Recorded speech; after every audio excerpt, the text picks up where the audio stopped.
You know how the false prophet said, have you ever been swallowed? Would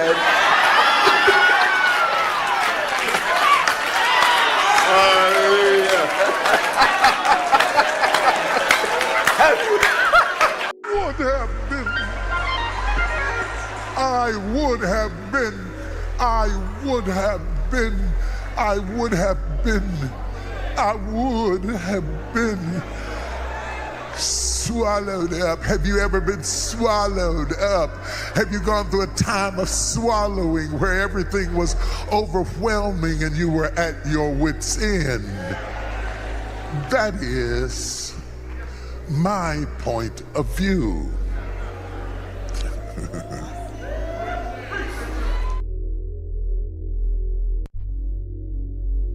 What's up, guys? Turned off this damn music. God damn. Couldn't find it on time. I saw one of the funniest comments. So I made the stream top 10 worst places to approach women. And I see this comment off rip at her wedding. Hey, man. You'd be surprised. You'd be surprised. I remember I made a top 10 list in the past, and I said it was the top 10 overlooked red flags in a woman, right? And when I make lists like that, I'm not gonna put nothing obvious. So obviously, if like say for example, if I were to do that list again, I'm not gonna put strip club, right? I'm not gonna say escort. That should be a given. If I have to tell you,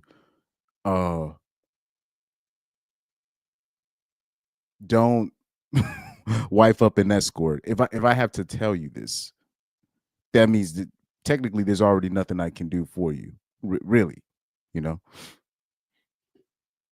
So I'm not gonna. So it's not gonna be nothing like that, right? So when I make these lists, I always try to put things in there which people tend to overlook, right? So this would be the same for a list like this. You see, hey, you're still live. Shout out to Pan the Man in the chat. What's up, man? And I'm sorry, I decided to do this one was definitely a last minute live stream. This was I made a call. I was like, should I make my videos for this week or should I do a live stream? I was like, you know what? Let me do the live stream. I was like, let me do the live stream.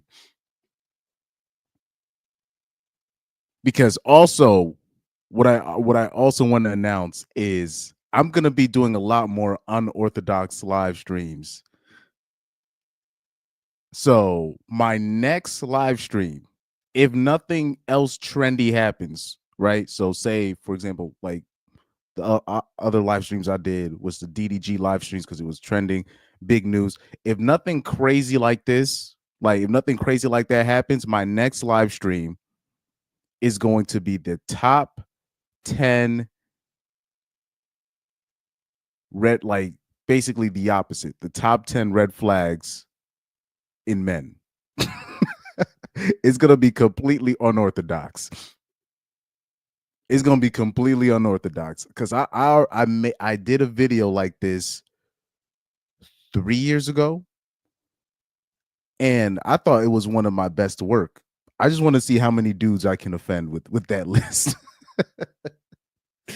So this will basically be so I will make another top 10 live if nothing else trendy happens, but I will do something like that. So just in case, if you guys have daughters in the future, right?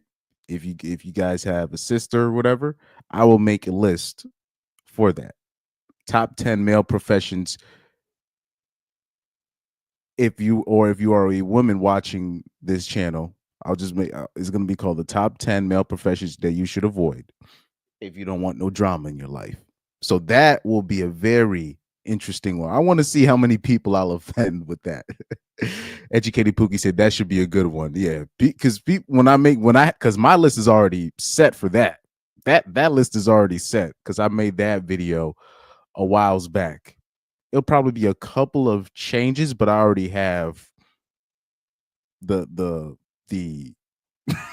the list is already in order. The banners are already set, but I wanted to save that for another time. I wanted to do specifically today the top 10 worst places to approach women, because this is something that people ask. A lot of dudes, they're just like, damn, what a lot of dudes feel like there's no safe place to approach women, which is kind of true. There are some places, but not a whole lot, right?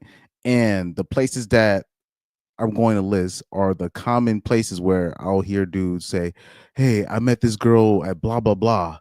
What do I do?" And my first reaction is always like, "Why are you approaching women at that spot?" That's probably the worst place to approach, right? But there's a lot of people out here that need guidance. Like I always say one of my most favorite work that I've done on this channel is when there was a young guy, people might not remember, that came on this channel who I'm in contacts with, and he asked, "What should I do? There's this woman that's trying to be she's always hanging around me, but she has herpes," or whatever. I don't know if you guys remember this. And I had Pyro on the piano, somebody else, and then he came on for advice. And I had to tell him, I was like, you need to cut off that relationship as soon as possible. You cannot be hanging around no woman or a person really in general, but just you can't be hanging around a woman that got herpes. And I'm especially like, but you still hang with, no. You gotta cut that off. Now, people might think, oh, that's easy to do, but there are certain leeches in this life that tend to attach to you, and you have to do the uncomfortable part by just cutting them off. But he can't just, knowing the dude, he can't just cut the broad off because he's going to be seen as mean. So we had to tell him, like, look, just do not initiate contact with this woman. Eventually she'll get the hint, because what she's trying to do is she's trying to slowly somehow finagle her way into your orbit. So even though you're not going to sleep with her, obviously, but she's still trying to be sneaky. She's still trying to be around you. She's still trying to get points off you, because this is a dude that girls like to be around. Pause. So she's still trying to be part of that orbit. And you never know. You get drunk with this girl and then something crazy happens, and now you did something that you regret with this girl. Don't even give her, you can't even give her the avenue. You can't even give her the time, right? So that was obviously advice that we had to give. And what's beautiful about it is he was able to cut off the girl, and lo and behold, he got a girlfriend literally right away, right after that. And I'm pretty sure he got the girlfriend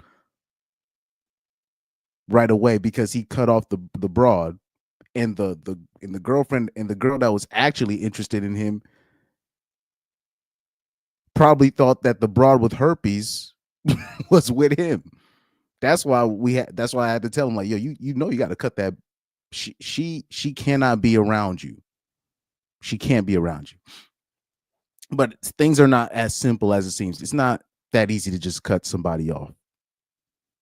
So in his case, he just had to just don't initiate contact with her. Eventually she'll get the hint. Eventually. Right? So, let me show y'all something. So there's this broad that's been going viral off is a TikTok woman that I'm going to show you. Let me take away the chat. I'm sorry. Let me take away this chat. So she went viral for the woman at the bottom. She went viral for crying at the TikTok headquarters because she wants her account back. So TikTok had banned her account because she tricked a mentally ill woman into jumping into a lake by promising her $20,000 and then running away from her when she couldn't swim. This is sick behavior, bro.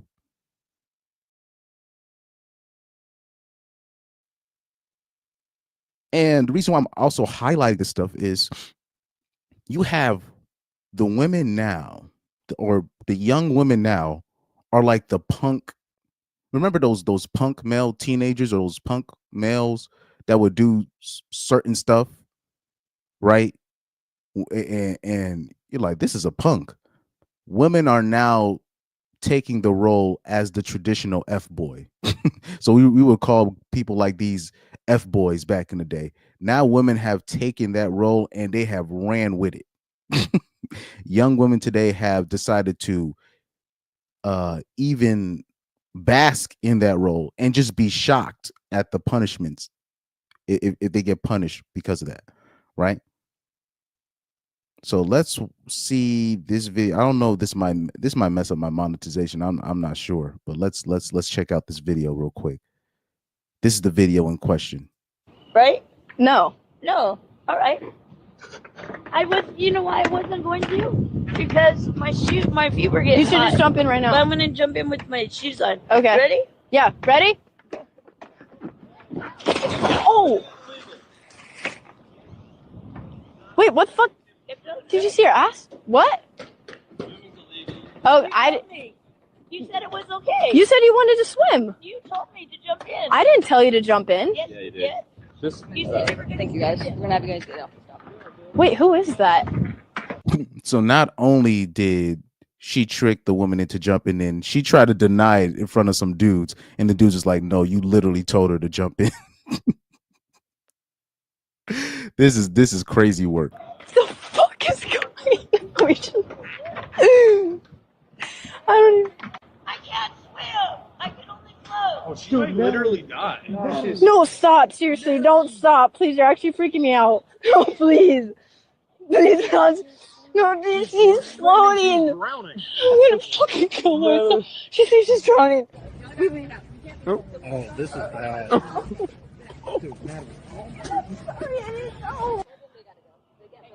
Wait.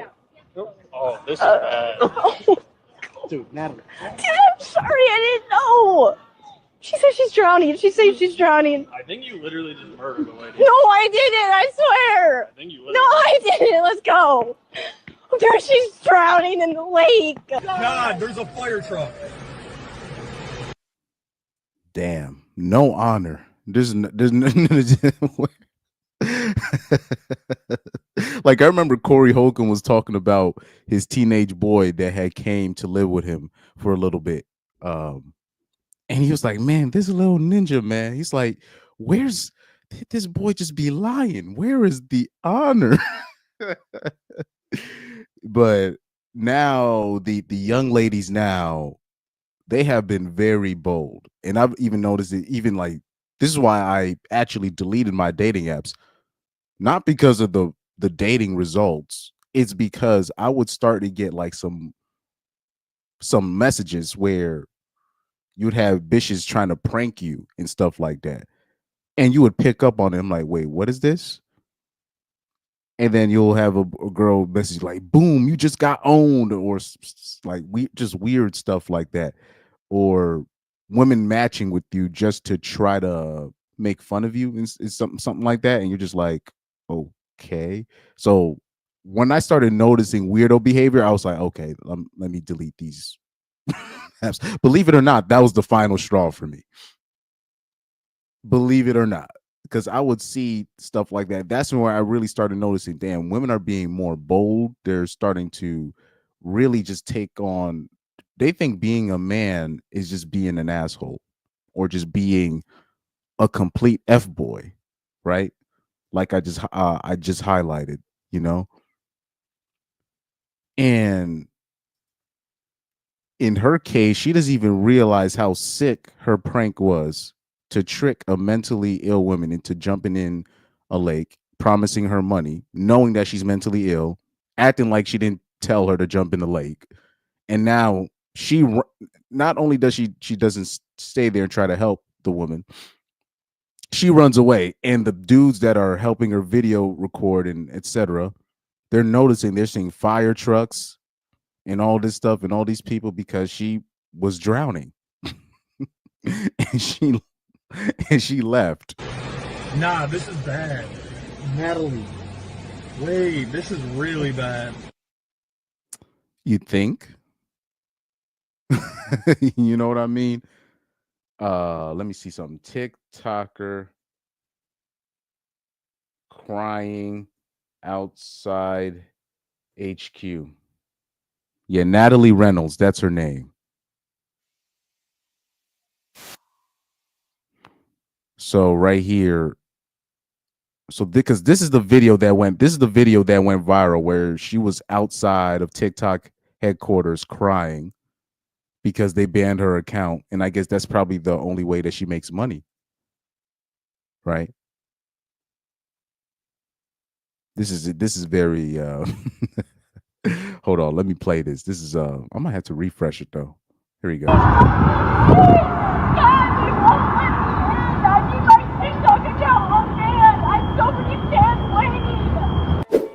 A TikToker by the name of Natalie Reynolds can be seen yelling and screaming while she's on the phone outside of TikTok Fair use, by the way, my bad. headquarters. Please, I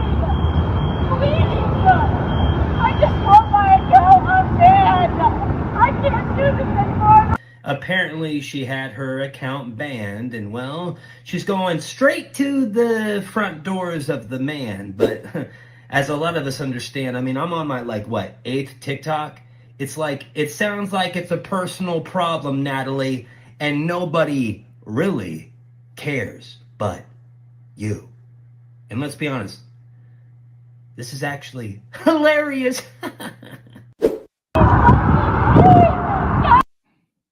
Yeah, so this was the video. It went viral. This was the viral video.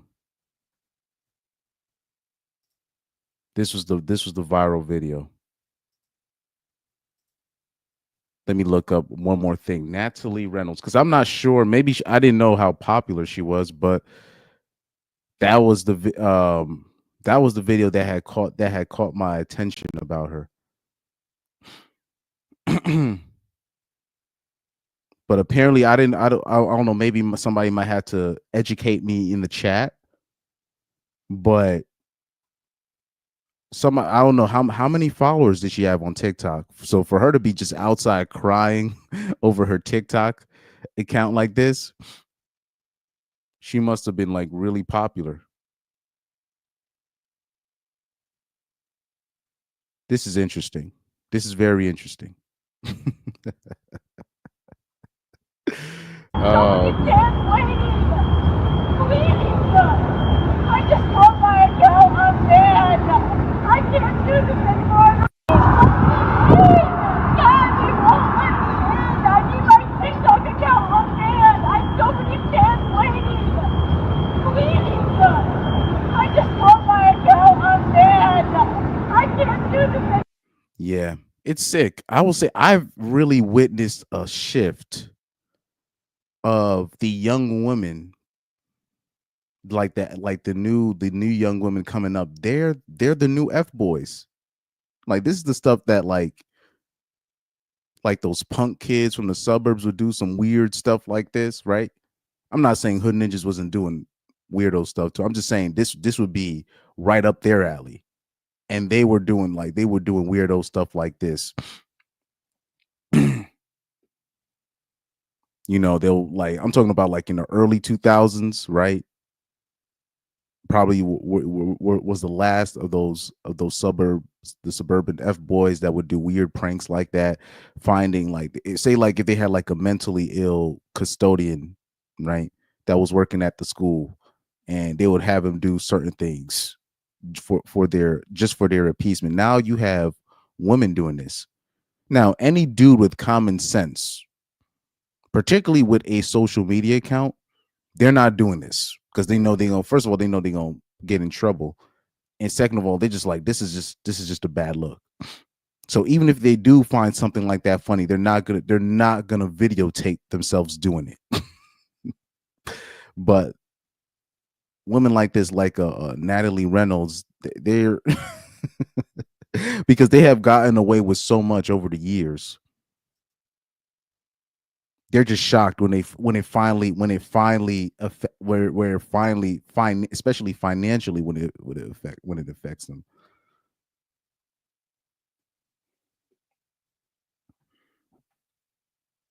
Oh, and she's also a Kick streamer as well.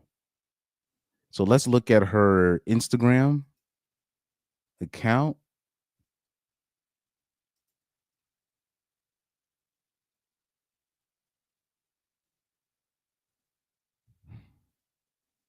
How old is Natalie Reynolds? Let's see. Because obviously, she do belong to the streets and, et cetera, but okay, let's look at her only links. Oh, she got an OnlyFans account. She got a VIP OnlyFans and a free OnlyFans. Wait, Old Sabre. Don't tell me she from Connecticut. Hold on for a second. Is Natalie Reynolds? I'm looking at the location. It says Old Saybrook, US. I swear to God, she better not be from Connecticut. Hold on for a second, fellas. Is she from Connecticut? Hold on. Natalie Reynolds. Somebody said, okay, who is Natalie Reynolds? Everything to know about the influencer. The Los Angeles-based Natalie. Okay, she said Los Angeles-based. Is she? Okay, I know she lives in LA, but I'm seeing Saybrook, Old Saybrook, US.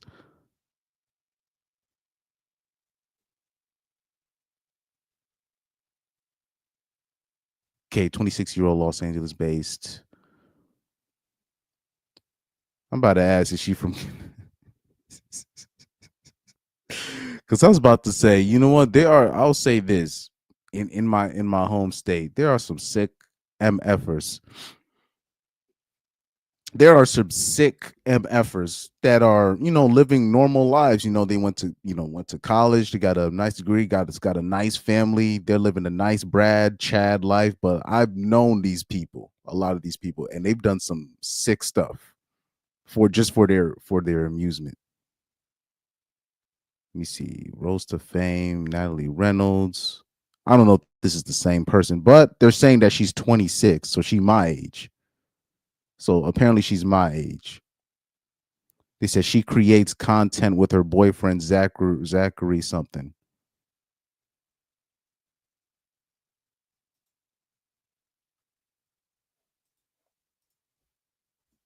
From Connecticut. Yep, she's from Connecticut. Yep, she's from Connecticut. Watch it. Well, wait, hold on. I could be wrong. Hold on for a sec. No, I'm wrong. Never mind. That's another Natalie Reynolds. Okay, I could be wrong. But it's saying on her only links, it's saying Old Saybrook, US. And mind you, let me tell you something. People might not know the stats, but Connecticut got some of the, believe it or not, I think it's like Connecticut that's like that ranks number one in like OnlyFans women, like in terms of the amount of women doing OnlyFans. Like Connecticut is like top ranked. Top OnlyFans creators in Connecticut. From Connecticut. You see. Yep. So right here, it says top. They said a recent report by the Bed Bible indicated that Connecticut ranks number 1 in OnlyFans creators per population. The state has 68 OnlyFans creators for every 100,000 residents, with a total of 2,464 creators. The vast majority, 97%, are located around New Haven and earn a median monthly income of $427. That's not even they sold a soul for that, for a median monthly income of 427. Wow. Yep.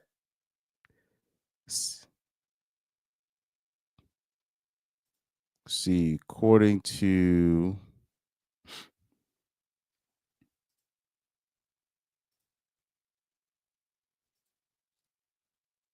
trying to turn off my ad blocker right now. My bad.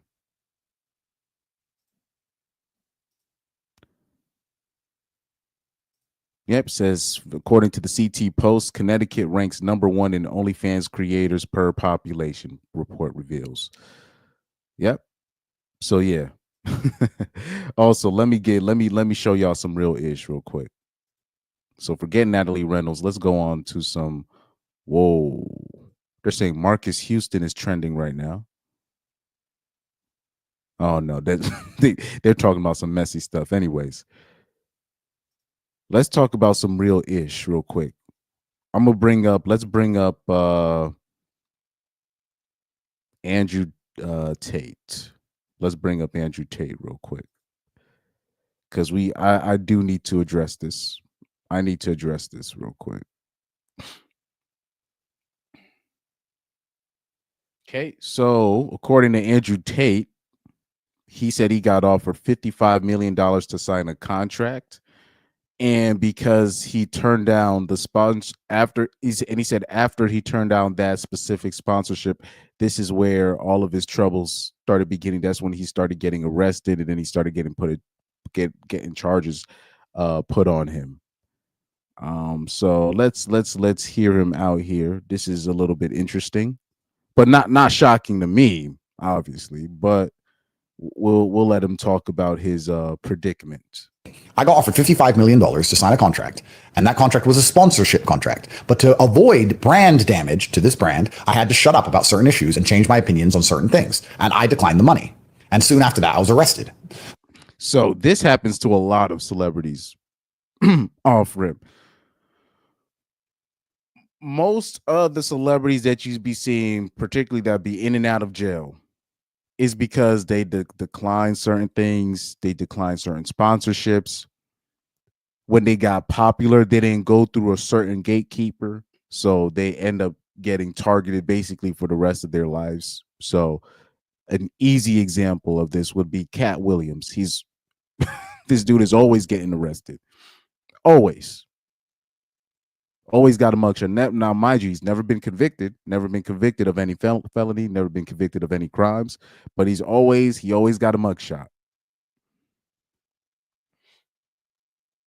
So Cat Williams would be the easiest example that I can come up with. But basically, any man that you see that is always in and out of trouble, always getting charges just thrown on him, it's most likely because he got famous without going through a certain algorithm or certain gatekeepers. Because the people that you see on TV or on the internet, Twitch including, YouTube included, right? It's planned. They only let certain people rise in the algorithm. Now in Tate's case, he kind of tricked the algorithm in a kind of a pay for play type of system. And when he became one of the most Googled people, this is when I realized, oh, he's probably going to get into some trouble very soon. Right. And he did.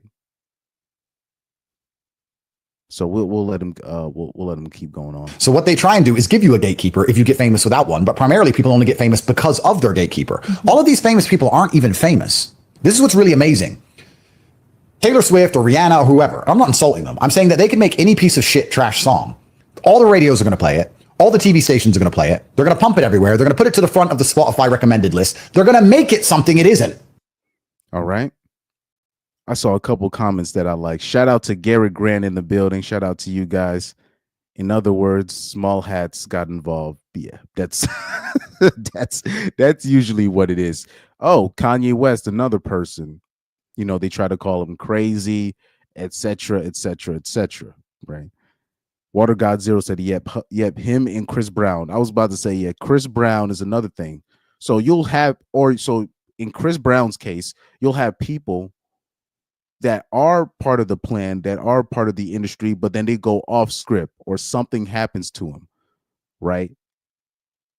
Or you'll have some like, but particularly with Chris Brown's play, in Chris Brown's case, he was a young talent. He made a lot of money for certain industries because he has a large female fan base. So they're like, shoot, even though he's not that plugged, we can still use him.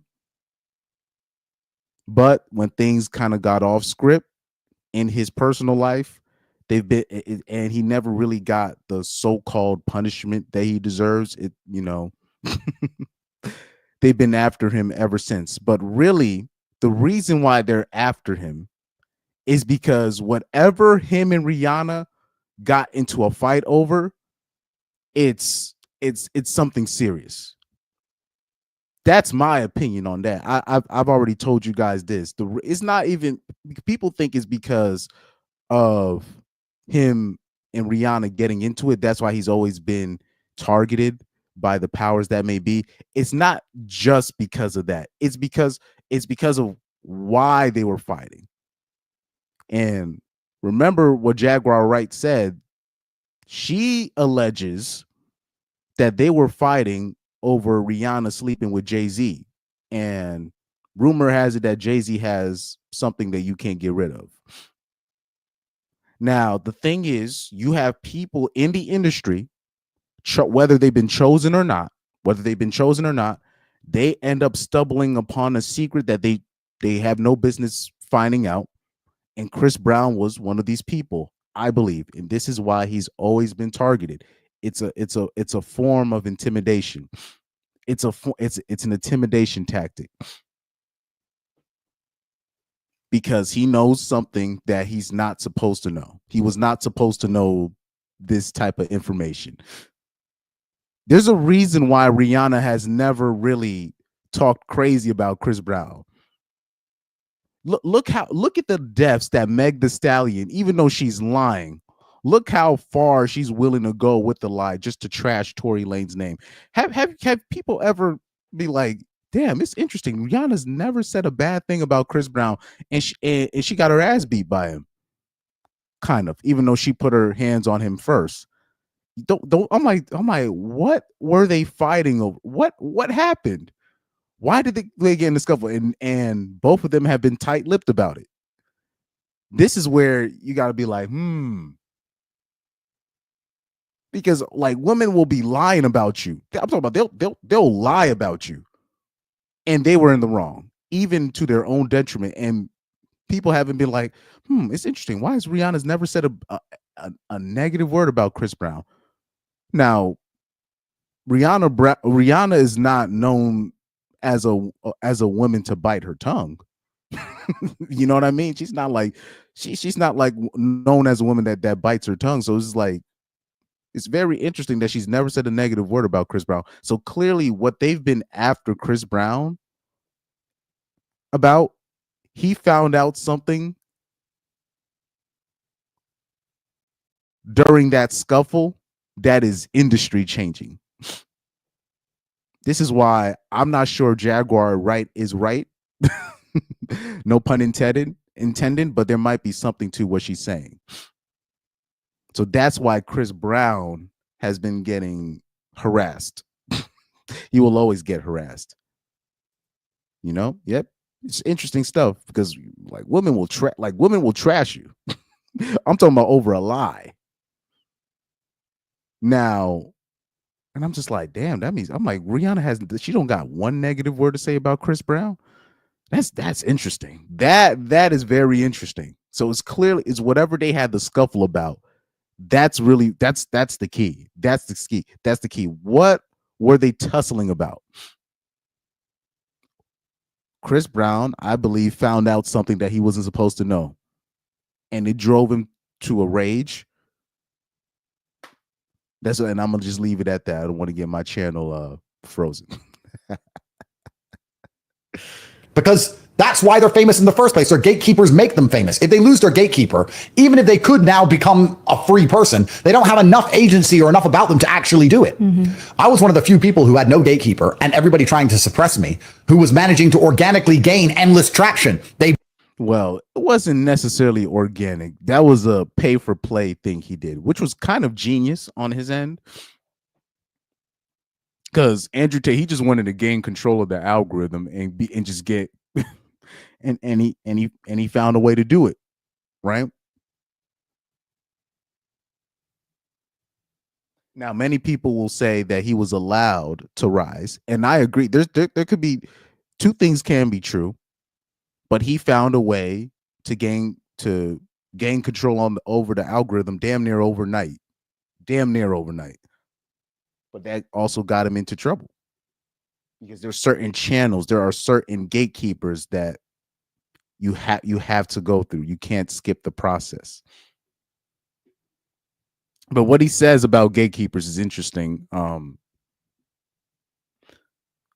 always say this: most other dudes that people hate on, or the people, whether it be women, men, etc., the only reason why you think of them negatively is because they didn't go through a certain gatekeeper. And I'll go into this in a little bit. They banned me, they shadow banned me, they deleted my hashtags, they tried everything. They couldn't get rid of me. So let's go more into that.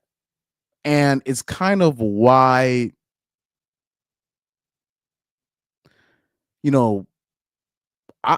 I'm not really a fan of Andrew Tate in terms of him, the person. But I'll just say this: I don't feel bad for him, and this is why. this is why. The reason why I don't feel bad for Andrew Tate is because of his fan base. Andrew Tate has a fan base in the United States, but he has a large fan base in the UK, and I found it ironic that there were men in the UK that were crying about the persecution of Andrew Tate. I found it a bit I'm not going to say hypocritical, but I found it amusing. Okay. So it's not like my ire for Andrew Tate is not because he's a grifter, believe it or not. It's because of his fan base. Same with Fresh and Fit, all the other popular channels that were allowed to rise, right? But I'll say with Andrew Tate, I think his fans from the UK, particularly his young male fan audience, I think they have no right to complain about the muzzling of Andrew Tate. I've spoken about this ad nauseum, especially in 2022. There have been plenty of particularly black male footballers that went through hell in the British media. And the same people, particularly the same male fan audience that Andrew Tate has, these are the same people making fun of these guys, putting their life through hell, following these guys, making fake stories about these guys, right? When I mention players like Mario Balotelli, Raheem Sterling, Romelu Lukaku, Paul Pogba, right? Plenty of male football stars. Watch this. Let me show y'all something real quick. Let me just show y'all something. Benjamin Mendy. Okay. So many people might not remember, right? So with Benjamin Mendy, he had a false accusation put on him,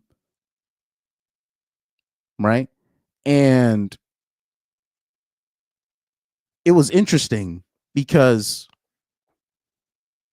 when he got the false accusation put on him, he had basically no male support, if any. And I'm pretty sure the people, you know what I mean? Benjamin Mendy had like no like male support.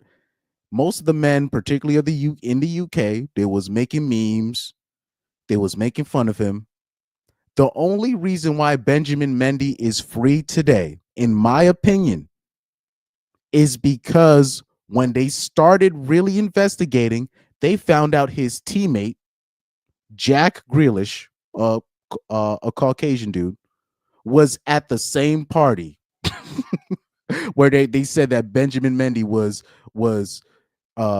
doing all these stuff to women and etc. And he was the only, like, they made it seem like Benjamin Mendy was the only person there until they found out Jack Grealish was also at that same party. That is the only reason why he's free, because then they were able to start cross-examining people and then they were able to find out what really happened. If they didn't find out that Jack Grealish was also at that same party, he would still be in prison. Now, this has happened to a lot of male footballers in the UK, particularly black footballers, right? So I don't want to hear it. So when Andrew Tate started getting into trouble, I found it funny. I found it funny, right? So I remember seeing people in the comments, particularly the UK fans, right? And they were like, "Oh, all these bitches coming out. Didn't you see? They said they got paid money to say this, and another woman said that she got paid money." I'm like, what do you think has been happening for the past? You think these bitches in the past that were making false accusations and all this stuff, you think they were doing that for free? Like I remember people wanted me, it was like a specific dude, he wanted me to do a video on that specifically, where it was like, this is breaking news. A woman said that she got offered $50,000 to say that Andrew Tate did something to them. And I was like, okay. I was just like, this nigga must be new. This is no new-ish. So that's really kind of the reason why I don't feel bad for Andrew Tate. Not necessarily because of Andrew Tate, but like I say, a lot of males, a lot of men, they've dropped the ball over the years when it comes to people like this. Recently, Mason Greenwood from Manchester United, right? Recently, Dani Alves, the right back from the former Brazilian, the former right back for FC Barcelona, that got the false accusation put on him when he was in Mexico. I can go on and on and on. It's kind of hard for me to feel bad for Tate. Not necessarily because of him, but because men in general, we've dropped the ball. we've already dropped the ball because of male jealousy, because of male ego, right? And because due to the nature of the average person, they're just not willing to do their research for most things, right? And they're not brave enough to be like, I think this is a fake case. And it's only until it affects their favorite player, their favorite celebrity, their favorite male icon, then we got to start doing changes. Then we got to make a movement. Then we got to, we need the laws changed. It's too late. It's too late. Half of the laws that we're suffering from today is due to male jealousy. When you look at the Mann Act, right? A lot of these prostitution laws, this came from the boxer Jack Johnson from the 1910s. He used to parade the white bitches that he was fucking, right? And because of that, there were white men in power, or white men in Congress, right, that created laws, or was it the white males in certain political places? They created laws to keep black men from being with white men. I mean, so pause. Black men from being with white women. Pause. Mega pause on that, right? So when they created these laws, they didn't understand the ramifications of like they just didn't understand the ramifications of now where basically if you're traveling with a bish across straight lines, you can get a trafficking / pimping charge put on you.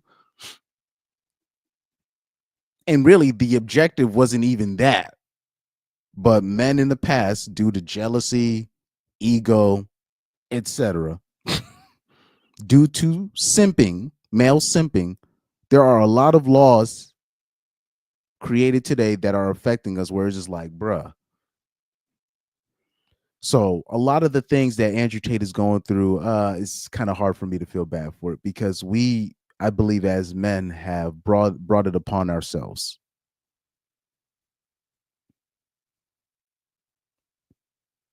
Right? Even most of the people talk about, damn, why do women have such an ego and all this, etc. And I keep trying to tell people, well, maybe you shouldn't. All this stuff about, man, just shoot your shot. You miss 100% of the shots. This Kobe mentality BS, right? you miss 100% of the shots you don't take, and just approach, and yo, you got to start off with the fat bitches. No. What you end up doing is creating an environment where now you have more fat women being approached than the actual beautiful women. And then people are just shocked that, like, you'll even see it in these street interviews or these so-called these Riz channels. These got to be the worst channels on. These are some of the worst social media channels that I've ever seen in my life. You got these Riz channels where they just approach trash, and you can tell that the women are just tired of being approached.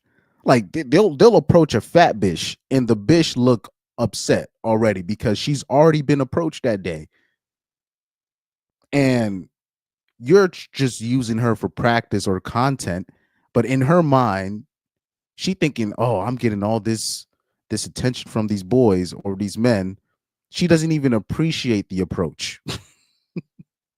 Meanwhile, you'll have actual beautiful women. They'll say, I actually don't get approached as much as you think, and they're not lying. Because this is what happens, particularly with these cold approach bros, which is some of the worst people in the dating market, right?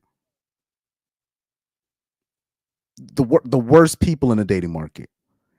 They start off trying to approach who they like, which is just somewhat attractive women. They don't try to approach the 10s because they know they don't got no shot. they know they got no shot. And so then they'll try to aim something below that, and then those girls will start shutting them down.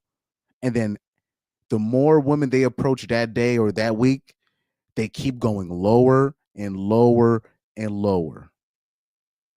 Because you're going to get shot down most times if you're out there just OD approaching. So they just keep approaching lower and lower and lower until they're just literally approaching hippos and whales and tapirs. That's what they just end up approaching, and they just end up in obvious escorts. That's what they do, and they make their Riz channels off that. That's how they gain their following, or this is how they just do things in real life. And then they just can't fathom why the average chick just thinks they're better than the average than the average man. If you look at the average woman's Tinder profile, a 3 A 3 has damn near as much swipes as a 10. Because what do they teach men to do? Oh, just keep swiping right. Just keep swiping right. I've never believed in that. I've never believed in that. So a lot of men, we like to complain about certain things, but a lot of the times we are the cause of our own downfall if we're keeping it a buck. We would like men like as men, we have to start doing some actual self-reflection. And maybe this might not be what you want to hear, and I get it, but the life that I've lived, I observe. That's what I do. I observe. I don't really have I'm just gonna stick up for you just because. No, I have to see what's going on. And when I see what's going on, I'm just gonna tell you what I see is going on.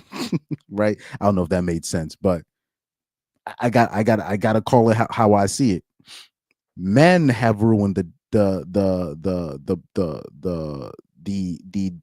dating algorithm per se by not holding the line, and by this mantra of just keep shooting your shot. No, don't do that. Don't do that. I'm not saying don't approach, but I'm just saying, well, you got these PUAs telling these young men to just keep approaching and you got to approach 100. No. Why don't the PUAs, why don't they advise dudes?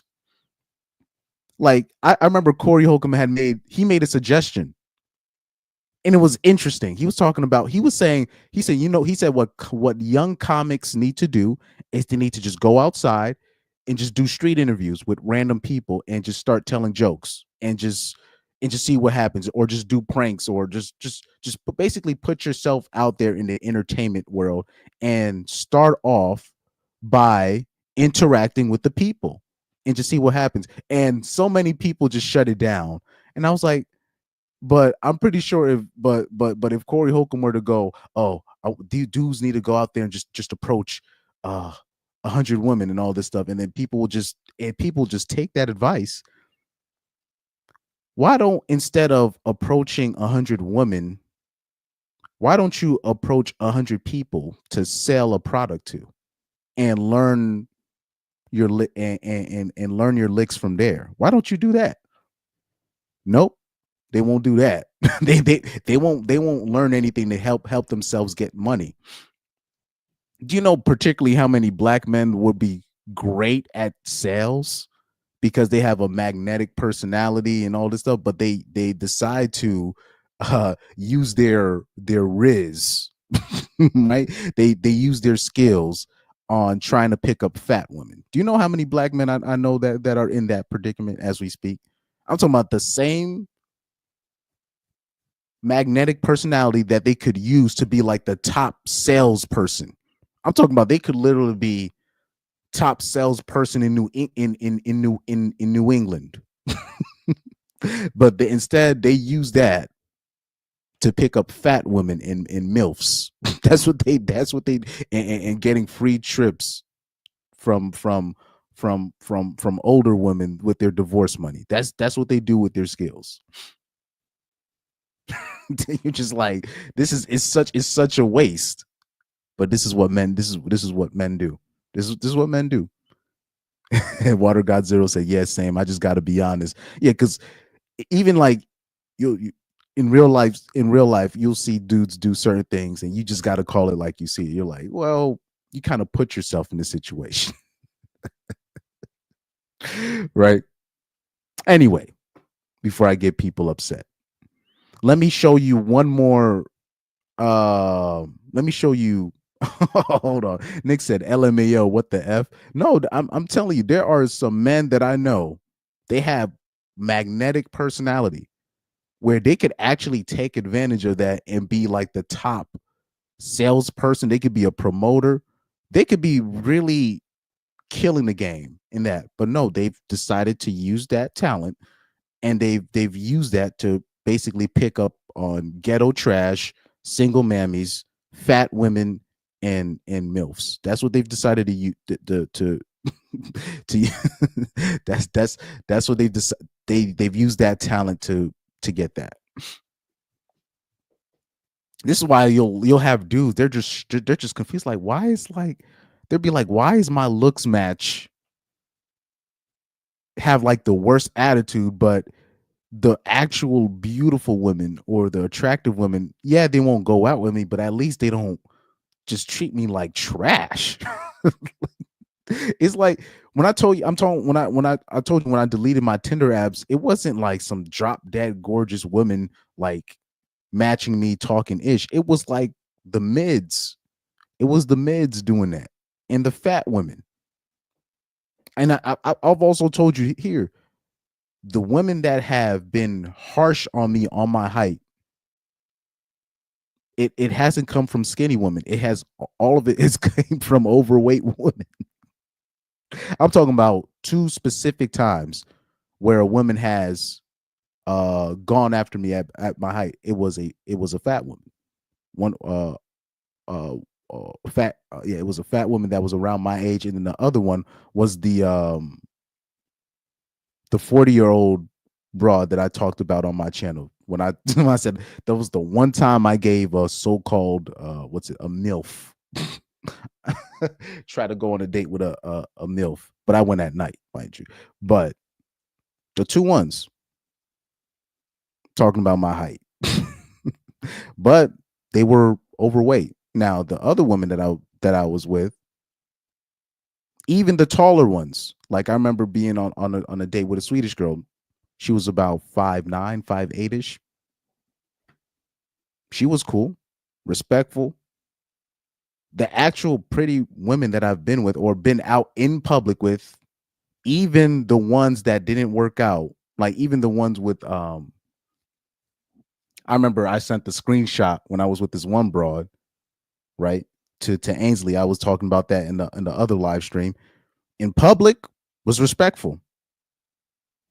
That's all I ask. I don't care what you do in your private, even in your little private chats with their demonic henchwomen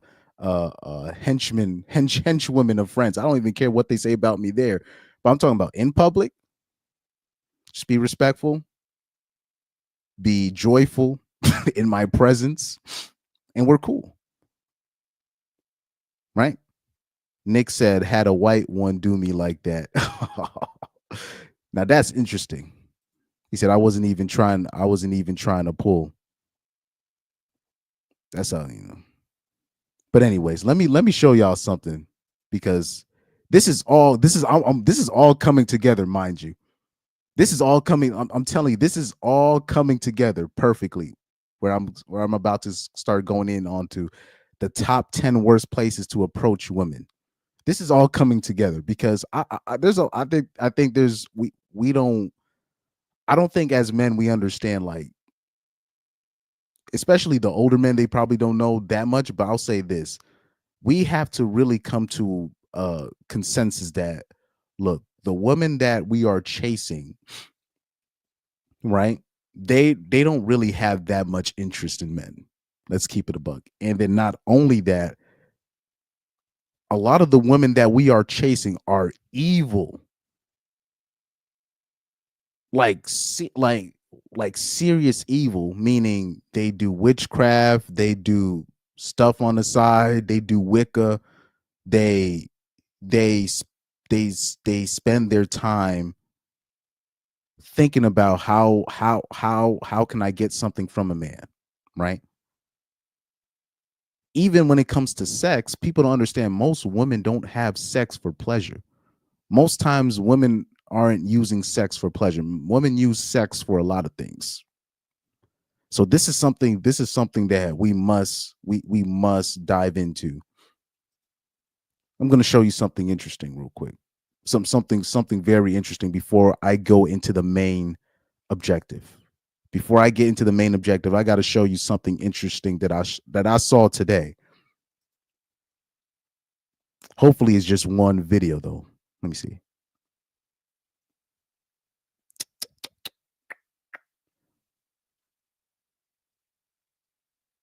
Oh, don't tell. Oh, okay, yeah, yeah. It was a message. Yeah, okay.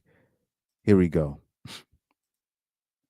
Here we go. I saved the video. Okay, because it was a video that was sent to me. I can't tell you who sent the video. I can't do that here. But watch this. And mind you, the video that I'm about to show you, it might seem silly. And like bear with me, it might seem silly, but this is very important. We got to show, because I don't think a lot of men understand the evil that I would say Gen Z women are on. We'll see about Gen Alpha. We'll see what they're up to next, because Gen Alpha is they're up and coming. But we're gonna have to come to the conclusion that a lot of Gen Z women have sold their soul for whatever purposes, for whatever the reason that may be. They sold their soul. Okay, so let me copy this link. We're gonna download this video real quick.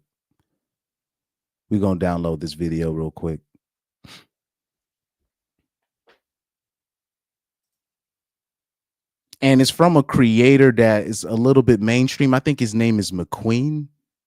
I'm not sure about his name. Let me see this. Your ass need. So right here, I think, yeah, his name is McQueen. I hope I'm saying his name correctly.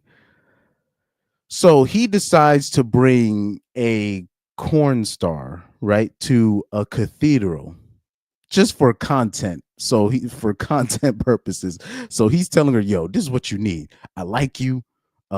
He's probably rewarding. That's probably his side chick or his whatever. Obviously, that's not his main chick, but that's probably his side chick. And he's bringing her to the cathedral. And he's like, this is what you need. You need to go here and change your life and etc. And he's like half joking, half, whatever. But look at the reaction that she has.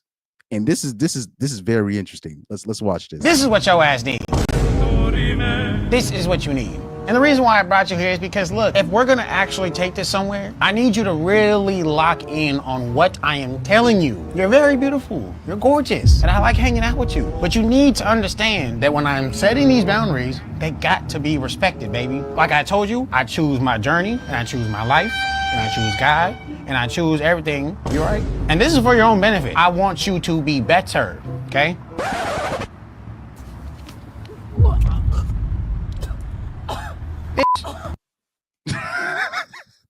He doesn't even realize it, but he just performed the exorcism. He don't even realize it. He basically performed the exorcism. Guys, the first one in 2022, when I started doing this channel, I did this because I saw a rise in women that were outright talking about selling their soul or doing witchcraft or performing Wicca, or you got, clowns like Summer Walker, doing photo ops in Haiti and stuff, doing a voodoo ceremony where she doesn't even know what she's doing, or a Wicca ceremony, whatever. Guys, a lot of the chicks that we are dealing with are doing things that we have no idea. This dude, did you see the reaction she had? This is low key like when Catholic priests and all these people, they would do these exorcisms on people. They would have, their body would have certain reactions. They would, sweat, right? They would start mentally something would happen to him, whether you believe in the stuff or not. Those throwing up is one of the signs of possession, demonic possession, that you would see from a person that's possessed. That would be like one of the signs, right? So when I saw this video, I was like, yo. Now, mind you, I don't know what what people are thinking. Like he's just doing this for content. He's just doing this for shits and giggles, right? Like when you start talking about stuff like that, particularly like men, we'll say something funny like this. Like you say this bitch need to go to church or something, and you're just joking around, but the reality is like she's damn near quaking in her boots because she's on some other stuff that we have no idea. We have no idea what her life is on. You know what I mean? So, but unbeknownst to him, he doesn't even realize he basically performed an exorcism. Boundaries, they got to be respected, baby. Everything, you right? And this is for your own benefit. I want That was funny. He just realized like she was sick. He's just like, yo, you all right?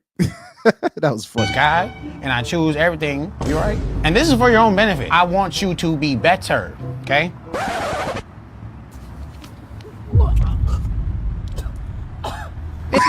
This is what your ass needs. Yo, his face is wild though. Look at his face. His face is priceless. Okay?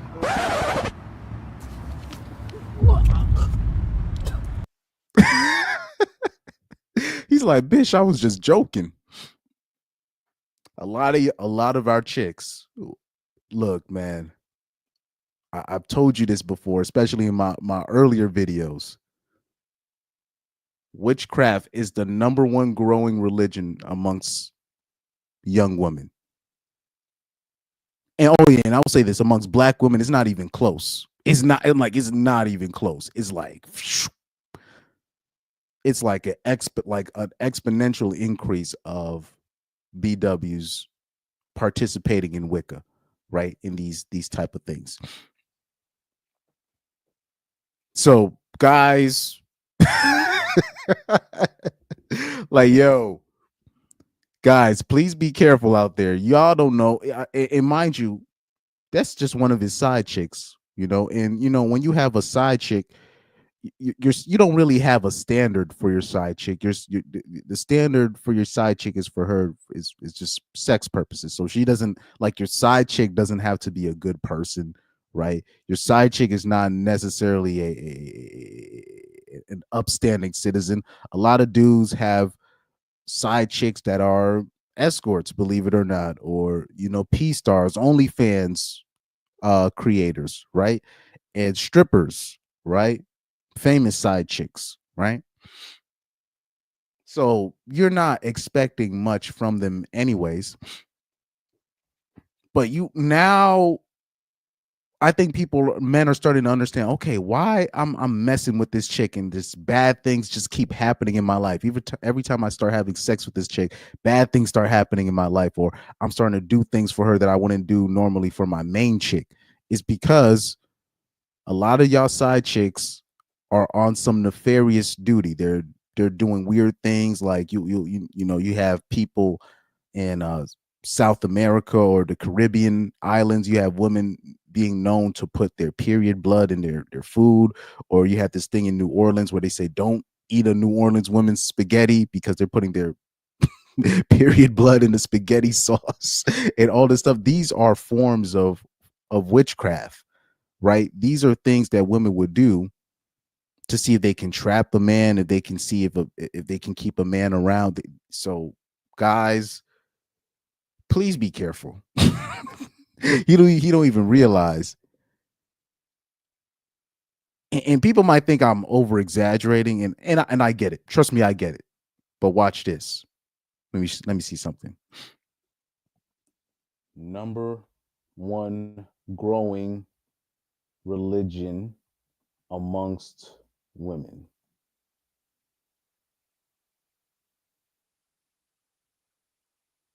Let me see. Witchcraft, fastest growing religion.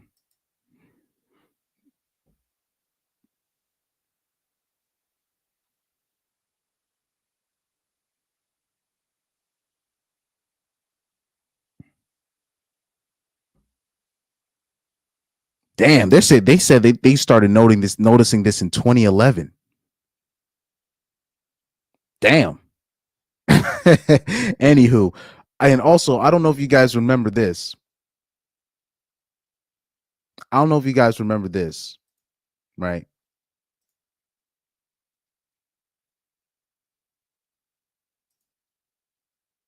Let me open up the comment section though first. Let me open up the comment section. I don't know if you guys remember this, but on AJ's stream, I don't know if you remember, like we did like a religious panel and we had like the pastor on, and he had like no idea about he had like no idea about this stuff that was going on. It was funny. He's like, what? He said women are doing what? He just couldn't believe it. He just could not believe it. There's a lot of people don't realize like women are they're on literal demon time. Literal demon time. You know, people don't understand.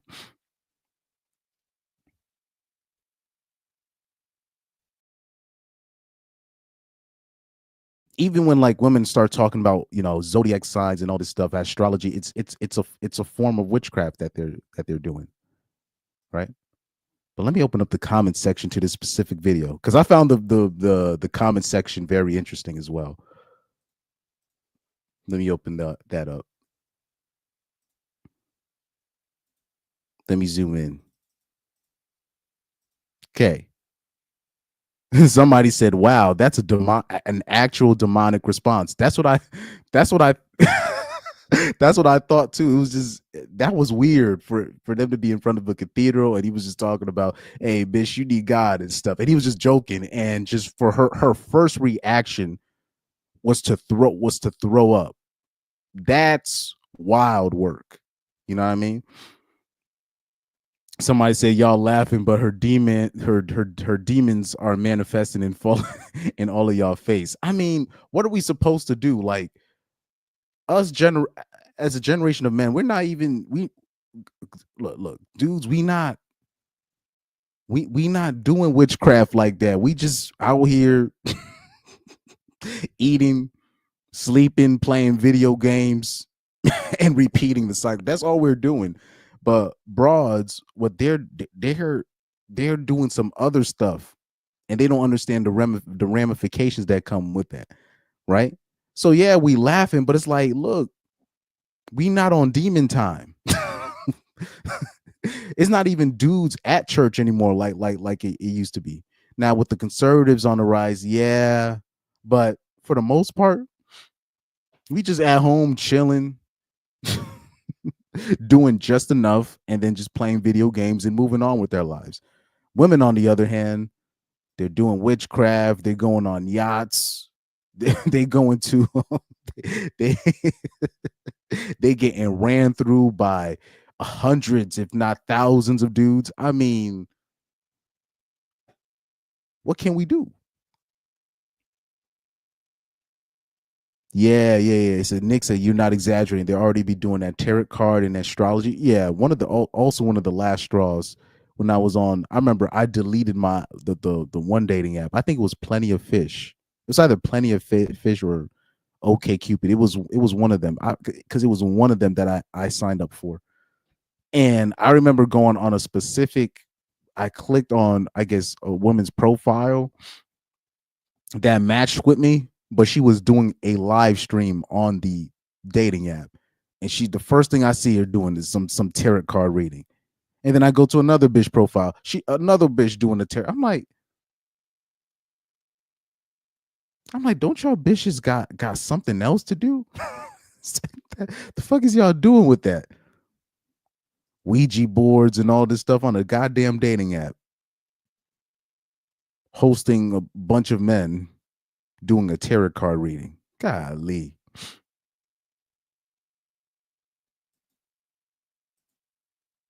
These hoes done lost it, man. But they don't understand the ramifications. And then Nick said, I think it's a minority though. It's a lot. I'll just say this: it's a lot more women doing witchcraft than we think. It's a lot more than we think. It's a lot more than we think. Now,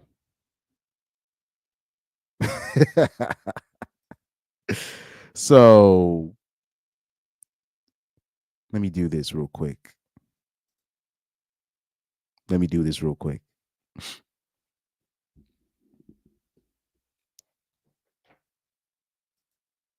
Let's go into the subject at hand.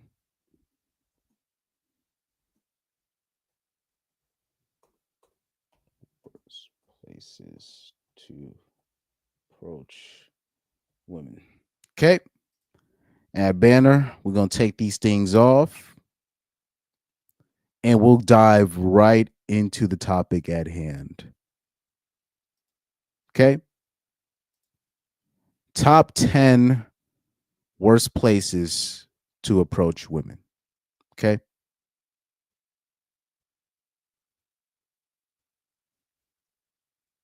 Right. So we got number 10. No. Sorry. So when I say the top 10 worst places to approach women, okay, we're not going to do the obvious, right? Or how about this? We'll get the obvious out of the way, right? So we're not going to talk about strip clubs, right? That's obvious. That's obvious. You know, we're not going to do strip clubs and all this stuff. But we'll start off with certain obvious things. Okay. So number 10. And sorry, my bad. And another thing too. When we talk about top 10 worst places to approach women, I just think these are the certain spots where as a man, it's just not advantageous for you to approach these type of women here. Okay.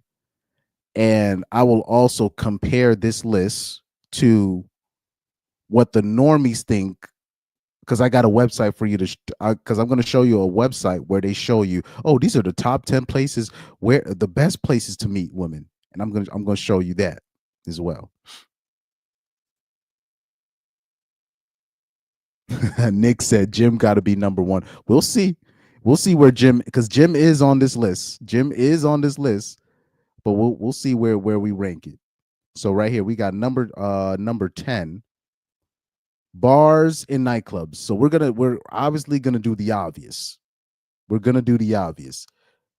So obviously you still got dudes, they think they can approach women because at the end of the day, when it comes to approaching, people are just like, oh, let me just look for a place to just get my you know what wet, right? Let me just get a quick hookup.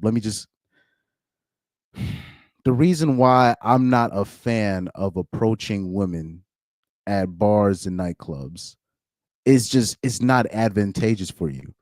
Most women are there for just the attention. They won't tell you this, but that's what they're there. They're there for the attention. But they're not going to tell you that. They're not going to tell you that. That's just the unfortunate thing. They're not going to tell you that. Even though it's like people might think, oh, that should be number one. And obviously most of these things, there's a lot of these things that might qualify for number one. But when you're in a bar, right? Because these are the places where I do a lot of my performances, believe it or not. So I'm there damn near every weekend, but literally for work purposes.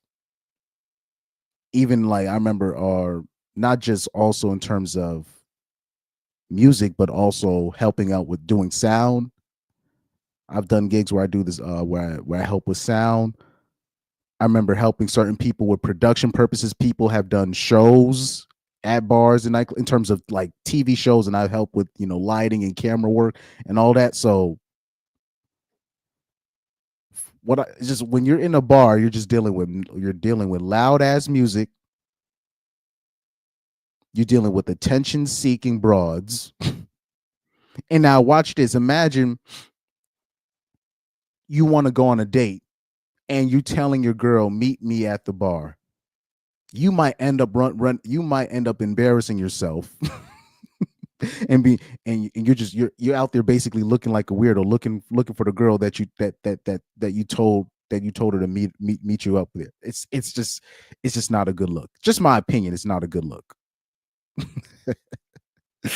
Anyways, let me look at this. Pyro said work is definitely up there. He said back in the day, bars and nightclubs used to be the hot spots for 304s. Yeah, back in the days, when you talk about the 90s, etc., and all these things, you could go to these spots to find a woman, find a hookup. A lot of these dudes would even find their wives there, believe it or not. They'd find whatever you're looking for. You could actually you could pick up.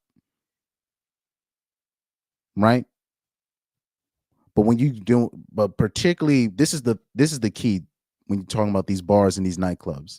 It's the loud music. It's the loud music. So you already, that's the constant disadvantage that you have is the loud ass music. So if you don't got no dancing skills, if you don't know how to already pick up on cues when to dance behind a broad, when to accept a dance from a broad, if the broad is looking at you but not somebody else, if you can't pick up on that, it's going to be hard for you, especially nowadays, right? When you're dealing with women that are just there just specifically to make you look bad. But shout out to Pyro tuning in. Yeah, I saw. I was like, hey, shout out to him, man. All right. Okay. Now, number 9. What we got for number 9? Oh, I don't even have the photos for that, but that's fine. That's completely fine. But number 9, what we got for you here, online, right? So, like I said, we're doing all the obvious ones.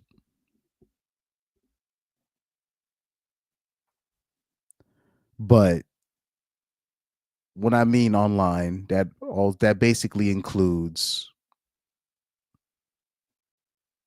social media, right? Instagram, dating apps, right? But also in terms of approaching women, right?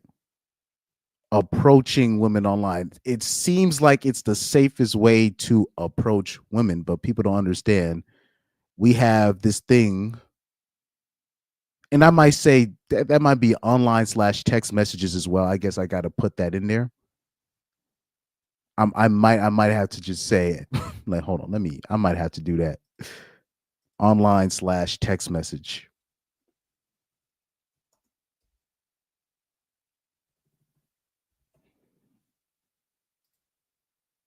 So we have this thing called screenshots.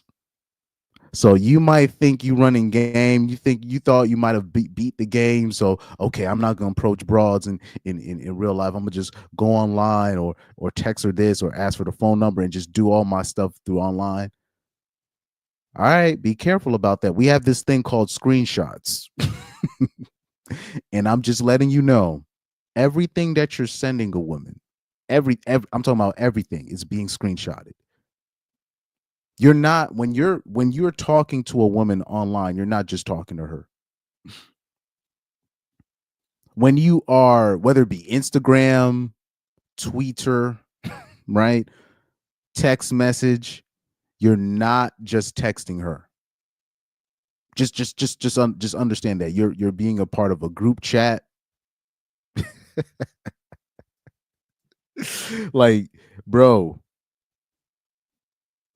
even if it's being like via like Tinder and all this stuff, I'm telling you, man.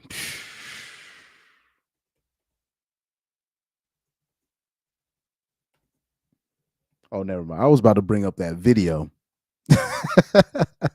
I was about to bring up a video. I'm like, actually, never mind. It might get demonetized. But guys, you think you running game on a girl online, or you think you're being sneaky? You better. I hope you're not giving her your information, right? So it's just not advantageous for you if you're doing it via text message. That's why, for me personally, even though it's risky, it's risky if you're gonna talk to a broad.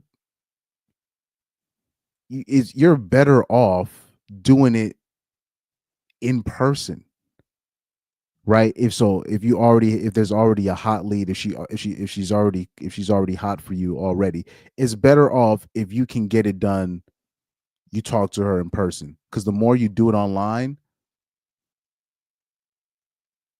you might end up talking her out of being attracted to you. Like the girl, like I'm talking about. I'm not saying that just happened to me, but I've seen that happen to many people where in person it was cool, and then the more it drifted to online, it actually ruined the attraction process, because it's not, when you're sending her the text messages, you're not just sending it to her. Her friends are also seeing it. So it's better if you can get the deal done in person. And if you are going to text her, or if you are going to call her, right, when you get home, you need to keep those messages very short and brief. Or you just got to tell her up front, look, I'm not no texter. I'm not no phone call. Everything's going to be 5-10 seconds, right?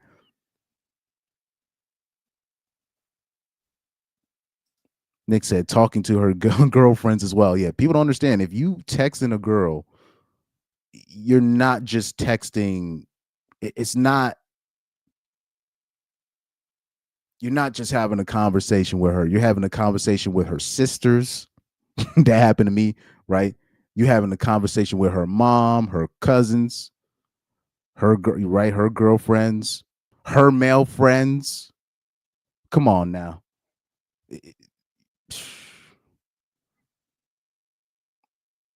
So people might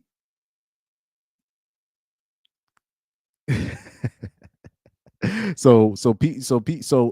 a lot of dudes like, okay, if I can't approach here, okay, let me just run game online. Let me run some online game. Let me just text all these girls at nah.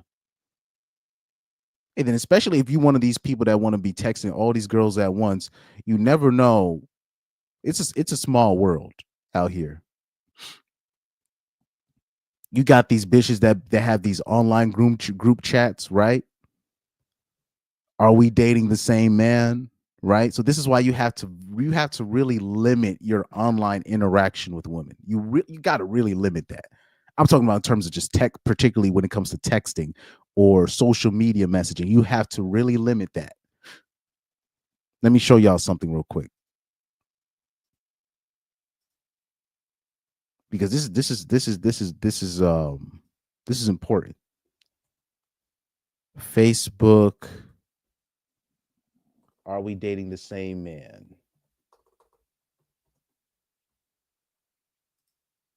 Just to show you, this stuff is happening, man.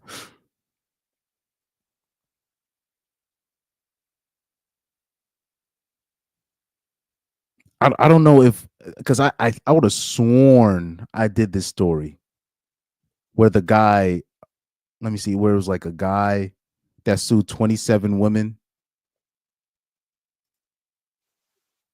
Let me see this. Let me share the tab. Let me add to the stage. Oop, my bad. This is the wrong one. That was the wrong one. Question if you're dating the same guy. Well, this popular private Facebook group called Are We Dating the Same Guy is calling out all the red flags of guys in your city. And it got one man feeling some type of way because he's suing 27 women claiming negative reviews about him. We've tried everything but sue these people. We tried sending them registered letters, sending them cease and desist letters, to no avail. And ultimately, we had to go and take this recourse because our hand was forced and they wouldn't take down these posts. The women described him as psycho, very clingy, and accusing him of ghosting. These are some of the reactions. Mwah, you got called out for your bad behavior. If you are being called clingy and psychotic, arguably the most clingy and psychotic thing you can do in response is say, we need to involve the law. He alleges after his photo was shared, it affected his job and reputation. He's a victim on this matter, and we want to stop there being additional victims in the future. So, do you think he has a good shot of winning this case? Let us know in the comments below. Have you ever questioned if you're dating the same guy? Well, this popular... Okay. And notice this, right? They're showing no remorse. No remorse. In your city or area, there's probably a Facebook group where they're putting your information out there. They might be putting your whole phone number. And mind you, for some reason, they're allowing this to happen. This is completely illegal stuff, but they're just allowing women to do this. I'm pretty sure if there was one dude doing, are we dating the same girl or girls that we dated, or if a guy was doing a review on all the broads he was dating, he would be put in jail. But just these groups exist. These groups exist, and mind you, they could be just straight lying about you, but they don't care. They don't care, right?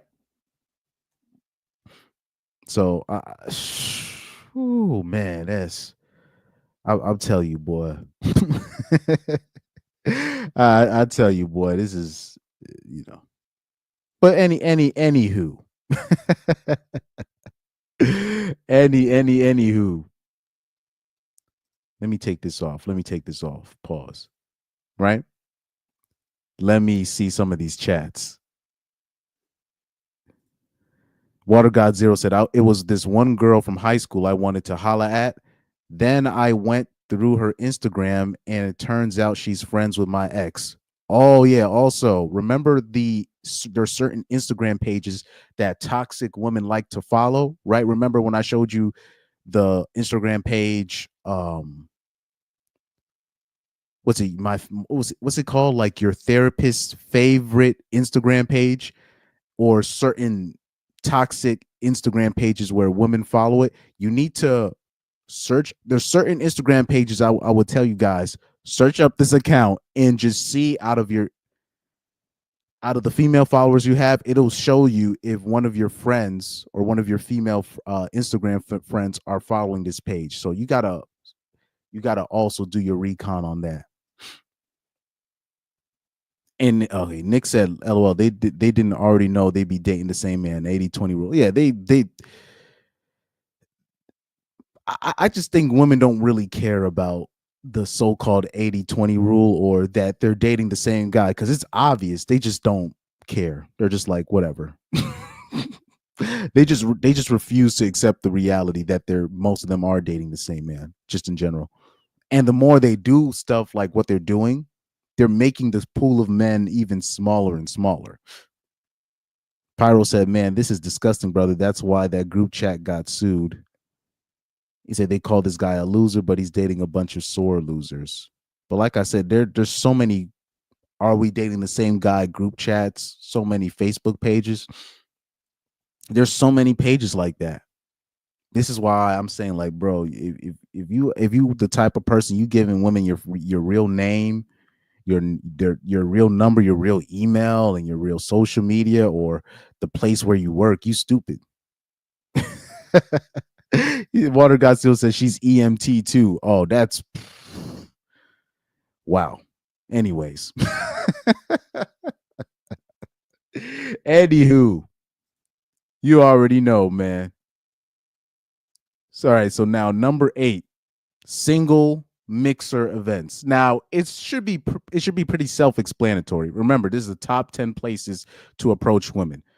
Now, I will say this: if you are in 2025 and you're going to single mixer events, you got to be you got to be the stupidest person, because I'm talking about there are women that are still hosting single mixer events and they just can't even find guys to go. So most guys have got the memo, but you'd still have dudes that still go to these things. It boggles my mind. And I'm talking about there'll be like 3 or 4 dudes, and you still have women only going after like one out of those 4 dudes at these single mixer events. Mind you, I've seen one of these things in person. It's hilarious. It's like a whole bunch of broads. I'm talking about a sea of broads, a sea, and it's like maybe 10 dudes, if that. And they have to put like the dudes in a separate place, so the women don't really know what kind of guys are coming out, and then they just gotta put the guys in a separate place because there's so few of them. I've seen one of these things in person. It's funny. You gotta see these things, man.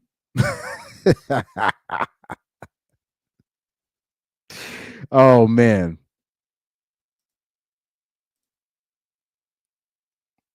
Do I have a single mixers event video? Let me see.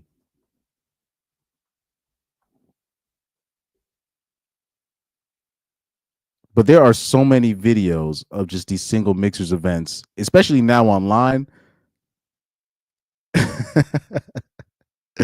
Okay, so hold up. Look, we got a dude here that's telling his story about him going to a single mixers event. Let's see this, because there's still dudes that still think this is a decent spot because I think a lot of dudes now, well, no, sorry, the few dudes that still go, they're thinking because there's less and less men going, they think they have a better shot. So there's a lot of dudes that might think that, okay, there's less and less dudes coming, that means I might have a better shot. No, it's, believe it or not, it gets even worse. So let me bring this video up. Fair use to this guy. Fair use. The title of the video is called "My Last Singles Mixer for a While." What's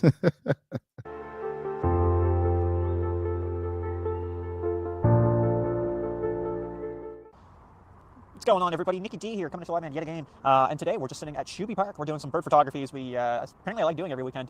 And I figured, why not? We'll make a little video for you guys here as usual. Why not, right? I already made also the realization I wasn't doing speed dating, so this was just one of those mixers. You know, sometimes they have like a little gimmick or something, but that's it. So this one I will mention. Yeah, it was one of those like lock and key ones. And respectfully, if I knew this guy in real life, and I'm not trying to judge OD, I would have told this dude off rip, especially what he said he likes to do bird watching. Especially if you a regular dude that has a hobby, I would tell you don't do no speed dating or dating single mixers. Don't do it. You're just wasting your time. I would have told broski, just don't even go. Can't give any more than that. But yeah, and some of them, you know, you'll have like papers, there'll be different organizers or different companies, right? So, you know, I've tried a few companies and I like seeing what's around. But anyway, getting into the story. So yeah, so I go into last night there, and again, when I post this video, it'll probably be a little while away from when this actually happened. And I think within like the first like 2 minutes, I realized I didn't want to be there. You know, it just wasn't the vibe I think I was looking for, you know. So anyway, I go in, and unfortunately with the mixer that I go to, or this one that I had gone to, the age range. Fair use, by the way. What is he gonna say? The age range was what? Or this one that I had gone to, the age range was a little bit higher than what I'm looking for too. Now, you know, I'm not gonna really give out that age range, but basically like 20 to 40 or something like that. You know what I mean? It's just, there's a bit of a gap. You know, it could be 30 to 50. Same idea, right? You're. By the way,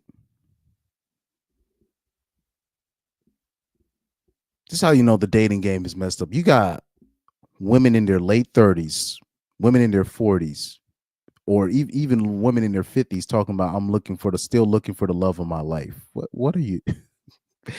When it comes to dating is a young men's and a young woman's sport. If you in your late 30s and you talking about I'm dating, men included, really, to be quite honest with you, but if you are like even if you a man in your late 30s and you date, you're not dating. You're basically you're paying at that point. You're just basically paying for a woman's time, which there's nothing wrong with that. But in terms of, I'm talking about dating seriously, that should have, that ship has sailed, right?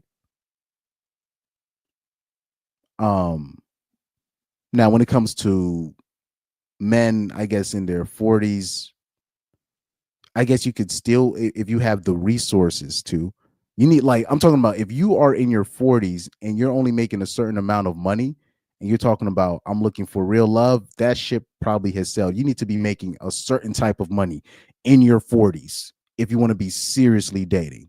I will say that is non-negotiable if you are a man over 40. If you are a man over 40, you need to already be making a certain type of money. That broke dating and making average salary, and that's for men in their 30s and 20s and late teens, right? If you can only make a certain amount of money and just you're looking for something out there. If you are in your 40s and you are at a dating mixer, your money needs to be right. That's non-negotiable. That is non-negotiable. If not, if you don't want to do it like that, then go overseas. But that's basically non-negotiable. You're looking, maybe you want someone in those lower 30s, and then half the people you're talking to are all like 45, right? So it is a big difference, right? He said there was 45-year-old broads at this dating mixer. If you, like I said, I'll say this though, because at least the men have an excuse. But if you are a woman in your 40s and 50s, you've completely lost the plot. I'm talking about you've completely lost the plot. If you are a woman in your 40s and 50s and you're trying to seriously date, you've completely lost the plot. You've already met a man that could have helped you out.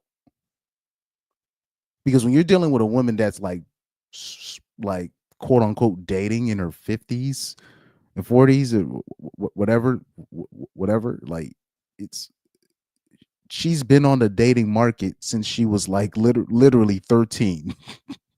She's been in the game since she was 13, and I'm talking about from age 13 through 40 something. You still haven't found nobody? Nah. For what people are looking for. So yeah, so I got in there, and what I did is I kind of took my own advice, and I just kind of singled out a few people that I really wanted to talk to. So I just looked around the room. There wasn't that many people. I'd probably say 50 people, 60 people tops, right? The last mixer I had done a few months ago was probably about 200. So it was a really big difference, right? A lot of people to talk to and go through the room. So yeah, I just kind of scanned the room, and I only saw like 3 people. I was even like remotely like, hey, they're kind of cute, I want to talk to them. Because I could just tell, I could tell she was older, or maybe she's on the larger side, or she's literally just like a 10, and I don't want to bother with that, because I just know, let's just be honest, we know that's not going to work. I'm an average looking guy, right? It's not going to happen. So anyway, I went in and I talked to the three women I wanted to talk to. So yeah, one of them I talked to, and it was just really abundantly clear that she wasn't interested in a chat. So she came up, she tried you just put the lock in the key and you see if it works. That's the idea, right? You can spark a conversation. She literally just came up, held the lock out. I gave it a go. She just walked away. It was hilarious. The second one, I don't even really remember how that went. I don't think I even bothered talking to her, to be honest. And the third one I talked to, and when I was looking at her, and I was like, oh, okay, I'm gonna go talk to that girl. She looks kind of cute. When I got up to talk to her, I think I just realized maybe she was older, which is fine. There's nothing wrong with that. But I just realized when I got up to her and talked to her, that was what was in question. We started to talk. We talked for maybe 1 minute, and then she just literally was like, hey, enjoy the rest of your night. And I just finished my beer and walked out the door. I could have told him that was gonna happen to him. I don't even know broski, but I could have told him that was gonna happen to him. I could have easily told him that was gonna happen to him without even knowing. Pyro said women in their 30s, 40s, and 50s, people should already be married when they were much younger. Exactly. That's how it used to be. But now the problem, especially in this dating market, you have older people trying to create families. That's not going to work. It's just not going to work unless if it's an older man and a younger woman. But in terms of just older people in general, it's not going to work. and people just can't just like, why is there a fertility crisis? Well, I wonder why. But anywho, next one. Sorry for taking too long on that one. Sorry for taking too long. Number 7, any place recommended by a woman. Okay. I hope people don't get offended by that, but like any place.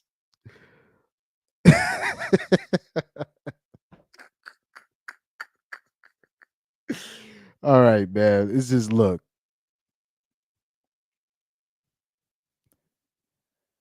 If you ask the average broad where to go, do the opposite. So that includes your mom, your aunt, your grandma, your so-called female friend, etc. You know what I mean?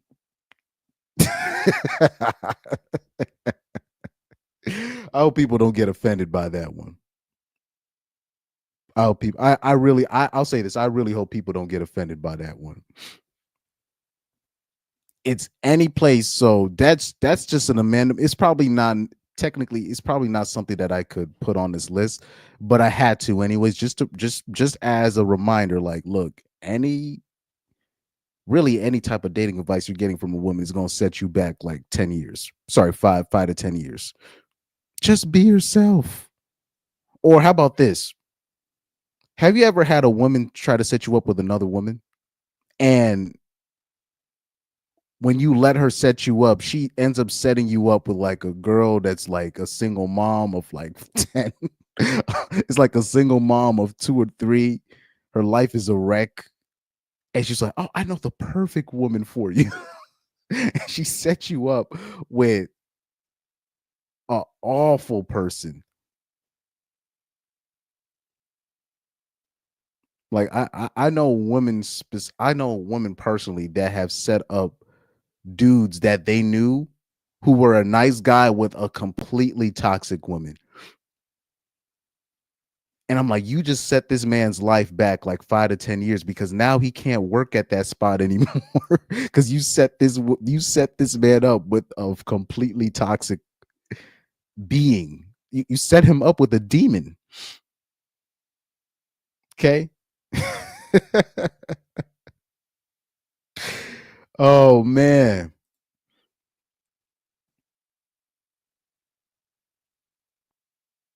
Just the worst. Okay, so now number 6. So like I said, basically any place that a woman tells you, oh, if you're asking a woman advice, a female friend, a mom, relatives, whatever. If you asking her for advice where to meet somebody, blah blah, she's not gonna give you a real answer, right? I always give you the example of Brett Cooper, right?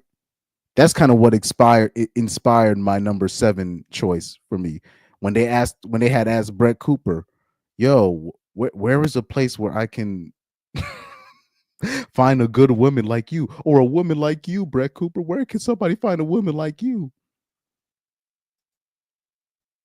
And this bitch ended up bringing up, or the dude ended up bringing up, talking about a gay nightclub. Or you can find a woman at a gay nightclub because she's not looking for attention, so she's going to what? Ain't no real man going to a gay nightclub to find a bitch. What is wrong with these? And Brett Cooper, she should have shut that conversation down immediately, but she was like, oh my gosh, that actually makes sense. I couldn't believe that. Because the dude had brought it up. And Brett Cooper should have shut that conversation down immediately. But no. That just shows you most women, they have no when it comes to particularly where men should be approaching or what not to approach, they don't know what they're talking about.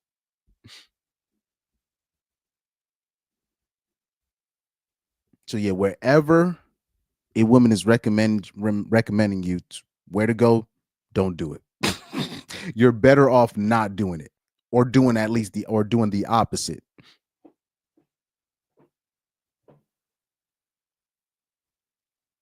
Okay, so you'll have, how about this? Like, I'll leave that alone, right? So number 6. I don't want to be completely uncensored here. Let me not do that. Okay. Okay.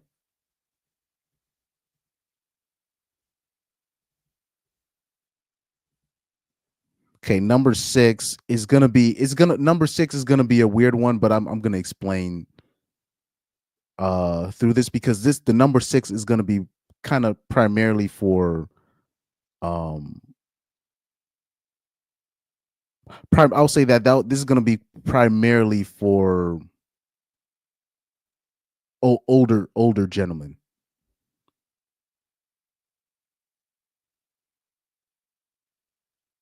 Let me see this. And number 6 is going to tie into something that I'm going to bring up later on, which is going to show up later on, right? Is going to show up later on, right? So number 6, restaurants, right? So this is going to be for a little bit older gentlemen. So you have to be careful because one of the classic moves is you'll have women sitting by themselves, right? And they'll be at these restaurants or these cocktail spots or whatever. That it might go under bars and nightclubs. It kind of does a little bit, but I'm talking about there are women that will sit by themselves.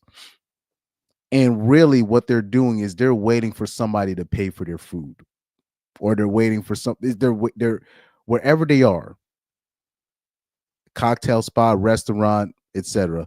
They're waiting for somebody to pay for their stuff. So this is stuff that, like, dudes would kind of do automatically.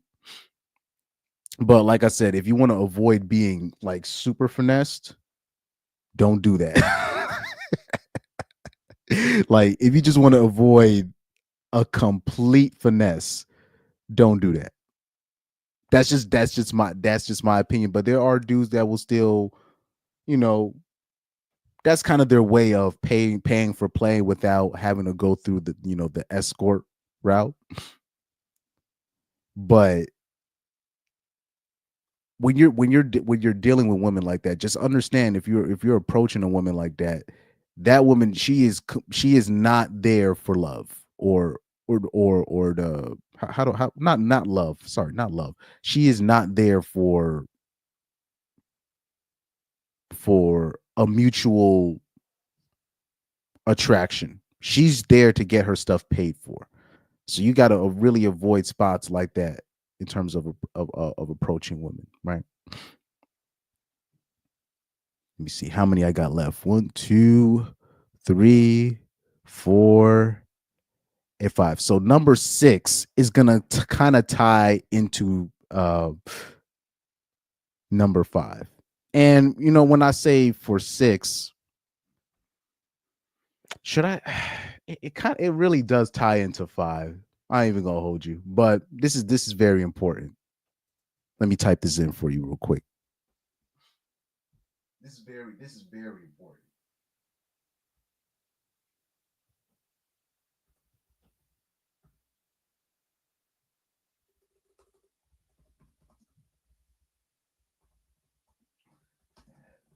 Drive-throughs and front desk jobs. So I'm gonna go on a rant with this one. Because it basically ties in, right? Number 5, female employees at drive-throughs and front desk jobs. I cannot stand dudes that still do this. I cannot stand dudes that are still doing this in 2025.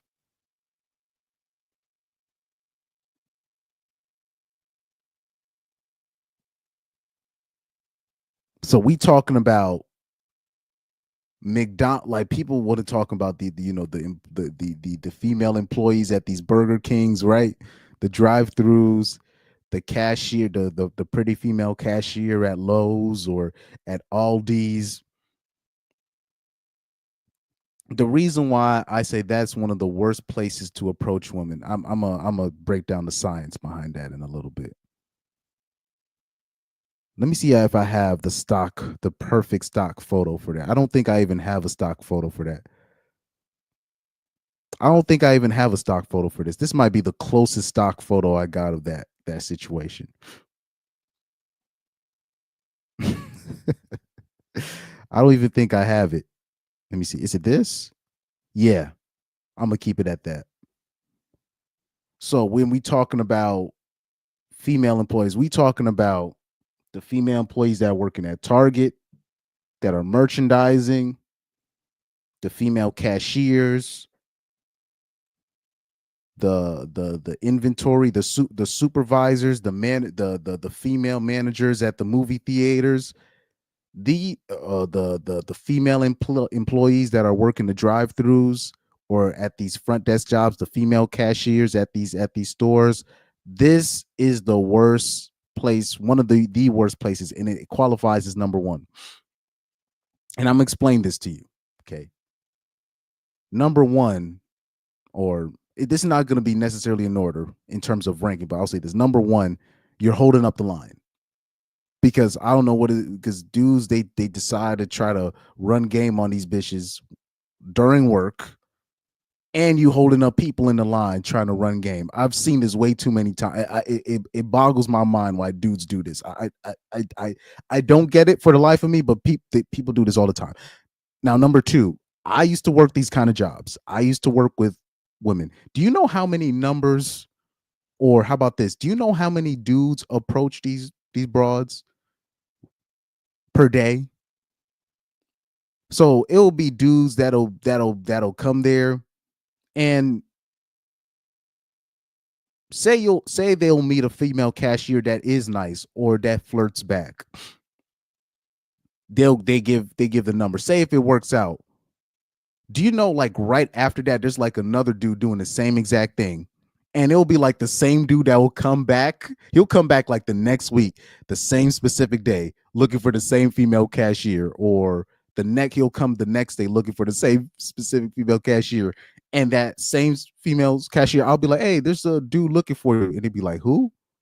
And I'm like, him, and they won't even remember.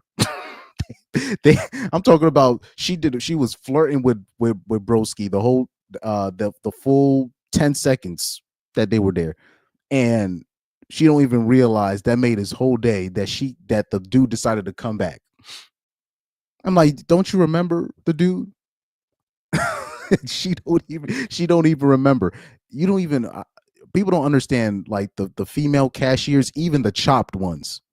You don't even understand how much approaches they get from men a day.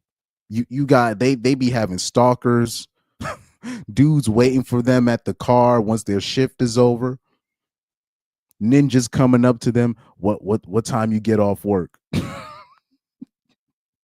So this is like, I don't know if Ainsley's gonna be in the chat. This is literally right up our alleys. I don't know if Ainsley's in the chat. This is literally right up our alleys. We got stories about that. We got stories about this, right? Because this is one of the first jobs that we ever had. So we saw this stuff up in person. Like, I used to like when I worked, I'll say this, when I worked at Home Depot, I used to be like, can I please work with a certain female?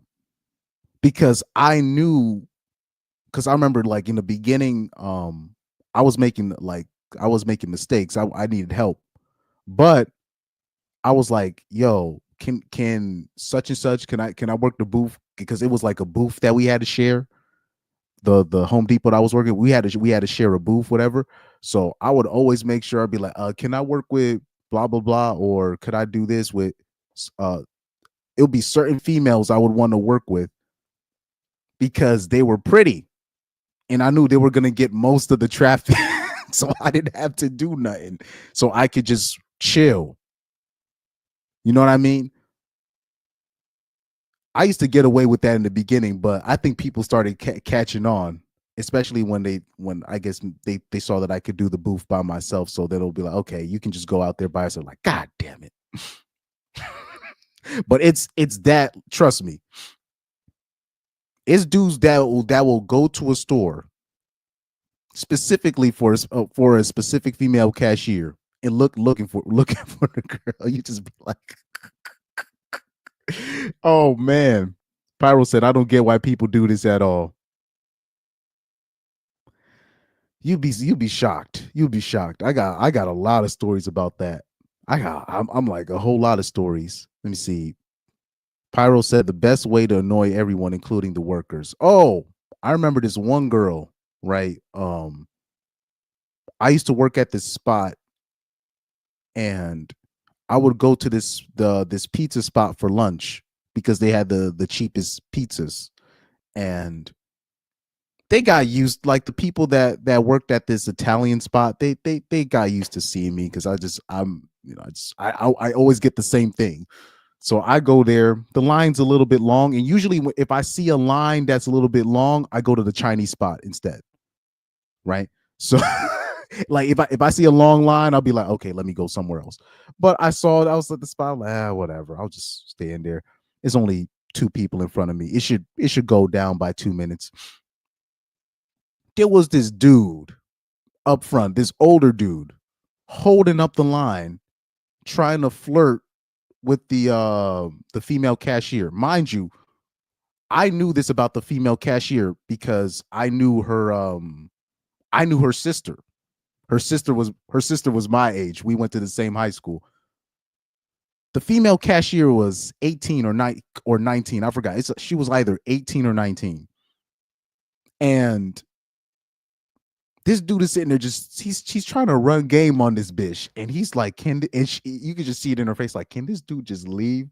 And I'm just like, this nigga holding up the whole line. Oh, mind you, this wasn't a ninja. This was an older white dude. But I'm just in my mind, I'm like, man, this dude holding up the line. I'm hungry.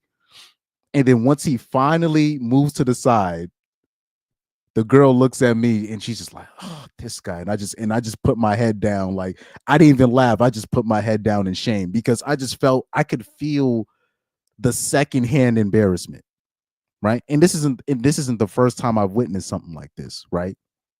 Men, I don't know what is it with men approaching women at their job doing this, but particularly, the younger front desk workers or the younger women working the registers. They be trying to give them their number. I'll say this: the only time because most of the time when I'm trying to I'm trying to be in and out, right? But the one time I paused to do something, because I remember it clearly. I remember I was at a McDonald's, and there was this girl working the drive-through. And I got my food, whatever. I already paid. I get my food. But she was blasting the Drake Take Care album. And I remember I was like, that's all you've been listening to all day?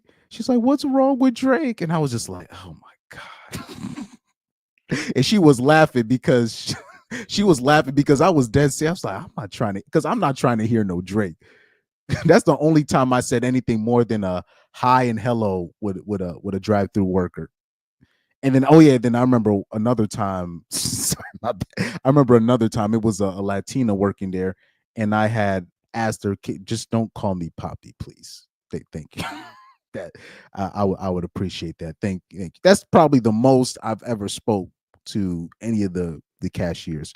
And to be fair, the way I grew up, right? I didn't really seem like, particularly my dad. My dad, he barely says anything to the female the female cashiers, right? Respectfully, right? Or a lot of the dads that I saw that were productive, the cashiers tended to annoy them. You know what I mean? So that's that's just how I grew up. So I never really, I'm not trying to, make nice with most cashiers. Like I remember even like, I'll say this, like sometimes you go down south. This is what happens. Like when you go down south, it'll mess with you. Like if you grew up in the north, right? So if you grew up in like New England, right, Northeast region, it'll be a culture shock if you go down south. Like I remember going to Florida and it was like me and my brother, and this is where you're witnessing like actual sexual harassment.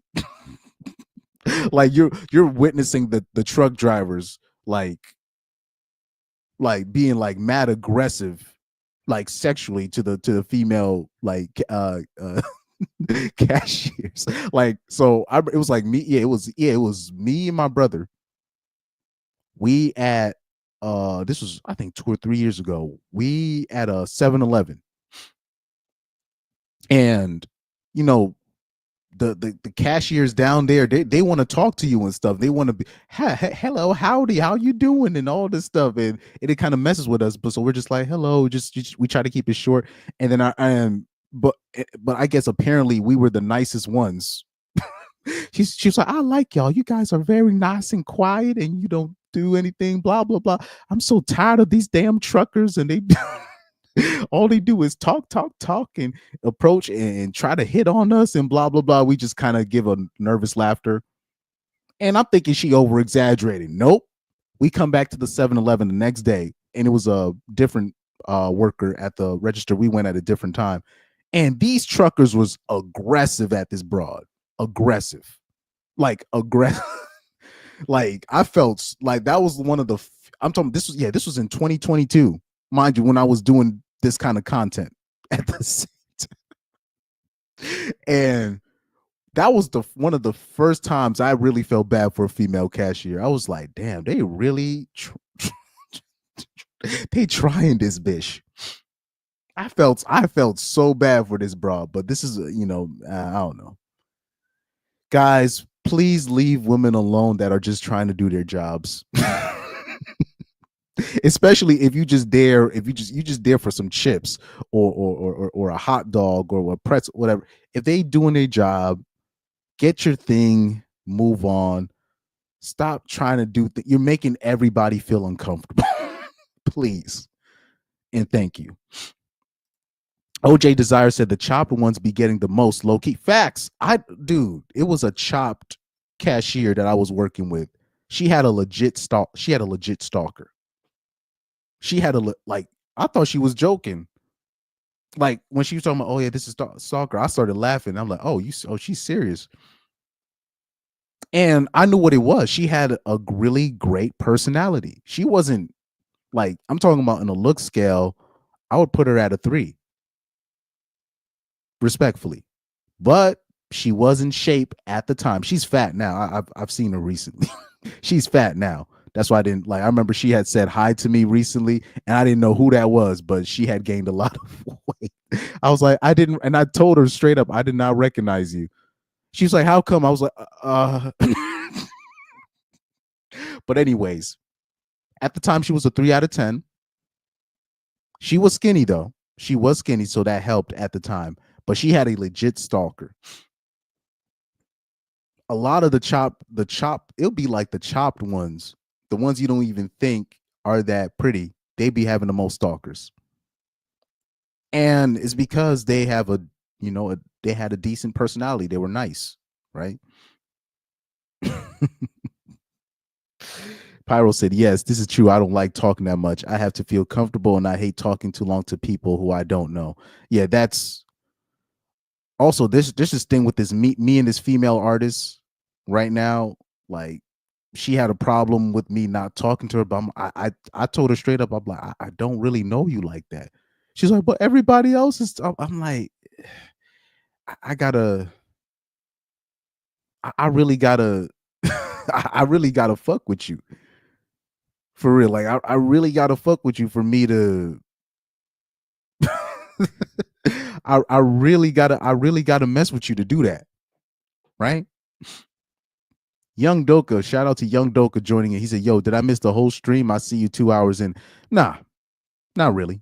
So right now I'm talking about, obviously you see the title, the top 10 worst places to approach women.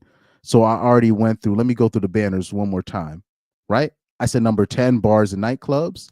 9, online text message. So remember, this is top 10 worst places to approach women, right?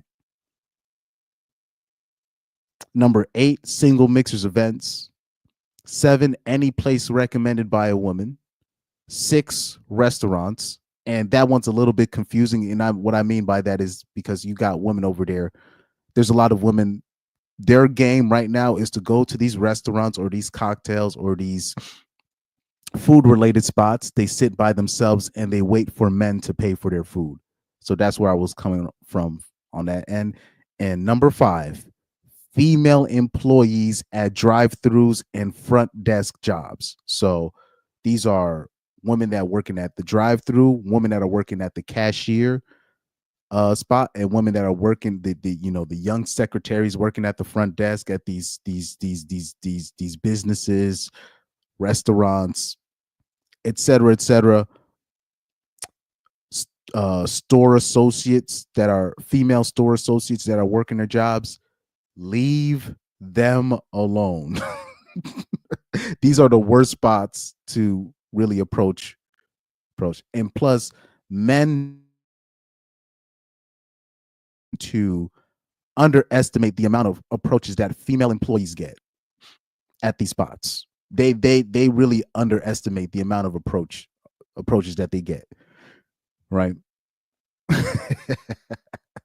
And really, low-key, that could be number 1, but that one I had to go on a rant on that one because it gets on my nerves, because I'm not into all that, talking to the female cashiers and all this. Bro, get your things and move on. There is a line. You know what I mean? I can go on and on about that. I could easily go on and about that. Okay. Now, number 4, what I'm about to put, it should be pretty obvious, but it should, and it's, yeah. See, 4. Number 4, college. And obviously there's certain amendums. I don't know if I'm saying that right. Amendums. There's certain things to that. There's certain criteria to that. So you need to be aware specifically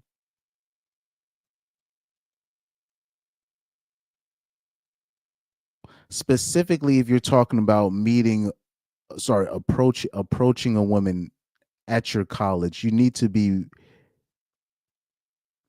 careful, specifically around sophomore, junior, and senior year. But I'll say specifically junior year. You got to be careful because you think that you're getting a catch, but you're getting a woman that's completely ran through by junior year. Now, if you're meeting a woman that's really on her hustle, she's not staying on campus, and you meet her freshman year, but she's like driving to the school, she's not staying on campus, that might be different. But I don't think it's the advantage is on her court, because by that time, especially like junior year, you're talking about by junior year, she already knows the game. You're dealing with a woman that damn near knows the game, especially if you're talking about senior year, damn near graduate year. So you might have to avoid most women in any post grad schools. It might not be the catch that you think that you got. You know what I mean? That's just my opinion on that. That especially if you're talking about like any type of nursing school. Because I still see plenty of nursing broads in graduate school. They got they got an engagement ring on their finger. They know the game, because by that time you're dealing with a pro. You're dealing with a real pro. She know the game. She knows what type of dude to get, what type of dude I should let approach, She knows the game by then. So you're not approaching an innocent, young woman that you think you're dealing with a pro. She's allowing this stuff to happen. Right? This is very important. He said number 7. Wait, OJ Desire said all 10 are accurate, especially nightclubs. But that's why I wanted to put that out the way, because if I have to tell you, approaching women at the nightclub is not that advantageous for men. I mean, but specifically when you're talking about that loud ass music that you got to compete with, it just makes it so much worse. He said number 7 is misogynist. Yo, any place a woman recommends, you need to throw that. You just do the opposite, or just don't go to that spot. Yes. Young Doka said most men's go-to is number 5. And honestly, if you're not him, don't waste you and everyone's time. I always say it like this.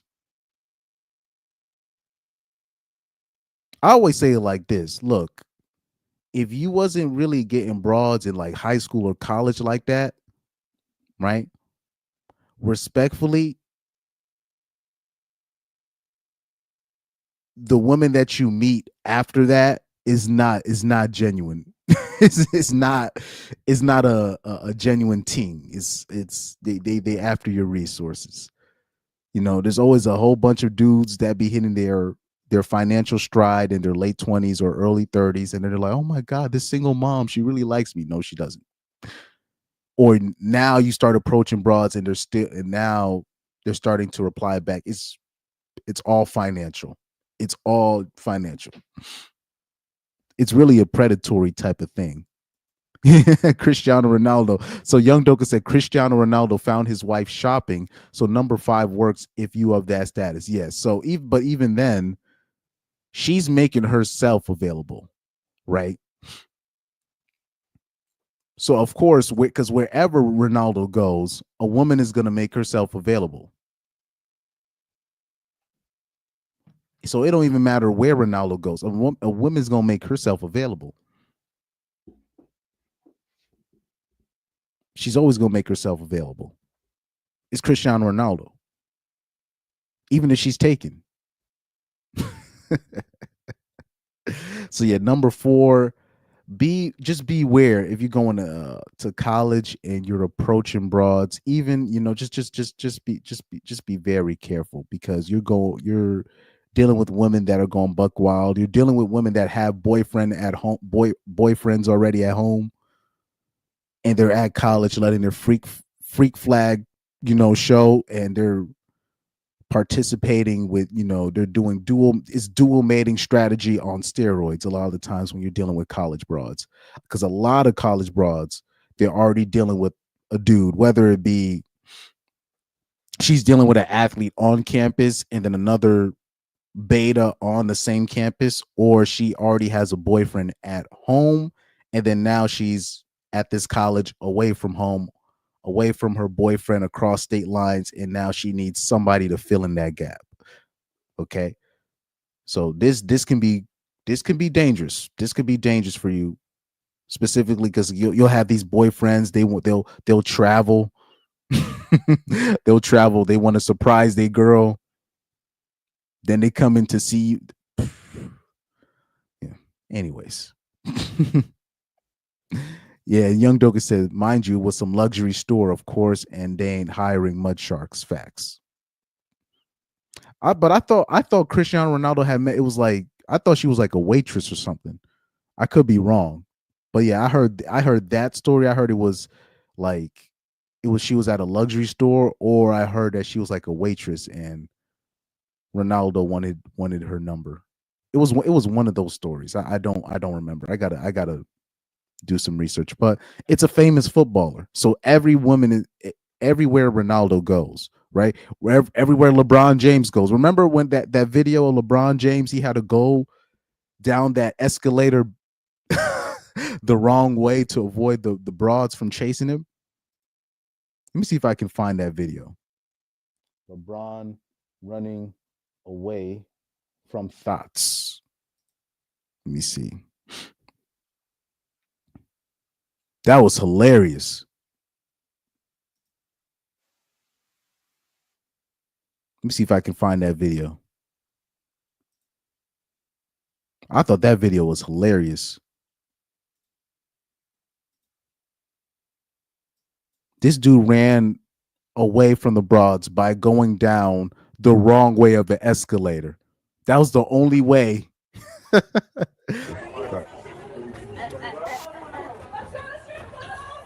Strip club is where we going, bro. This guy crazy. He looked, the broad was still trying to go after him. Strip club is where we going, bro. This guy crazy.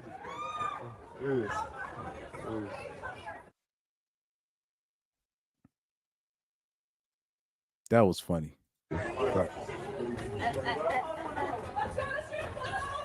Strip club is where we going, bro. This guy crazy. You just still see the broad still trying to go after him. Still trying to walk after him.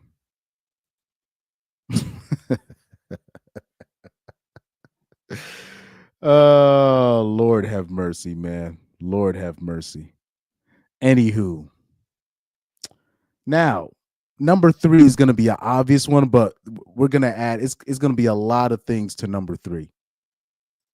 It's going to be a lot of things to number 3.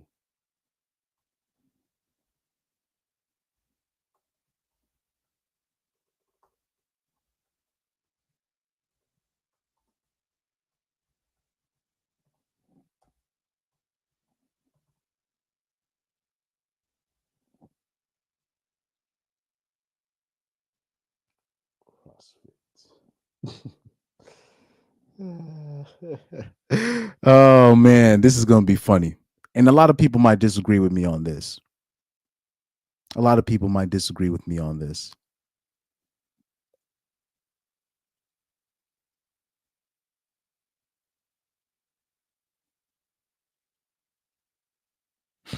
A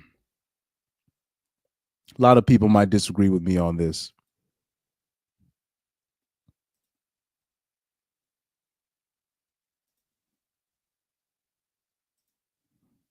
So, number 3, I would say gyms, but not just, I wouldn't say just gym. I would say also co-ed leagues and CrossFit spots, like these CrossFit things where you got men and women both doing things athletically. I think it's not the best spot to do it. Now, gyms is pretty obvious why, but it's also going to cross over to what I'm about to say. Say in a gym, you approach a lady. Say everything works out perfectly. Say everything works out perfectly. She likes you, you like her, right? Like the Lil Wayne song, right?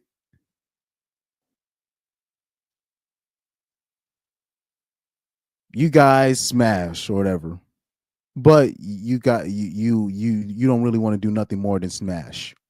Say she goes crazy on you. She starts stalking you, but you want to break up with her. You don't really want nothing to do with her because really all you wanted to do was smash. And after you smash, you realize, oh, I really don't want much to do more with this woman. Now you're trying to break up with the broad. And now you have to switch gyms. Or if you sign up with a co-ed league and you're doing something with this girl, now you got to switch teams. Or if you're doing CrossFit or you in a running club, now you got to choose a different running club. So this is the best. I'm talking about. So this is the best scenario for you. You smash. You better hope she finds another dude to move on with outside of you, because if she doesn't, you already know she's gonna catch feelings And if you want to move on, you won't be able to move on. And now both of y'all gonna have to switch gyms. Both of y'all gonna have to switch teams. Both of y'all gonna have to. And I'm talking about this is the best case scenario for you. And it ends in disaster. Now imagine you approached abroad. She says no. Now you're known around the gym as the pervert or the creep. And you got to switch gyms. Like I said, if you're approaching a woman at a gym, etc., the only time you do this is my opinion, is if you're traveling. So say if you at a hotel that you're not going to come back to, or you're at a country, or you're at a certain city that you're never going to be at again. So you're at a specific type of hotel and you're at the gym hotel and she's giving you a hot lead.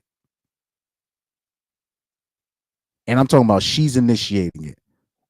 Then maybe that's a go, because you already at a hotel. She comes to your room or you go to her room and it's on like Donkey Kong, and then you guys can both move on with your lives and separate and not see each other again. So if you're traveling, you at a hotel gym and she's giving you a hot lead, then have at it. Then have at it. But I'm talking about at your local gym. If you want to keep going back to your gym, or you're at a specific co-ed league, if you're doing a basketball co-ed league, a soccer co-ed league, or you're in a running club, right? And like I said, it might be safer to approach at a running club because it's not really a whole lot of dudes in it. But like I said, you better hope that the girl that you smashing at the running club, she don't catch feelings, because you're gonna have to switch clubs, right? So that's the best case scenario.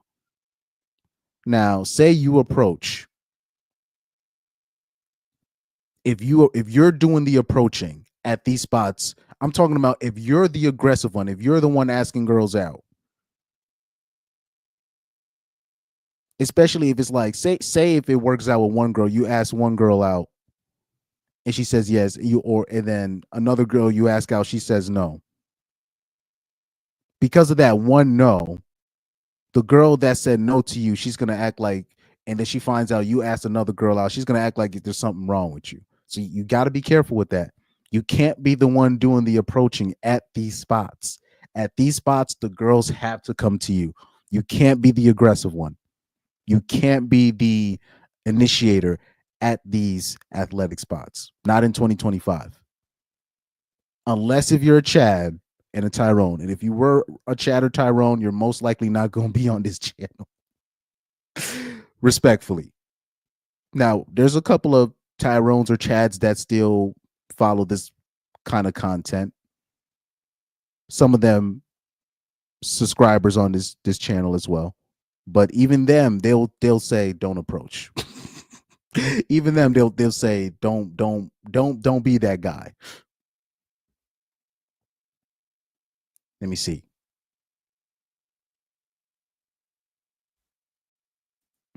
OJ Desire said, I be hearing a lot go down in the run clubs, though. They do, but that's like I said, that's only for specific dudes. And I know what you're talking about, those particularly the you're talking about them ATL run clubs. You might end up catching something. I wouldn't do nothing with. If you in a black dominant run club, you're gonna catch something if you're participating in those things. But anyways, I'm gonna leave that alone.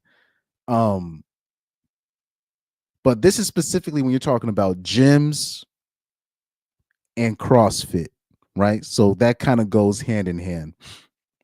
Now, I'll say this, co-ed leagues is one of the more easier places to meet up with women, meaning to have a casual conversation with a woman, right? I do co-ed pickup, right? Women go out their way to talk with me all the time, right? But even still then, I don't approach them. Everything is high and by, or but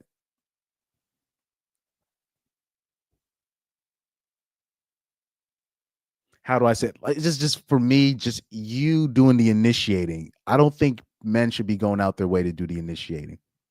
Obviously, be friendly, be courteous, but just don't do too much. I would rather you be known as a man that don't be saying nothing. Because if that's your reputation, oh, he don't even be he be quiet. That can help you in the long run. Trust me, right? I always bring up the example when I was working at this one spot last year. I was just known as the person that really I don't like talking to my coworkers. I only talked to one of my coworkers, and it was this dude, right? And I liked his personality, right? So I would talk to him, and he was mad chill, right? And we still talk from time to time via Instagram, right? Mad chill dude. He ended up becoming one of the supervisors.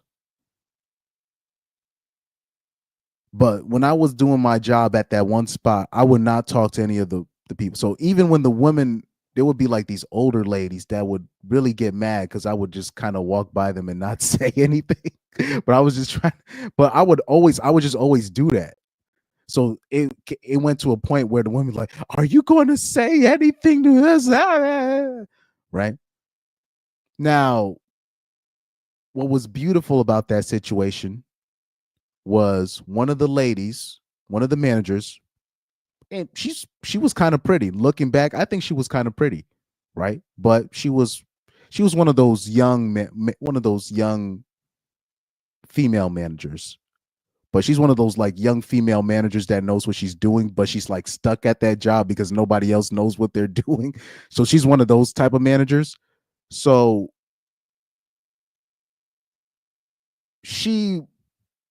I could tell she noticed. So one day I was like trying to clock out, whatever. And it was one of the older women tried to say something again. And then she was like, he doesn't, don't. She had to stick up for me. She was like, he doesn't. And then the second time I was in the break room, I'm just trying to pay for something, and all I hear, Chris, why are you not saying that? And then she happens to be there. She's like, leave him alone. Please leave him alone. Now, mind you, I don't really talk to that female manager like that, but somebody's going to notice if you're not going out your way. Right? And what's the point of being that? I don't think there's really any. Do you get any cookies or bonus points for going out your way, saying hi to everybody like that? No, and that ends up being used against you, which I've seen it be used against a lot of outgoing type of dudes.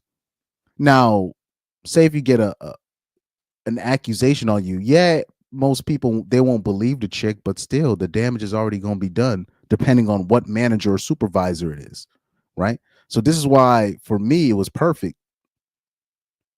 Particularly, it was a girl of a higher ranking, a young woman at that. So she probably already has. There's probably one of the dudes that already like her.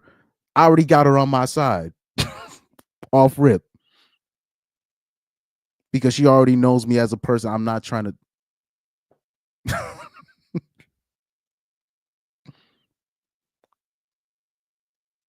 Let me see. Educated Pookie said, I don't approach women anywhere except for warm environments for the most part. I see what you're trying to say. Like I said, if you're on vacation, that's different. If you on vacation, if you at some place like these spots that I'm where I tell people don't do it, because I know you got to go back. You got to keep going back to these spots. A lot of these spots that I've mentioned, these are places where I know men they want to keep going back to these spots. Don't make those spots in an unnecessary place of drama, so much so where you got to start switching spots. And you could avoid switching spots by just chilling out. You know what I mean? And just because you don't approach women doesn't mean you're not going to get no play. But if you out there being the aggressor like that, especially in 2025, I just don't think it's a good look for you. Every girl that you're with, it needs to be a hot lead. It needs to be she wants to be with you, so much so where it's like her friends know that she wanted to be with you. It has to be that way. Educated Pookie says, if I approach a chick randomly during the day, either she's my exact taste or I get a choosing signal. Exactly. I tell dudes, don't be like, try not to be using certain like using girls for practice, whatever, because you're just going to end up getting your feelings hurt when you approach a chop chick, but you using her for practice and then she rejects you, then you get mad at her. No. If you are going to do approach a girl that you actually find attractive or someone you would actually want to go out with. So if she turns you down, you can move on with your life. Let me see. Young Doka said, if you want to approach her at a gym, you become jacked and start training people, then she approaches you. But most people, they don't want to put in that kind of work. Because now that's the obvious thing. Right? Or if you're in one of these co-ed leagues, just be the best player on the co-ed league. Now that's easy for me to say, right? I've always outside of being in college, I've always been the best player on my team. Like ever since the 7th grade and outside of college, I've always been the best player. I've always been the best athlete on my team. I'm talking about outside of my freshman year of college. I've always been the best player on my teams. And that obviously includes co-ed leagues. Oh yeah, and with co-ed leagues, it'd be funny too. Like you'll be like dudes that come in, right? And they think they're about to score a whole bunch of goals because they're facing girls, and they end up being ass. It's just it's funny to me. But anyway, I done seen a whole lot of dudes to they'll come on the team, right? And they're looking at the pace of the game. They think they finna score all these goals. I'm like, these motherfuckers ain't finna do nothing. These motherfuckers just gonna give the ball away and expect somebody to do their dirty work. Let me see. Educated Pookie said, in 2023, I did like 4 cold approaches.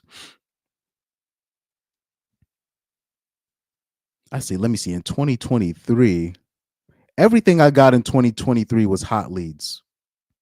So yes, I did ask one woman out that year, but it was a hot lead. Like I could tell she was feeling me. Like it was obvious.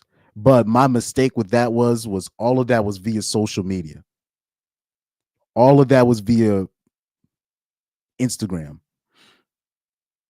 Which, you know, doing that stuff via Instagram, even though it'll like say like obviously it would end up with me meeting with the chick, but it never ended out. It never ended well. I think most of the I'll say this.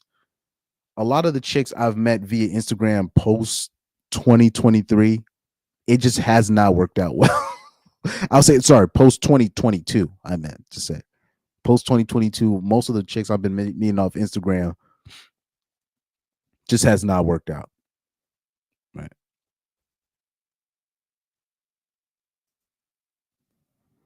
Educated Pookie said, I don't know why dating coaches push cold approach to so much when there are plenty of social places to meet women. Like, I think just cold approaching and it just messes up the dating market. I think that's just what it just does it. I just think there's way too many places to meet women. I don't think there's a need for a man to be that aggressive in approaching women.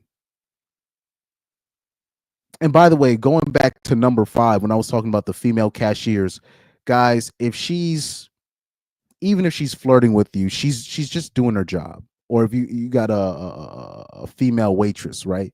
A female waitress, they're just doing their job. Don't take it as, man, she's feeling me. She's just doing her job.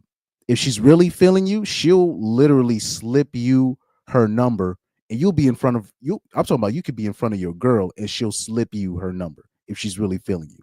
So stop, please. Leave the female waitresses, the female cashiers, please leave them alone. Oh man. Educated Pookie said, I was never the best player on the team, but being on a few teams at least gave me some non-nerdy hobbies. Facts. If you're a person that's just, even if you're a so-called nerd, look what's happening to all the typical, like, quote unquote nerd conventions. It's been taken over by ninjas. even the spots where the nerds used to go, like the Comic Cons and all these things, now it's been taken over by these these frat ninjas, these fraternity ninjas. It used to be a spot where the nerds and the nerd boys and the nerd girls would meet, or the nerd boys would meet with each other. Now these things have been taken over by ninjas, like these anime cons. It's I feel so bad for the average nerd, because these people used to, like, I remember back in the day, like, anime dudes used to get bullied, made fun of. They were called corny and whack, and now these same people are now taking over their spots. It's the worst, man. These normies are the worst.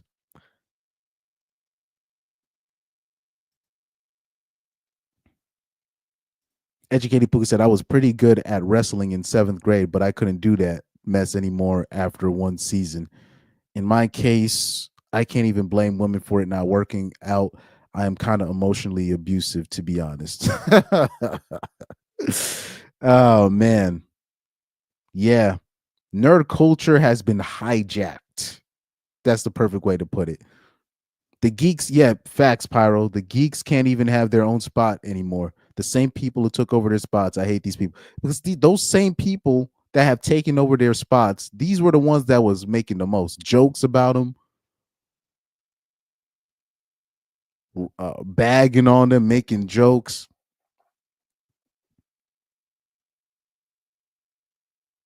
Or these other spots, like these conventions where, like, the average man would go to at least, feel like he's special, or feel like, all right, I'm in a place where I'm in my element. Those spaces have been hijacked by men looking for broads. These spaces used to be like spots where, men or men of a particular craft can go to and just be themselves. But these places have been hijacked by horny average dudes looking to be more than that and using these spots to source out women.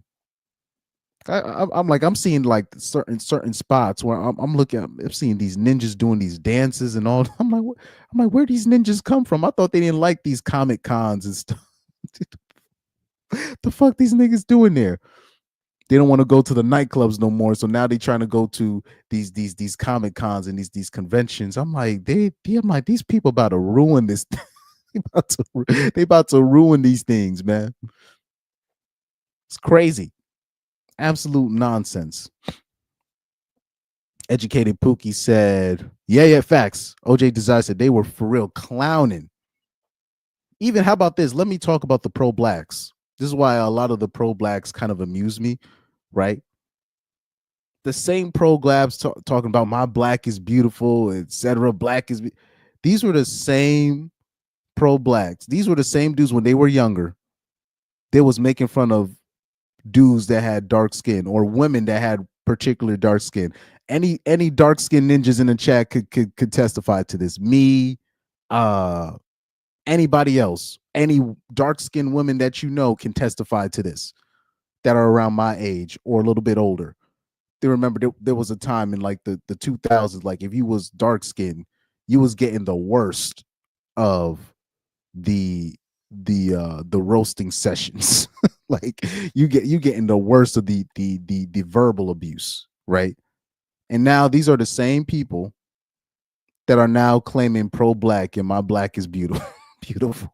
It's just like, you're just like, what? And then now these are the same people that tell me I'm not really black because I speak as a certain type of way, or I like a certain type of hobby. Now I'm not black enough. You're just like, the fuck? Educated Pookie said, I was playing Yu-Gi-Oh! And Duel Masters in high school. He means middle school and high school. He said, I used to go to Pokemon League to duel and trade cards when Toys R Us had it back in the day. I used to have, like, I remember I had like the indexes of all the comic books, of all the Marvel comic books. So specifically for Spider-Man. So I knew all the Spider-Man stories. They used to have these indexes in my elementary school library, and they would show you the history of everything. So they would have these I'm talking about indexes, not biographies, indexes.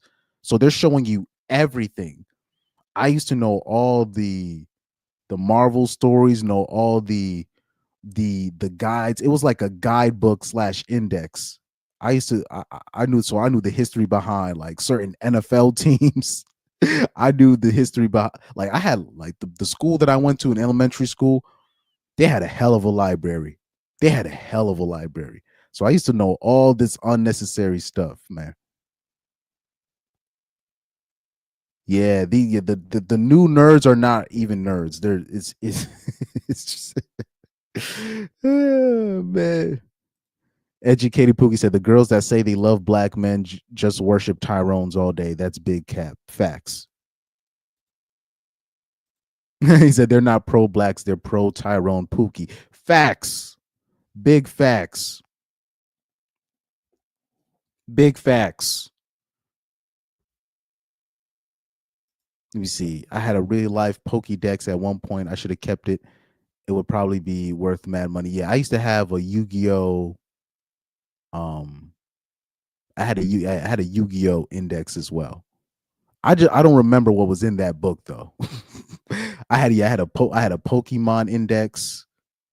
Well, you said a Pokédex, but I had like the actual like the shit where I knew like the characters, the back history, everything. Like it was like these books were huge. They were like 400 pages, like 300 pages, 400. I think even more than that. Like huge indexes. I used to read those things like oh my god. They had like, I remember they had a Star Wars one, but I would just flip through it, so I didn't really look into it. But I remember specifically they had one for the New England Patriots, the NFL team. Then I had the Spider-Man index, the Marvel index. It was basically like that. Yeah, it was because the pages were huge and it was like 500 pages long. No cap. I used to be on them school buses going through these things like, oh my god, like it was work, like it was nothing, man. But yeah, please be careful at your gyms. I'm talking about especially at your local gyms. These things that you want to keep coming back to, especially when it comes to your body, when it comes to your physical health. Don't turn your local spot into a dating thing or a dating mishap, because you want to be able to come back. You want to be able to come back to your spot, right? Number 2. Oh, let me write this down. Okay, number 2 should be pretty obvious. Excuse me, sorry for burping. Pause. But let me hit number 2. Your work, right? So wherever you work at, Don't be asking broads out. It's one thing if they ask you out, and you should, and then you make your decision from there. But I'm talking about you trying to, even like what dudes like to do. They like to plant seeds and try to do like little flirty jokes here and there. Don't risk it. Don't risk it.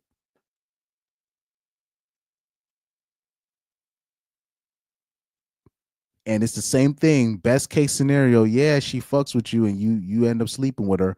But what if she goes? What if she goes crazy on you? What if she goes crazy on you? You have to consider that. And like I said, most men don't want their woman to leave. But your best case scenario is if she finds somebody else and she's able to move on from you. That's your best case scenario. And most dudes don't want their side chicks to leave. They don't want their women to leave them. But that's your best case scenario. If she goes crazy on you, and now she ruins your place of work. Now, if you work at Wendy's, if you work at McDonald's, Lowe's, Home Depot, one of these spots, one of these janky spots, okay, all right. If you want to sleep with your coworker, I still wouldn't do it. Or Amazon, you working at one of these warehouses, all right, whatever. I still wouldn't do it, but I do you. But if you at one of these jobs you really worked hard to get,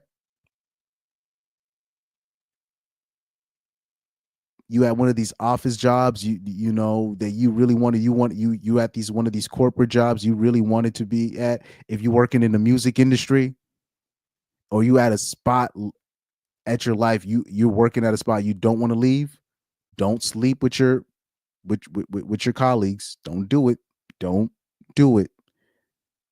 If you're working for yourself, don't sleep with your clients. Please, for the love of God, stop doing that. If you are a gym trainer, don't be sleeping with your clients.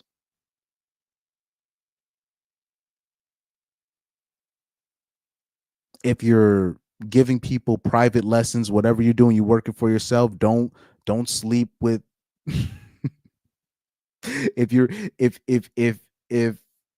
if a parent is hiring you for something, say if you're a private trainer or you're a music instructor and your job is to instruct their daughter, their 16 or 17-year-old daughter, don't be sleeping with the daughter. I know I have to say this because yeah, it's not illegal, but it's probably the stupidest thing that you could do. It might be the stupidest thing that you can do. Or, oh man, I fucked this dude's wife. Okay. Good luck with that, man. Because you can, like, when you're talking about stuff like this, you can lose your life over this stuff. You can literally lose your life over this nonsense. Dude, I'm not losing my life over pussy, bro. I'm not going to do that. I refuse. I'll check out myself. I might consider checking out myself if it comes to a point where I risk myself for some punani like that. There's no way. I come on. But you know, people like there's even people in the space, they'll brag about messing with somebody's wife. And look, even people say, oh, what if they're in an open relationship still? Don't do it. Cheating still goes on in open relationships, believe it or not. So please. And like I said, if you even if you work for yourself, don't sleep with your clients. Don't sleep with your client's wife. Don't sleep with your client's daughter. I know it sounds conventional wisdom, but you'd be surprised how common this nonsense is.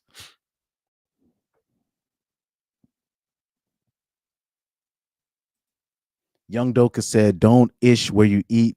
Learned that the hard way. Almost got fired because I whispered kind of loudly some freaky stuff to a girl I was talking to, and some lady ratted on me. Like I said, I almost got caught up in a situation at my first job with this one girl that I was being thirsty over. Now, thankfully, it was a janky job, so it's not gonna do anything, and people were messing around anyways. But imagine if I had that same thing. Like, okay, let me show you something, right? Like my first job, I remember this one girl. I thought she was flirting with me because she would regularly she was a flirt, right? But I remember there was this one specific girl that took it to another level. She tried to smack me on my rear end. She succeeded. Now, since I was 19 years since I was like 19 years old, I'm sitting there thinking, oh, she feeling me or whatever, or she trying to joke. Now, my dumbass self, I'm thinking, oh, what if I smack her on her ass back? Now, thankfully, I was watching a channel like this during that time, and somebody was going through the exact same thing I was going through. And the guy said, oh, this one girl slapped me on my rear end, and then I did the same back, and then I got fired. So I saw that, and I was like, you know what? Let me not do that. That scared me. I was like, you know what? I'm not doing that. It was the exact same situation. She slapped me on my rear end that one time. And I was like, should I just do that? Because I'm feeling her. I'm thinking she feeling me. And I was like, you know what? Let me relax. And then I happened to be watching a channel like this. And then somebody went through the exact same thing and said, guys, don't do it. I got fired. I was like, oh, wow. I'm like, let me take that as a sign not to do that. Right? But I remember like, because there will be girls that will give you choosing signals at like the most inopportune times. But I just remember that one specific time I thought, okay, let me act on it. Because the other times I was like, okay, I don't know what's happening. So this time I was like, okay, let me do this because I actually like this girl. Nope, don't do it. Like I remember like one time when I was at the front desk and I was doing something. This girl, I'm talking about this one specific girl. She was so freaky or whatever. She was horny on me. She did some weird ish on some full contact ish and then walked away. Like in front of the person that I was like doing the job on. So much so, like it was in front of an older lady. She's like, "Uh-oh, I think she likes you." I was just like, "Oh my god!" She ends up walking away with a red face, whatever. And at that time, I did not even act on it because that was another girl that was a flirt. And Ainsley actually knows who I'm talking about, but that's a whole other story. But anyways, usually I wouldn't act on it, but that other time when I was with that other girl, I was like, "Well, let me." I said, let me try something. Thankfully, I didn't try nothing. Thankfully, thank the good Lord I didn't try anything. Because I would have been known as the pervert of the year if I had smacked her on her ass back. Educated Pookie said, wives are a no-go for me. He said, life is sad. Simps are dangerous. Facts. Educated Pookie said, my friend got reported one time for slapping his girlfriend's ass at work by some old lady, but HR let it go since he wasn't in a role above her and they were in different departments and were publicly dating. Oh, man. No, it wasn't because I was already at the lowest position. So Pyro said Chris would have gotten a demotion. No, I was just a crew member at that time. But still, I would have been known as the pervert of the year. And your like I said, reputation is everything. And with that specific girl, I was already dealing with reputation hits because I really liked that girl at that time. I really did. So with her, I was already dealing with a reputation hit. So if I even did anything like that, looking back, it would have been over for me, because that was the same girl that was using me for rides, talking crazy about me behind my back, but still using me. Like if I slapped her ass, it would have been over for me. Thankfully, I was watching a similar channel like this, and somebody was going to do the same thing. I was like, oh, never mind.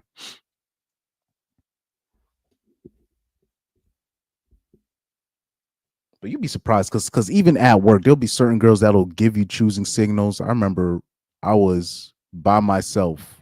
It was me and this one girl. We were the only two people scheduled in the morning. It was like two people called. That was just only me and her. Now, here's the thing, especially when it's like two young kids working together. I will say this, for some weird reason, women will get ridiculously like touchy with you when it's like just two of you working, whether it's like a night shift, if it's just you and the broad together. She gets very adventurous, especially if it's just you. Even if you think you're a chopped dude. Because I was like, nah, there's no way. At the time, I was like, there's no way. If it's just you and her, and especially both of y'all are young, she'll try you. She'll give you something. She'll give you a little something. She'll try you, and you'll just be like, oh shit, that's a strong ass choosing signal.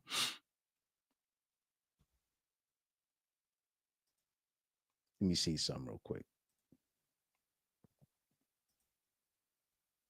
She grabbed my third.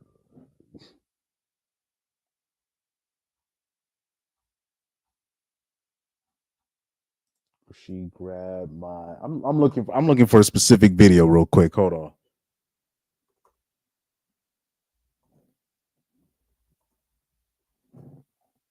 Because I remember this. Oh man, I remember seeing this video of this one ninja. He was making a video for his social media, and he was like, man, it's just me and this female employee. We working late.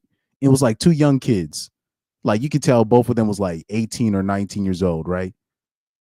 And I'm talking about in front of the camera, grabbed his thing. And then you just hear the dramatic sound effect. What was it like when she grabbed him? All you hear is the yo, that was funny, man. I was like, bruh. And all the comments said, bro, if you don't shut your camera off and take care of business. But yeah, like if it's just you two alone, it's a young boy and it's a young girl working together, and he's not completely chopped, meaning all he has to be is healthy. He don't even have to have his hair done or anything. He's just a little bit healthy. As long as you're in shape as a man, and it's just you and that girl, and you don't smell like shit, she's going to try you. She's going to try you. Where it's going to be like, God, what the the bitch is going to grope you. She's going to grope you. You're going to be like, bro, are you kidding me?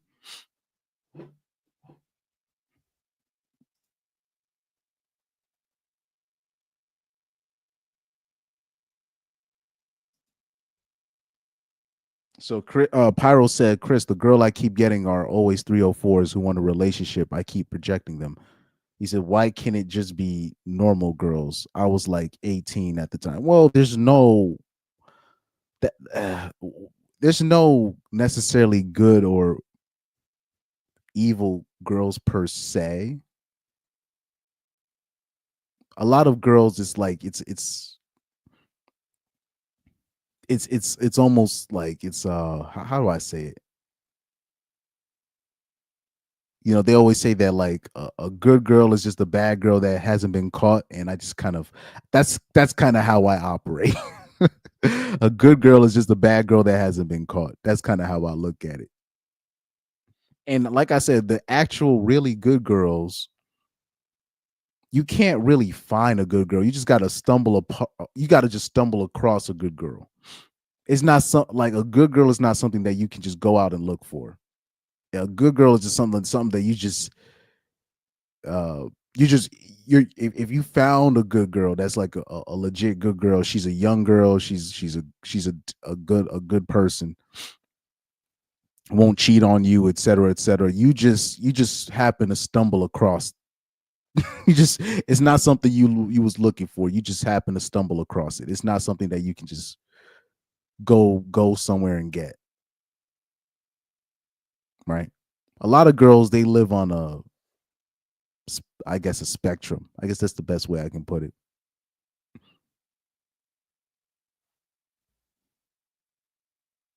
So any girl that you even think is a normal girl, but then you'll find out that normal girl has a ridiculously high body count.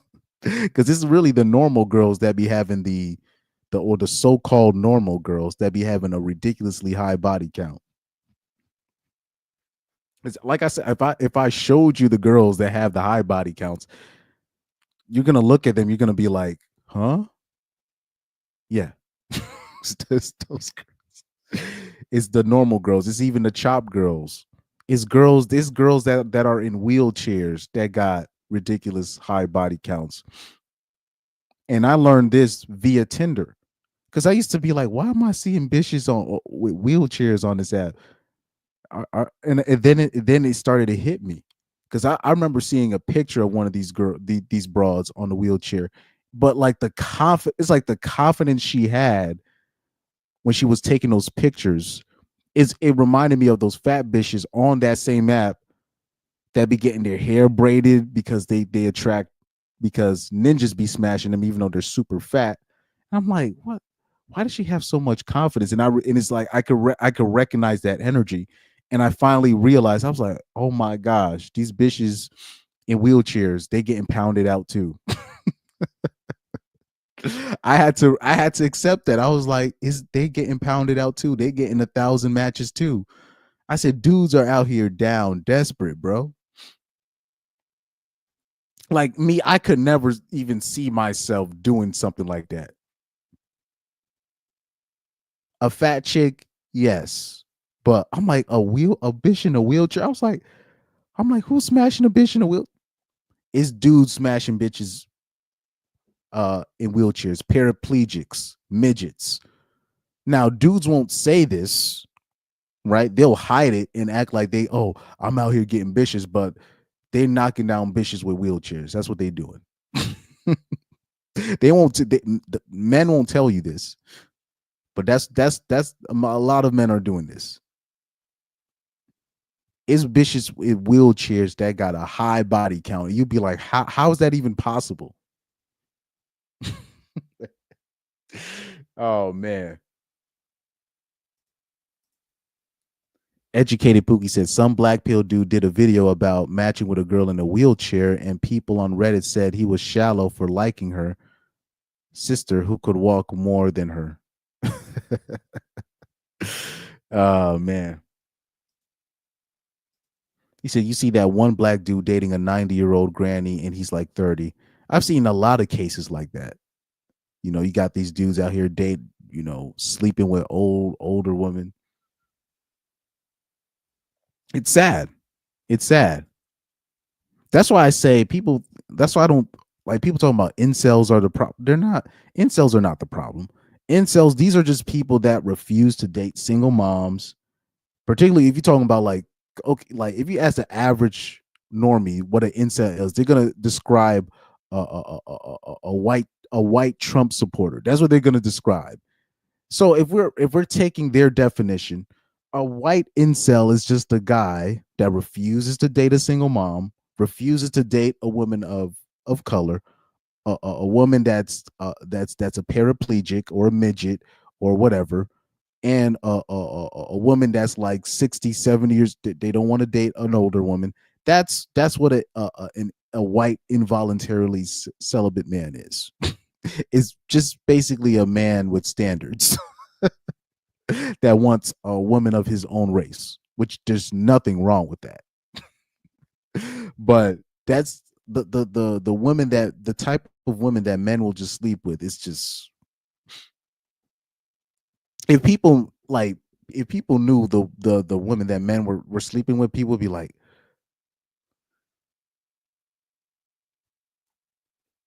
it's bitches I know, their face is drooping, like they have like a condition. Like I know this one girl. Her face is drooping. Like she has this certain condition where her face droops or whatever, and she can't really talk. I forgot what the disease is called, bro. Dudes be smashing her. I'd be like, when I was like, dog, you got to be kidding me. I can't even put the girl's face up here because she likes to. Okay, hopefully I don't say too much, but she likes to take pictures and stuff, right?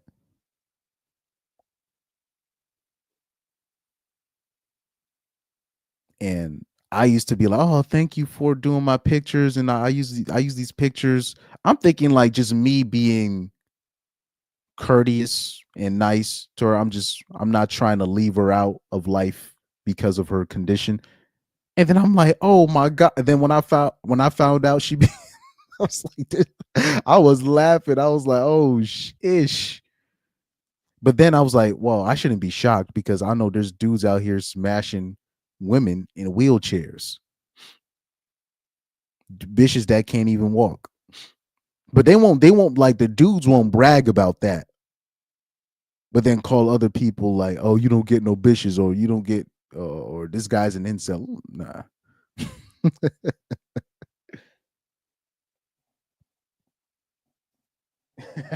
Educated Pookie said inkwells. He doesn't want to say the word because the algorithm. He said, I respect the incies more. Let's call them voluntary. Let's call them volcels, because they're not really incels. They're really volcels. He says, I respect the volcels more than these desperate dudes for sure. Yeah, they don't want to. Yeah, they don't want to smash fat women. Facts. He said, I'd rather be a volcel than a dude dating a 700-pound woman. Yep. Pyro said they refuse to date outside their race or don't want women who are low quality women. Facts. They don't want to date strippers. They don't want to sleep. Yeah, they don't want to sleep with strippers. They don't want to. Oh yeah, they don't want to pay for an escort. I forgot to even say that. They don't want to pay for an escort. They want to find a woman of their own race, and they want to fall in love and do it the old-fashioned way. That's what a so-called Caucasian incel is. That's all it is. And really, it's just, they just have high standards, and men should be operating like that anyways. Now, when it comes to the race thing, that's just a preference, obviously. But in terms of the quality of women, because they could a white involuntarily celibate dude could easily just get a single mom, right? Or he could just easily just sleep with a stripper for a price, or for some cheeseburgers, just pay her in food. But they want to find somebody of their quality the old-fashioned way.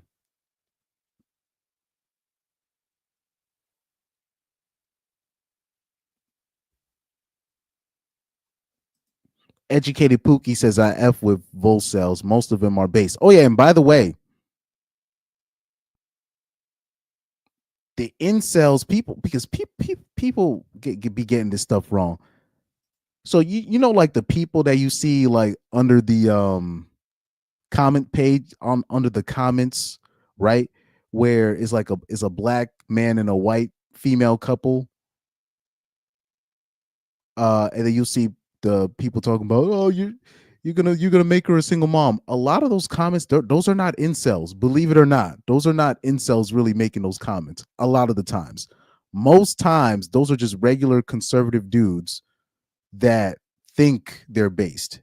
Those are not the incels. Believe it or not. believe it or not. Yeah, she hates her father. Those are not, believe it or not, a lot of those comments, those are not incels. A lot of those are not incels. Now, some of them are, but those are not necessarily incels per se. Those are called race cells, right? Race cells, which you don't really have to worry about.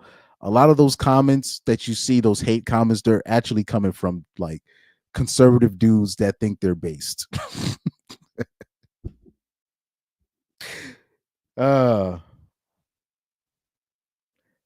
Yeah, race pillars are their own thing. Exactly. Race pillars are a separate thing. It's an off branch. They're not those are off branch from the incels. But the incels tend to get they tend to get the blame for everything. They tend to get the blame for everything. And I'm talking about in life. It seems like if a bitch missed the bus at work, she gonna blame an incel. Oh man. Young Doka said, I wish we lived in a Black Mirror episode where you could see everybody's body count displayed above their head. Ninjas would be shocked at the numbers that most mid Beckies are pulling and troll big backs. Yeah, people would be shocked. Like, especially the women that I know, they would, oh my God, people would be shocked. Remember when Brittany Renner was saying like her body count was 35 and then Shannon Sharp had his the reaction? Let me see something real quick. Shannon Sharp reaction to Brittany Renner.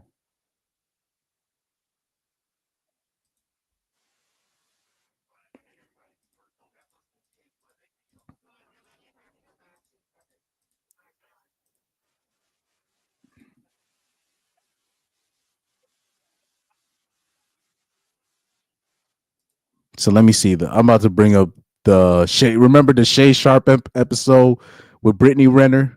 Let me bring that up real quick. Hold on for a sec. So, because my dating pool is, I mean, my God, impressive, expansive. I've had sex with 35 guys. Okay. Woo. Oh Lord. Impressive. Like to Shannon Sharp, 35 is a lot, right? But in today's age, 35 is actually not that much. It is, I guess, objectively a lot, but in today's age, that's nothing. That's nothing.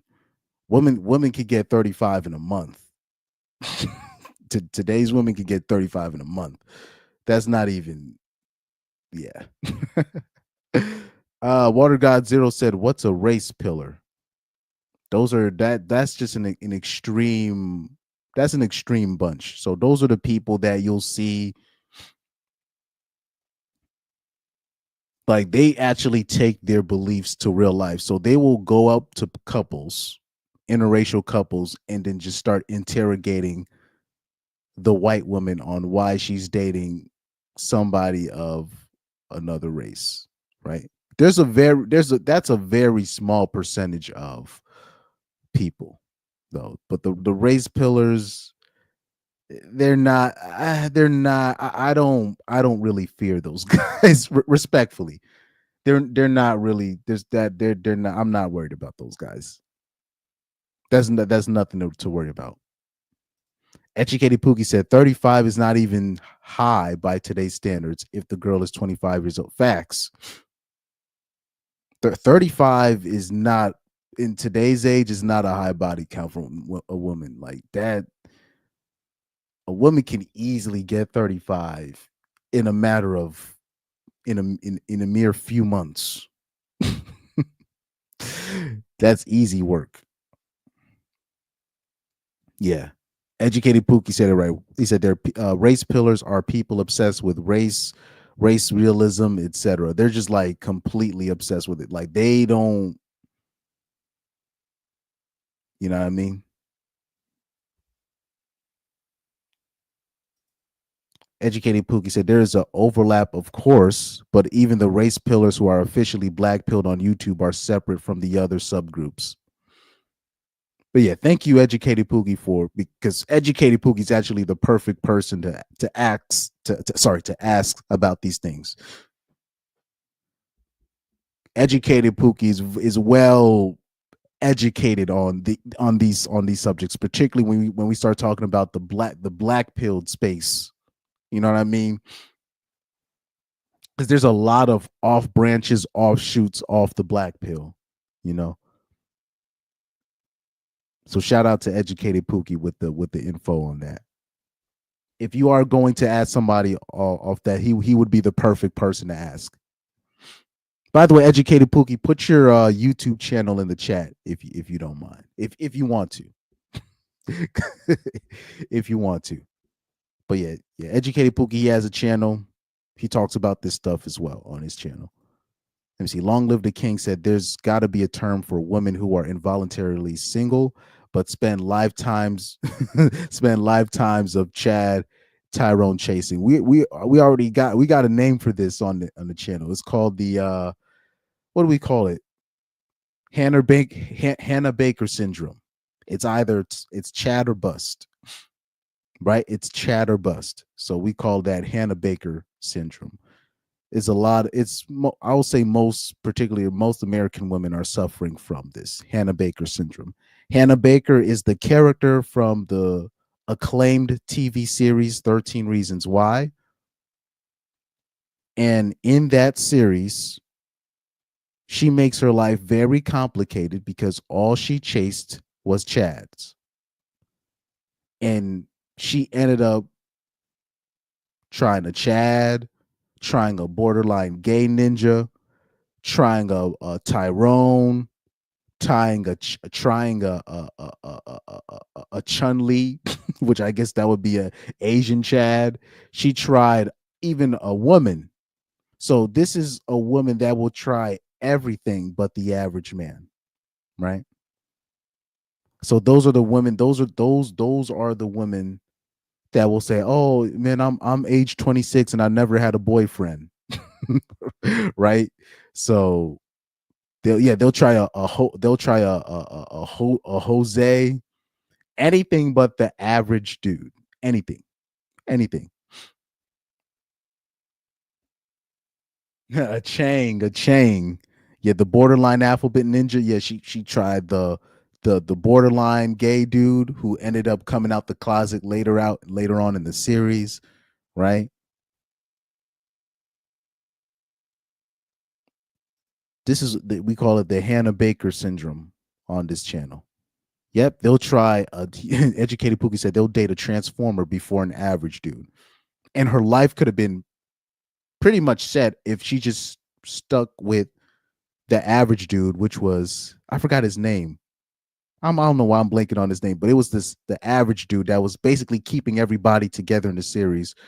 But she only tried him at the end after she got assaulted by Chad. And she tried making love to the regular average dude, and she just couldn't go through with it. she somehow found the strength to push herself off the regular dude that actually had love for her, but never mind. But anyways, he said SMH. That's literally the series. So we call it Hannah Baker syndrome. Hannah Baker syndrome. Water God Zero said he just subscribed to Educated Pookie. Yes, definitely. Educated Pookie, he has a quite interesting channel, to say the least. And I'm gonna just leave it at that. Nick said it's like gambling at the casino. It's gone. It's gonna be more losers than winners. Facts. It's gonna be more losers than winners. But like I said, the women, they rather do that. They rather do that, you know. So the serial Chad chase. I forgot who had asked that question. Who asked the question? That was a good question though. Yeah, long live the king. He was the one that asked the question. So like I said, on this channel, call it Hannah Baker syndrome. Hannah Baker syndrome. They will try anything. Obviously, Chad goes first, but anything but the average dude. Anything. Even if it means going to a woman. Yeah, Clay. I'm sorry. I don't know why I forgot his name. Thank you. Yeah, Clay Jensen. That was his name. That was the name of the main character of that series. I will say this. I was so mad at Clay Jensen when he turned down the black female cheerleading chick. He had one of the baddest chicks in the school, and he turned that down for a bitch that was already dead. I was like, bro. And the bitch liked him so much that she turned herself in, even when she got turned down by Clay. She liked him so much she turned herself in. I'm like, oh my God. You turned for a bitch that's dead. The bitch is dead. But like I said, like the Clay Jensens of the world, they really like their mid white women. Like white women really underestimate the love that white men have for him, boy. It's crazy work. Oh man. Educated Pookie said women post so much about grape and grooming and kidnapping in those weird novels. It actually confirms women shouldn't be taken seriously. Yeah. It's to me, I find it, I think it's unacceptable in my opinion.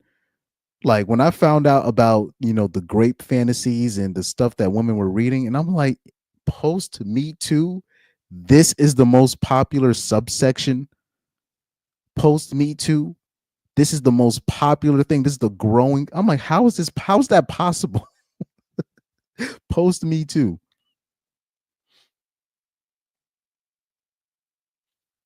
But I remember the Republican Aaron, he brought it up. He said that Me Too was supposed to be about women talking about men of power in the industry, particularly in the entertainment industry, taking advantage of their place of power. Now, the only dudes outside of the Chads and Tyrones and Pookies that women will claim is if their dude is part of the entertainment industry. Now, women overwhelmingly aim for those guys in the industry for clout. It's the funniest thing, bro. Like, anyways. Okay, so now let's hit number one. So, like I said,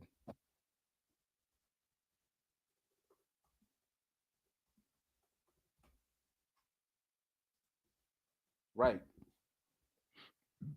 So the top 10 places to approach women. Let's start with number 10 before we go on to number 1, right? Number 10, bars and nightclubs, right? Let's take this off the screen. Right, number 10, bars and nightclubs. Number 9, online/text messages. 8, single mixers events. Number 7, any place recommended by a woman. Right. Number 6, restaurants. Right, and specifically for that, you got the girls that they're at these restaurants by themselves, sitting by themselves at these food spots, looking for men to pay for their food. Right. Number 5, female employees at drive-thrus and front desk jobs, female cashiers, female workers at these clothing departments, female employees at Walmart, Target, etc. Right. Number 4, college or any post-grad school. Right. 3, gyms, co-ed leagues, CrossFit. Add the running leagues if you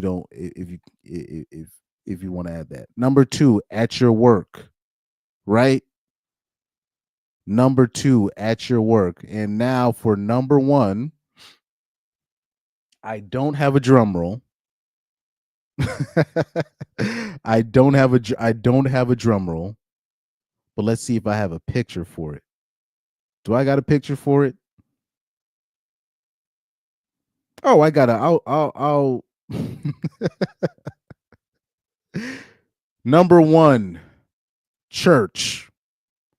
This should be the last place you should be approaching women for anything.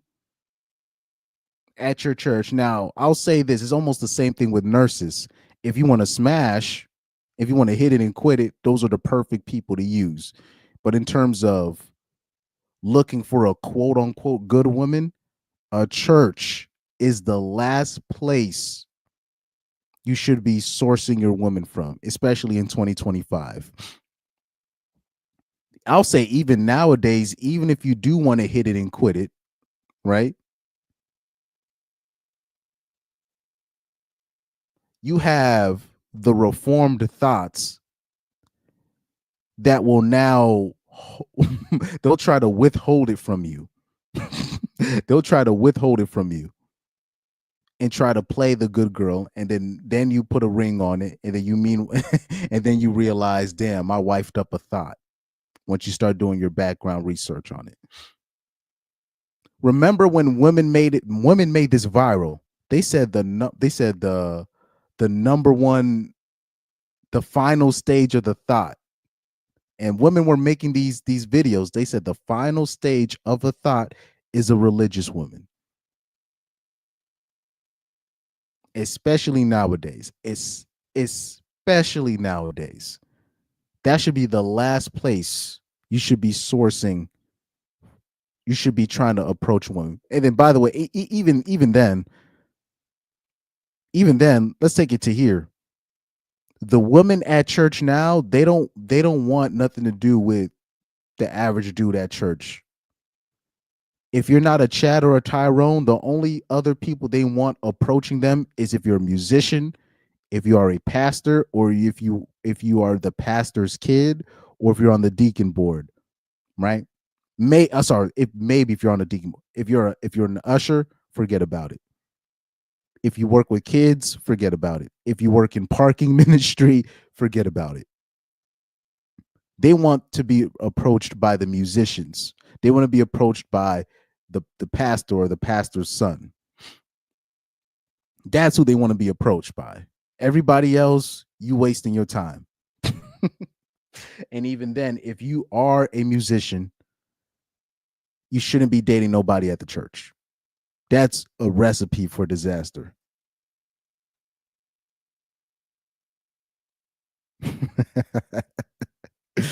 Oh, man. Yeah, all the reformed 304s are at church. People have been warning men about this stuff for years. And I'll say this, especially a guy like me, or guys that were at churches when they were younger, or they work at churches. I do work at churches from time to time because of piano purposes, keyboard purposes, right? Auxiliary keyboard purposes, organ purposes, right? Music purposes. So I do work at churches from time to time, and I'm just telling you, church is just you'll find probably like one or two good girls at an American church. If you actually want a woman, if you actually want to find I guess a quote unquote untouched woman, you got to find like one of those storefront churches where the preacher is like hellfire and brimstone, like a real hellfire and brimstone type church. And it's like a really strict type church. I'm talking about a church where you got women sitting on one side and the men are sitting at the other side. I don't even think most Americans know there's still churches like this in America. There's certain churches in America still where you have women sitting on one side and you got men sitting on the other side. There's very few churches like this, I'll say, in the world right now. Very few churches. You got to go to a church like that if you want a shot at finding a so-called an actual religious woman, a woman that's actually believes in what she's saying. You got to go to one of those churches. If not, you basically wasting your time.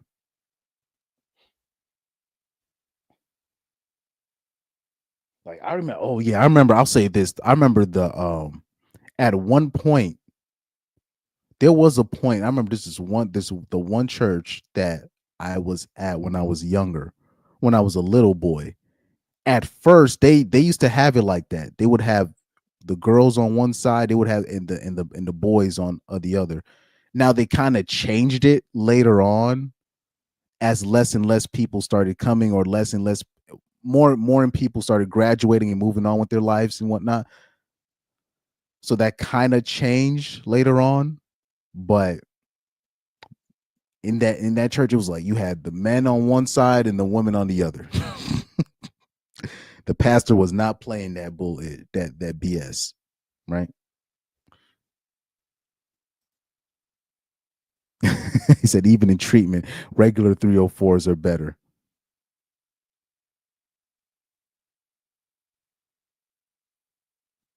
Church 304s be like, I'm more mature now. I want us to grow together. I want to save it for marriage. Yeah, that's when they want, all of a sudden they want to start doing I'm trying to save it for the special one. I'm trying to do it the right way after they've been ran through. No.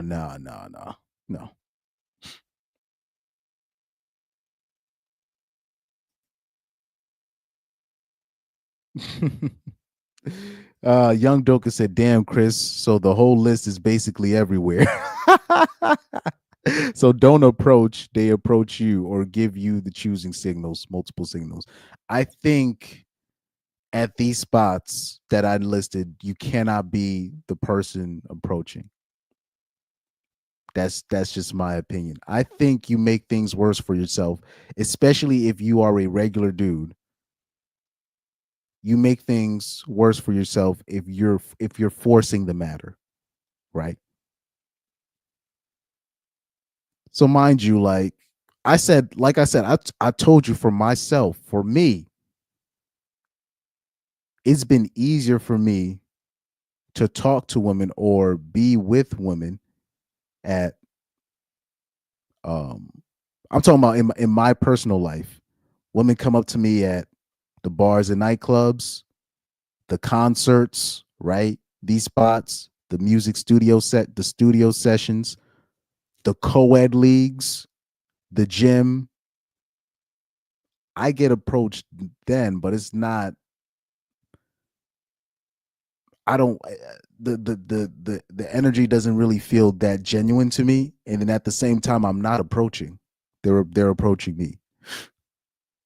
And that's because of other reasons. It's not because of me. I'm such a good person or a great guy. Right. And then especially because a lot of the sports that I do, it's not a whole bunch of ninjas doing it. Right. So when I'm doing soccer, right, it's not a whole bunch of ninjas doing soccer. It's not.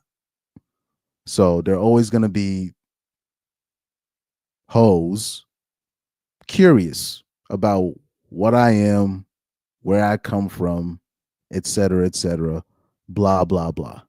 Right. Or a bitch apologizing to me if she felt like she did me wrong, because especially when you're doing certain things where there's not, it's like if you're the only black person there, right? If like, especially if you're doing these activities when you're like the only black person there,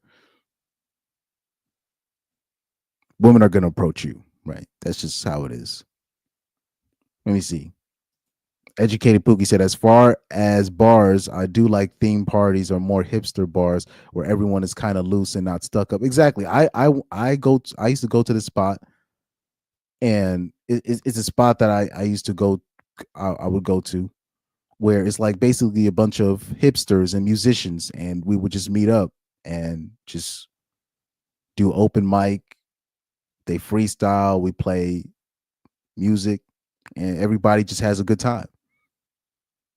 Spots like that are easier for me, right? Because I'm already at a place where I want to be, and I'm not there for broads. I'm there to enjoy my activity. So my suggestion to most men is find hobbies that you like to do, that you really like to do. Meaning, if there's no bitches there, you'll still enjoy yourself, right? When it comes to soccer, if there's no bitches there, it's actually even better,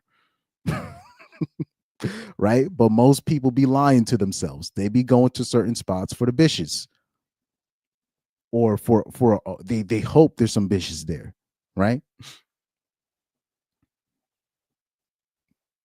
So go to a spot where you actually like to do the activity that's being done over there. And if there are bitches there, so be it. Those tend to be the spot where even a guy like me can be successful with a woman. So that shows you something. It just shows you, okay, if you're at a spot where you're already in your element, you're already in a familiar spot where you know what you're doing, you already know most of the people there, you already have the social proof. So the women will make their decision from there. And when they're talking to you, you're not looking for them, or even if you say hi, it's not you're not seen as creepy. You can blend in perfectly. Trust me, like if the women if the women found out about this channel that I knew, they would be shocked. People like, how the fuck? Like, there's this one girl at the spot that I was talking about. I would go every Friday. Like, she was shocked that I even played a sport, mind you. She was like, what, you play a sport? She just knows me as a music person, just a person just laid back, chill. She's like, I just can't see you being she's like, I'm sorry, I just can't see you being like the some kind of aggressive type of dude. And then vice versa. Like when I was talking to somebody with the co-ed situation, they were like, what, you do music? I just don't see you as a music type. So this is what it is.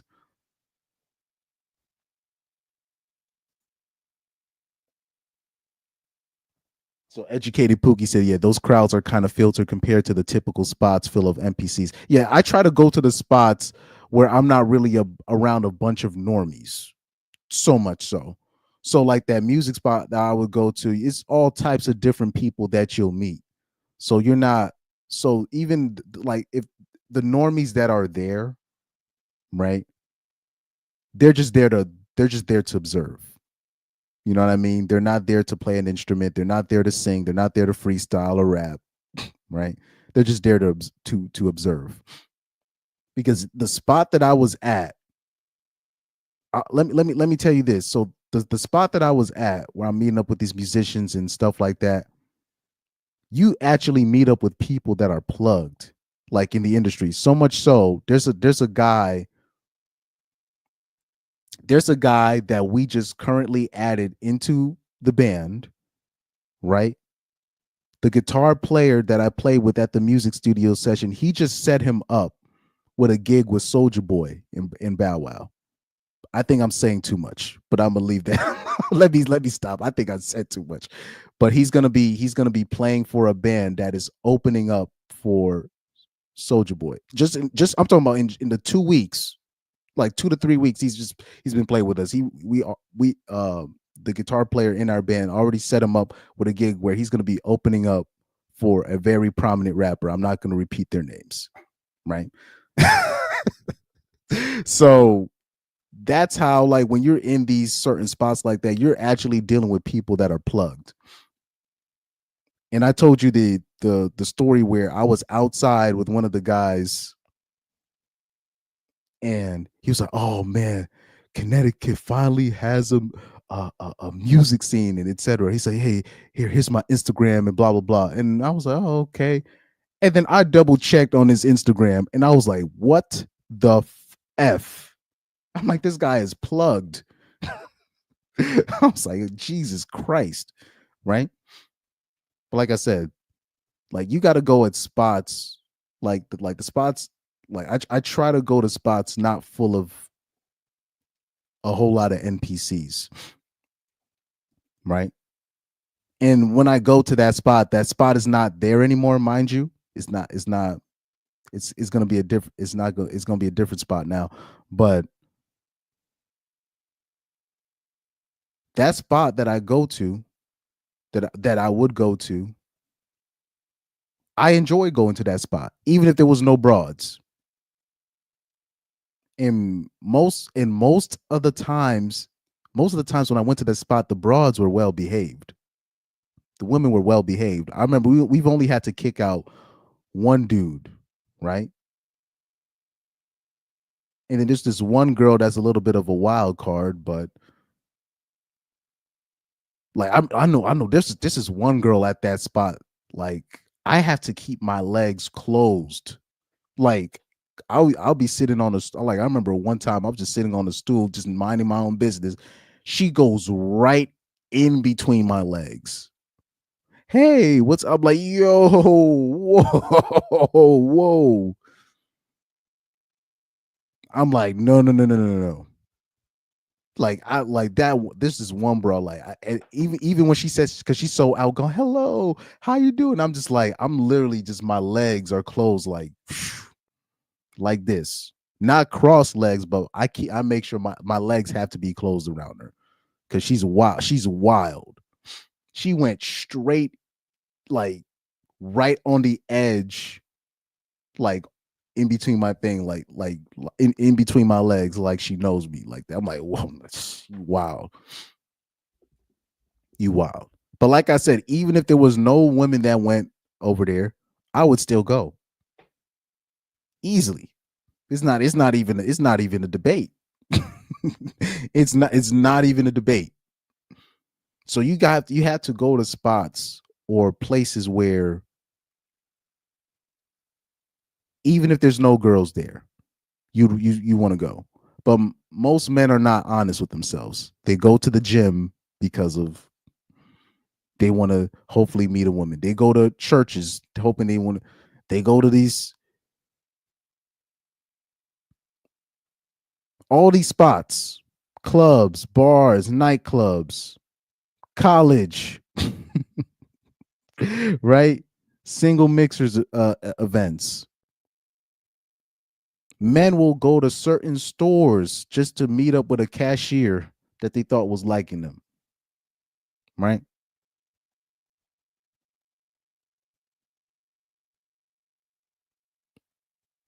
Like I said, when it comes to my when it comes to my soccer, when it comes to my music, I'm gonna do those regardless. I'm gonna do that regardless.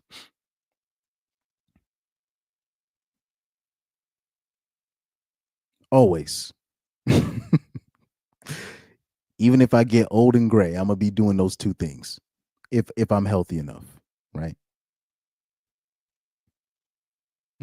Yeah, like yeah, I did not expect that coming. She was wild for that. Hey, I was like, whoa, like yo, no. that was wild. Like that was wild. Now, mind you, she's a flirt. That's what she does stuff like this, and she she likes to sleep around.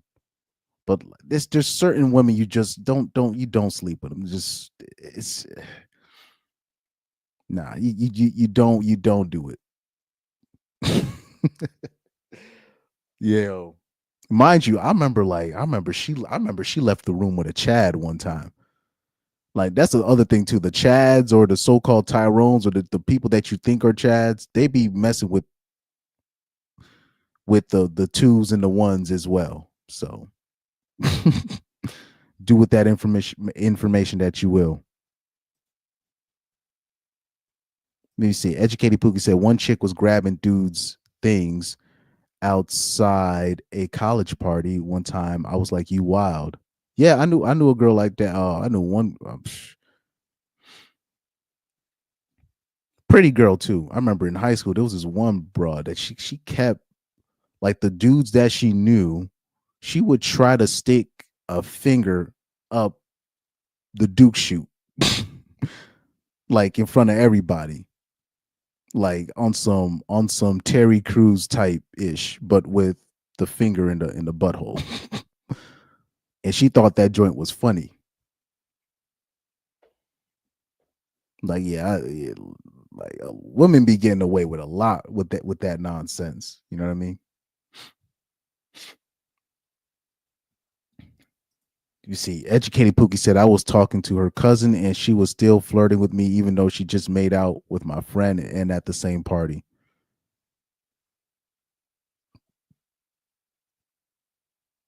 Oh yeah, I'll say this. That's another. You know, a girl likes you a lot when, well, she's, you know, I'll say this. You know, a girl's feeling you when she start calling you sir and shit.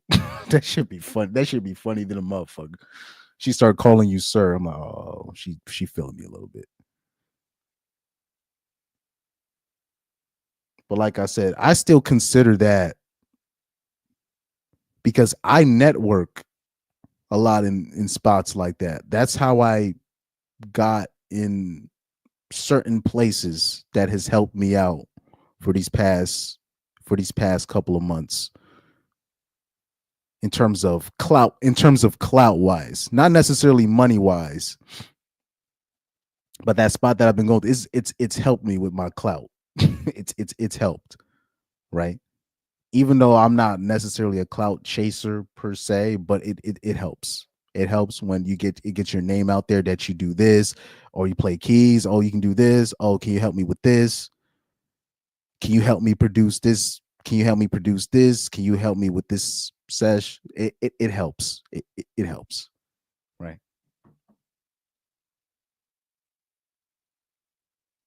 It helps.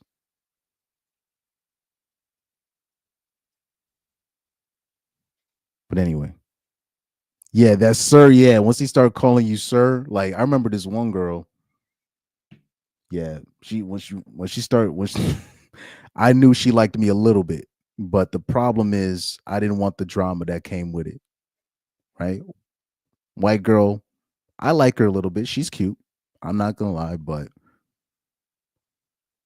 she's already going out with somebody. This was the ex of somebody that I knew. This is the ex of somebody that I knew, and I'd actually rather her go out with that dude so he would stop being so serious all the time. But I'm like, nah, for that situation to work, that has to be a secret, like that has to be a private situation where she cannot tell nobody that we're sleeping together. Because I don't think I can't see myself like going out with her and making it official. That's got to be something nobody knows about. There's too much. There's too much downside with that. But yeah, well, she started calling me sir and all this stuff. I see what you're doing and all this. I'm like, oh Lord. She started giving me them text messages. I'm talking about if I text her, she replying right away, or she texting me, triple texting me, quadruple texting me. I'm like, oh shit. It's not because I'm pretty. It's just she likes how I play, and she does the same thing, right? And usually when you got both a man and a woman, they both have a similar talent, but she still looks up to you. That ends up turning into an attraction. So that happens a lot. That has happened a lot with me, right? I meet up with a girl, we both do the same thing, or we both do something similar. She ends up liking me a little bit. That has happened a lot. The only problem is a lot of the times they want me to drop what I'm doing, or how about this? How do I say? They want me to be the one to officially claim that. And like I said, there's certain friend groups that you get a part of, and it's really not a big deal. Like even if if the girl had already dated one of the dudes in the group and she ends up dating another dude that's part of the same group, there's some friend groups out here that operate like they just operate like that. They don't really care. So maybe that could be that, but I don't think it's not worth the risk. It's not worth the risk, right?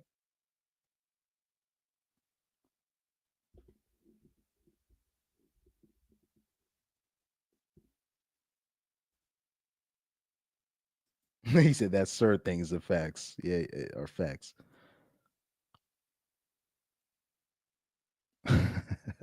Oh yeah, that finger thing. Yeah. Like I literally had to tell her, like, look, I know, because that one girl, she was one of like my few friends, I guess you could say, at that high school. But I had to tell her, I was like, look, I know, we're cool. I like you. You're a good person, it seems like, but can you please not do that? Right. I know you're joking. I know you're trolling, but can you please not do that?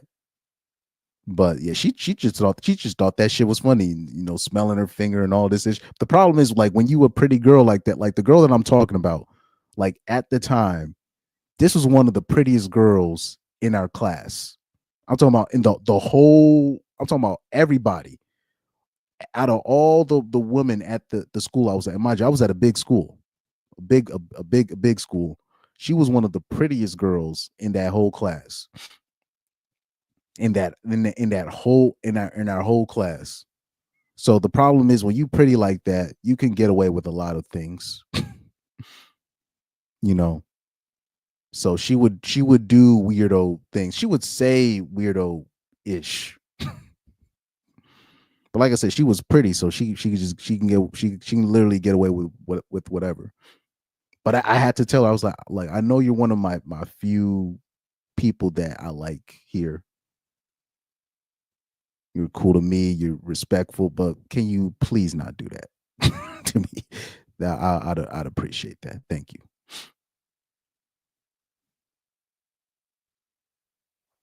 And to be fair, most of the people at that school, they didn't cross that line when it came to the faggotry.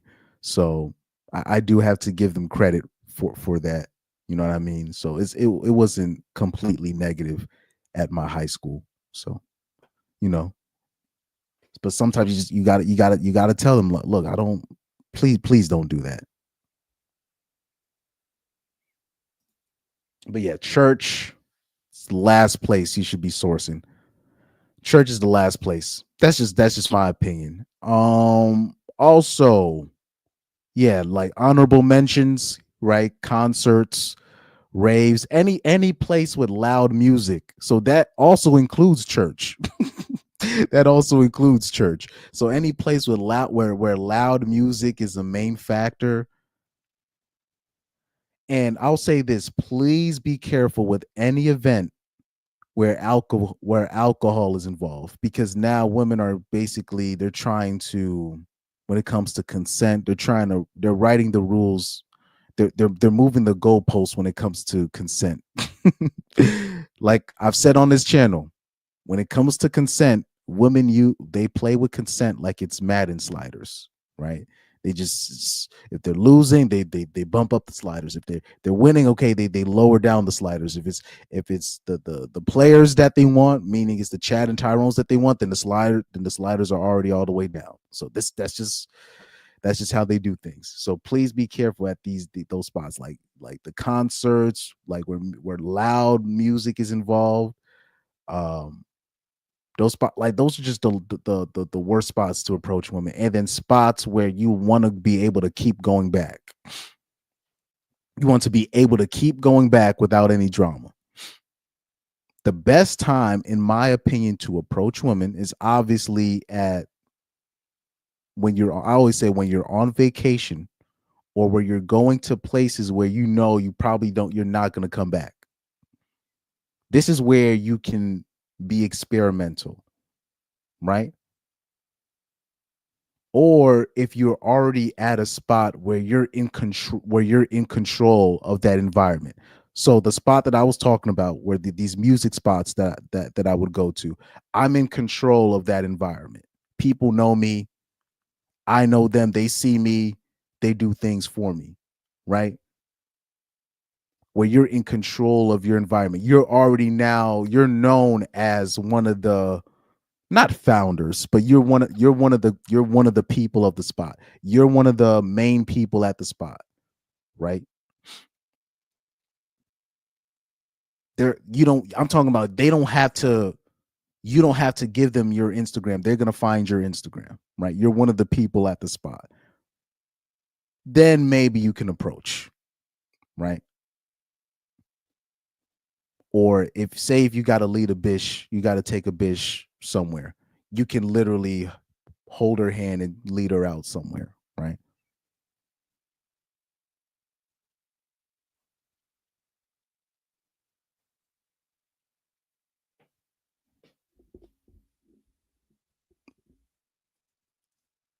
Those are the spots, though.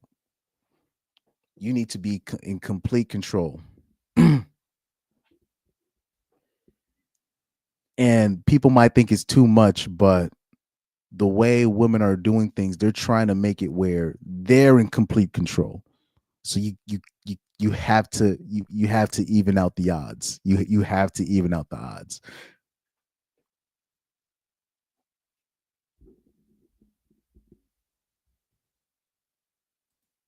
So Educated Pookie said, one black pill I can say, if I knew modern dating would become so bad today, I would have done more to make things work with my virgin girlfriend back in college. Same here. Same here. Same here. In college, and this one other chick I knew in high school. I'd have made things work out. But I'll say this, because even in high school, I've always been vocal where I said, I don't think I'll be a good person for marriage.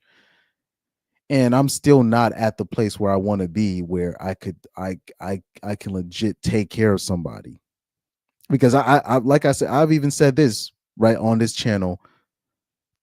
If you're a man and you're looking to do 50-50 with a woman, I would not recommend that. And people might be shocked when I say that, but I just think as a man, you need to be making the most money at all times. You need to be the one in control. You need to be the one where you're the boss. You have to be. I think it's too much leverage to give to a woman if you're relying on her to really help you out. That's just something like, if a woman is helping you out with the bills, that's supposed to be like, okay, I'm in a pinch and I need some help right now. It's supposed to be a temporary thing. It's this whole partnership thing. Nah, there's no partnership. But yeah, like I don't believe in that. People might be shocked though with that. Like, I don't really believe men should not be looking for 50-50. I think what men don't understand, you're giving women too much leverage on that. Because if you're a man, if you want the final say, you have to be that traditional man, right? And I think men, if you're a man, and you're already chasing financial excellence and putting yourself in the financial leverage position, if you're dealing with a woman, right, and you're paying, if you're already paying a lot anyways, and she decides to leave you, then it is not going to hurt you, because you'll be able to find another woman easily. And the more money you'll make, the more replaceable most women will be in your life. That's just my opinion. That whole partnership thing, that's a trap. I think you're setting yourself up for failure if you're relying on women to really be a reliable partner per se. And I will say this, I'm not saying you're not going to get cheated on if you provide most. I think you're going to get cheated on regardless, but you're definitely going to get cheated on if you're doing this partnership thing. Like that's a definite. You're gonna get cheated on. It's like she's definitely sleeping with somebody else. No contest. Because there's a lot of things that women like to be able to do. That women like to get their nails done. Women like to be able to quote unquote shut their brain off. What they like to say, right? They like to get the laser hair removal, right? They want to get massages. They want to go to the spa and all this stuff. They want to be able to go to work when they want to, not necessarily because they need to. Right? They want to find a man that can pay for their own meal. That's why I'm saying, if you are in a quote unquote partnership and you're splitting the bills and whatever, you're at danger of getting your woman took over like $200. Because I'm telling you, there's gonna be a dude in her ear that can definitely pay for her meal, and she's gonna be like, oh, God. Now, I'm not saying like I said, I think women are going to cheat regardless, whether you make more or you're in if you're doing a 50-50. But if you have the financial leverage, she's replaceable, not you. Right? Don't put yourself in that position where you're the replaceable one. Because if you're in a quote unquote 50-50 type, and especially as a man, you're depending on that. Now imagine if she wants to move on. Now you have to move on. You can't stay with her no more. She gonna kick you out your house, right? Long Live the King said, women call dudes partners that's paying everything, which is crazy. Facts. Women will call a dude a partnership, and then the man that they describe is somebody that's the complete superior. So, like I said, so that means when you're dealing with a woman and you're really splitting things 50-50, she don't even consider you a partner.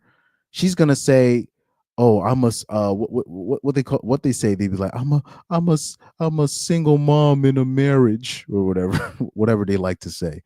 She's gonna consider, "Oh, I'm raising two sets of kids, my man and my kids." Right? That's what they're gonna say. Yes, that is a pastor with a slingshot. Yes, that's Pastor Martin Sempa. That's the guy from this clip, right? Where's the clip? That's the guy from this. She thinks she's a man, but she does not have the equipment to be a man. By the way, we got to do a review on that whole interview. We got to do a video reviewing that whole interview one day. Why are you gay? Who says I'm gay? You are gay.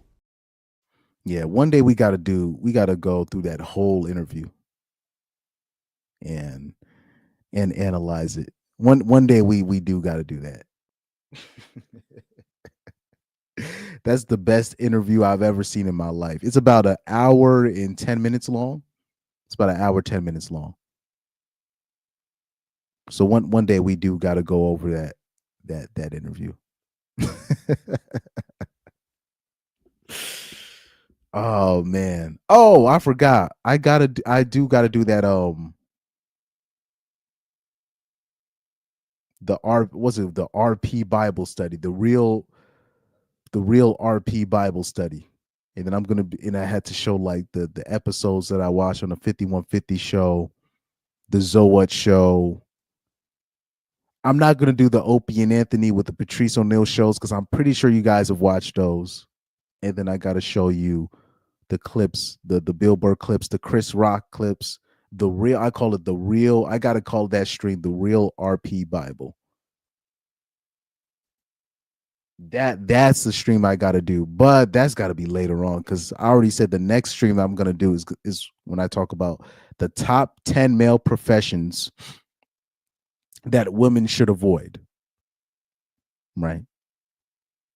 So that is gonna be my next live stream if nothing crazy happens. Meaning, if nothing crazy, like if some DDG news come out or some Tory Lanez news come out, right?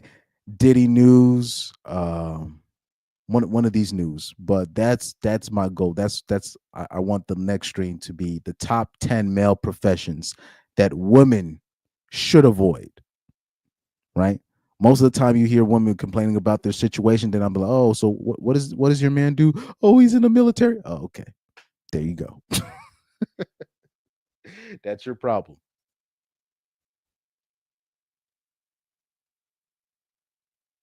Yep. He said, is that a Pyro was like, is that a pastor with a slingshot? Yes, yes, that is. That's a Pastor Martin Sempa. He's an interesting character. Oh man. Hold on for a second. Let me show you a funny video of this guy.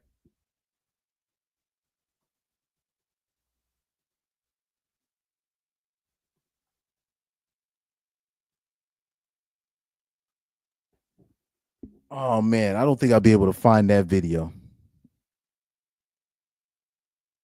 Let me see. Pastor Martin Sempa protesting.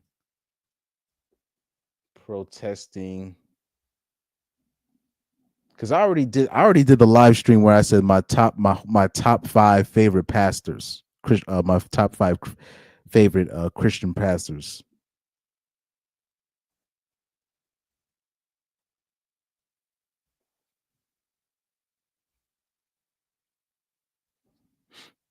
Then Pastor Martin Sempa's hilarious, bro. This dude is hilarious.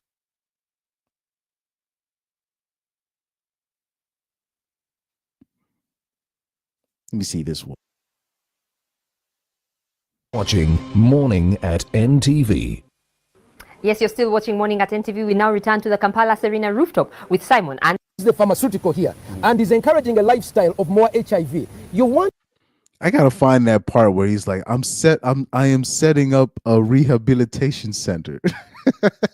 Those for those whose rectums have been ruptured. I gotta find that part of this interview. That was hilarious. Of this bill unto the people of Uganda. You ever had a man and you sodomize a woman? Slot. Can I raise another? Nigeria Act of the. It is a populist bill. Punching with only 160 characters. What we put up. London demonstrating and showing to the East Africa. So there is a showdown. No. He's the one who argues sections now. The nuts and bolts. As someone who engages in smizes, these ones that were previously divided. But you know what?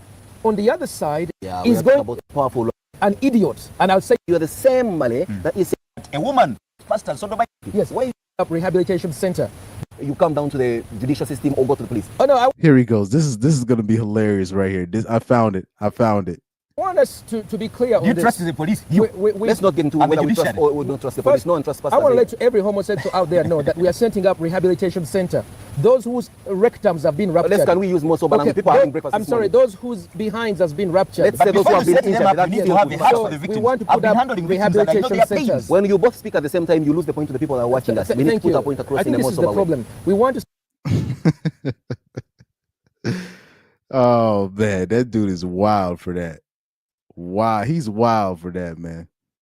We don't trust the police. No one trusts pastor. I want to let every homosexual out there know that we are setting up rehabilitation center. Those whose rectums have been ruptured. Can we use more sober language? People are having breakfast. I'm sorry, those whose behinds has been ruptured. Let's say those who have been injured. You need to have a heart for the victims. We want to put up rehabilitation centers. When you both speak at the same time, you lose the point to the people that are watching us. We need to put our point across in a more sober way. I think this is the problem. We want to set up rehabilitation centers. You see, the church on our side, we preach grace, come and change. But the law enforcement, that's Kaihura, that is the government, the executive, they must be. Man, this guy, man. These people, I'll say this, man. Africans, boy, they ain't got no chill. No chill.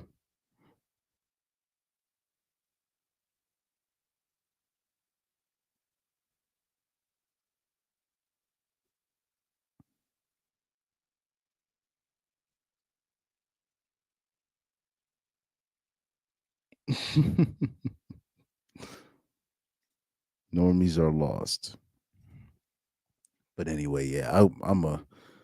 Let me see. So let me go over the banners one more time, though. Top 10 spots. Top 10 worst places to approach women: bars, nightclubs. These are the obvious ones. Text messages, right? Online. People don't understand. Women screenshot every damn near every text message you send them, especially the ones where you approaching them or you asking them out somewhere. You're not just texting her, you texting her friends, you texting her male friends, you texting her boyfriend that she she probably clowning you to her multiple boyfriends. Bruh. Limit your conversations online with women or via text message. You have to limit it. Everything must be brief, to the point. Even if you calling them, limit that. Limit that. Single mixers events. That should be pretty self-explanatory. That should be pretty self-explanatory. You know what I mean? Let me see. Number 7, any place recommended by a woman. Number 6. Well, no, yeah, number 7. That's just, you know, if a woman recommends it, she probably doesn't know what she's talking about, and she's probably setting you up for failure, right? You'll have a woman, like, you'll know her too, and she'll set you up with like a single mammy of 5, talking about this is a good woman. This is right up your alley. I think this is a good woman for you, bruh. Number 6, at restaurants, and when I say restaurants or these places with food, right? You have women now. Their goal is what they do is they sit by themselves wearing a nice dress or whatever, and they're hoping that a man is going to pay for their meal. It's crazy work, but I've there's videos of this on Twitter, TikTok, you name it.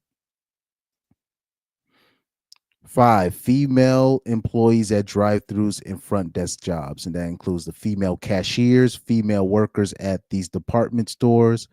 Please leave these women alone. They're just doing their jobs. Even if they're being nice to you back, if they're flirting back, they're just doing their jobs. Don't approach and thinking you're going to get some results. They get approached way more than you think. Way more than you think. College, right? Number 4. Just when it comes to college, just operate with this. Just be smart about it. Just be smart about it. That's basically for the younger dudes. You know what I mean? Just be careful. Just be careful. Number 3, gyms. If you want to keep going back to the gym that you like, or the co-ed league that you like, the CrossFit, whatever, the running club,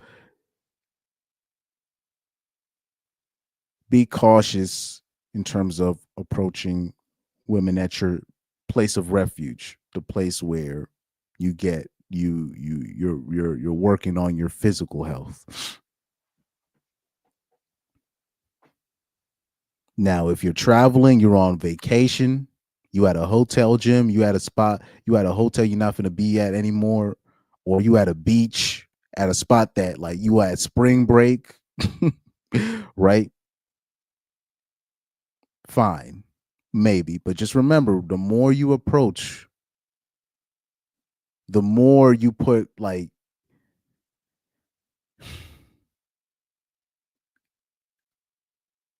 you're causing the inflation.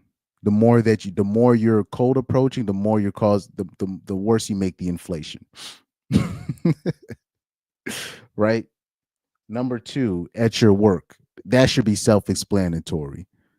You work hard for where you're working at for the most part. Even if you're at a janky spot, you don't want to be known as a pervert or one of these people. Don't lose your job over a misunderstanding or because you're trying to be slick or you're trying to say something cute. Right? You want to keep your job. You don't want to end up moving from your house because you had to Don't approach broads at your job. That used to be the number one spot to approach broads back in the day. That's how most people would meet their spouses back in the day. This is post Me Too. It's not it. It's not it. And number one, church. The final stage of a thought is a religious woman. Bottom line. There's no debating this. Women made this popular. You had women making jokes about this. Because I think what they probably saw a lot of the conservatives, they keep bringing up Jesus Christ and religion and God this and God that. And I think that's why women started making that popular. Because I think there's a lot of guys that they don't understand. If you meeting a broad at church, that's because she's been ran through in the streets, and she's now going to church looking for something new, looking for a different result.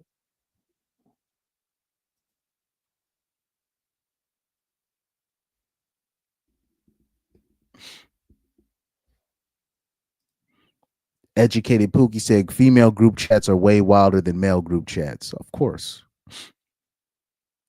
Just the fact that you have these Facebook groups that exist called Are We Dating the Same Man? And the stuff that I've shown you from, like, particularly when you're talking about black women's group chats, when they be talking about black men and stuff, like this is some nasty work, right? Yeah. That's true. Educated Pookie said women be roasting average dudes for the smallest things in their group chats. Oh yeah, mind you, like remember I told you about that situation at my job, my first job, where I was falling for that chick for a chick, and there was this one woman that I was working with, and every time that chick would come around me, the one that I liked, and would try to flirt with me and try to get things out of me, she would look at her like like this bitch is a snake. Because she would talk cash-ish about me behind my back, right?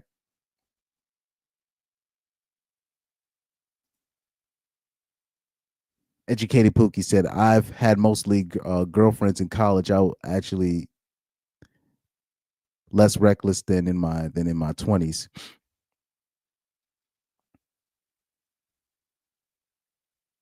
She said that consistent dorm room cuddling was so clutch. Man, I remember I remember specifically at my college, I would have to go to the because I think the campus I was at, you had the athletes dorms, and then you had the apartments for the elder classmen that were also out athletes. That, for some weird reason, that dorm, it had a lot of quiet spots. So yeah, people were fucking, but it was a very quiet type apartment. So I remember being there. Oh man. It's a lot. Well, that I'm not even gonna say anything about that broad. She's married now. Let me see.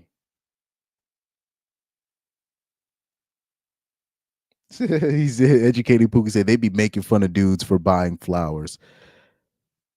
Yeah.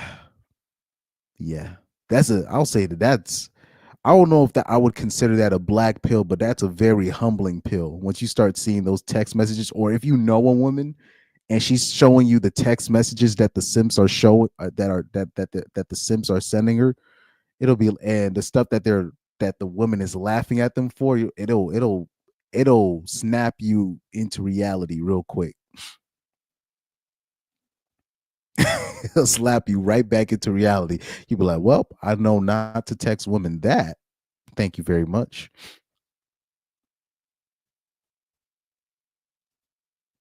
Educated Pookie said, my friends made fun of me for kissing 304s. Oh, yeah. And also, I stopped doing this thing. Hold on. He said, I basically live with her. How am I not gonna kiss her? The F. That's something that I had to stop doing. So I'm not really a kisser, anyways, in general. But I used to do this thing where even if I was hooking up with a bitch, I'd give the bitch a kiss on the forehead if she did a good job, right? But I kept seeing this thing where women were talking about, but how can he say he doesn't love me even though he's giving me these kisses on the forehead? How? But how? Like you had like a bunch of these side chicks complaining about ninjas giving her a forehead kiss. And you're just like, what the fuck? Because I would just do that sometimes, like right after. And I stopped doing that. First of all, I don't want to be kissing other ninjas in terms of their lips been there.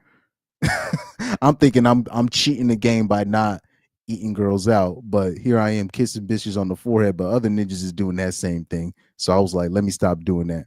So everything I do now is, especially like, even though a lot of bitches get a kiss on the cheek, I just do that. You know what I mean? I just do that, and I do that in private.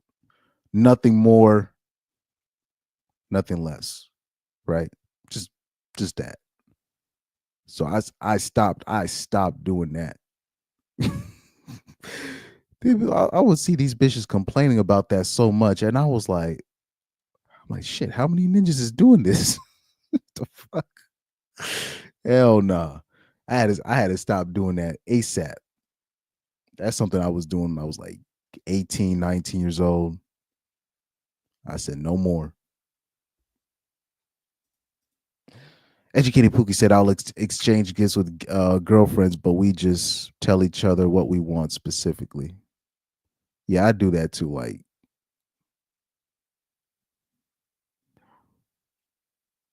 anybody that wants to give me a gift, I don't even, it's not. I just tell them, look, I just want to, can you just take me out to this food spot? I really like this food spot. Or do you want to pay? I remember I told somebody to pay for my Corey Holcomb tickets. Yeah. But yeah, I'm not a kisser. I'm really not a kisser. I don't really enjoy that. First of all, the mouth is a dirty spot. Is a very, very dirty spot. So if I'm OD making out with you, right, that means I trust you. So there's only a few girls I would actually consider that with, like in terms of like full out making out, you know, tongue, all that. Swabbing, spit, all that shit. Like that's very few women that can claim that out of me. Very few. So that's something I don't. And plus, I gotta be already being freaky with you. It's not something that like say if I had a girlfriend, I wouldn't even. She would have to initiate that. It just feels weird when I initiate the kisses. Just me personally. All right. But yeah, that's all I got for today. My next show. Yes, so my next show is going to be the top 10 male professions you need to stay away from if you are a woman. So I'm gonna be curious because I remember saying for the longest that I wasn't gonna do that, but I'm curious. I'm curious to see how that show will do. I'm curious to know. But anyways, thank you guys for watching. Educated Pookie, thank you for chiming in. Go on Educated Pookie's channel. Because the last time I checked in on his live stream, he was going in. I was like, why is this dude going super hard right now? It's like it's like 12 o'clock in the morning and he yelling at somebody.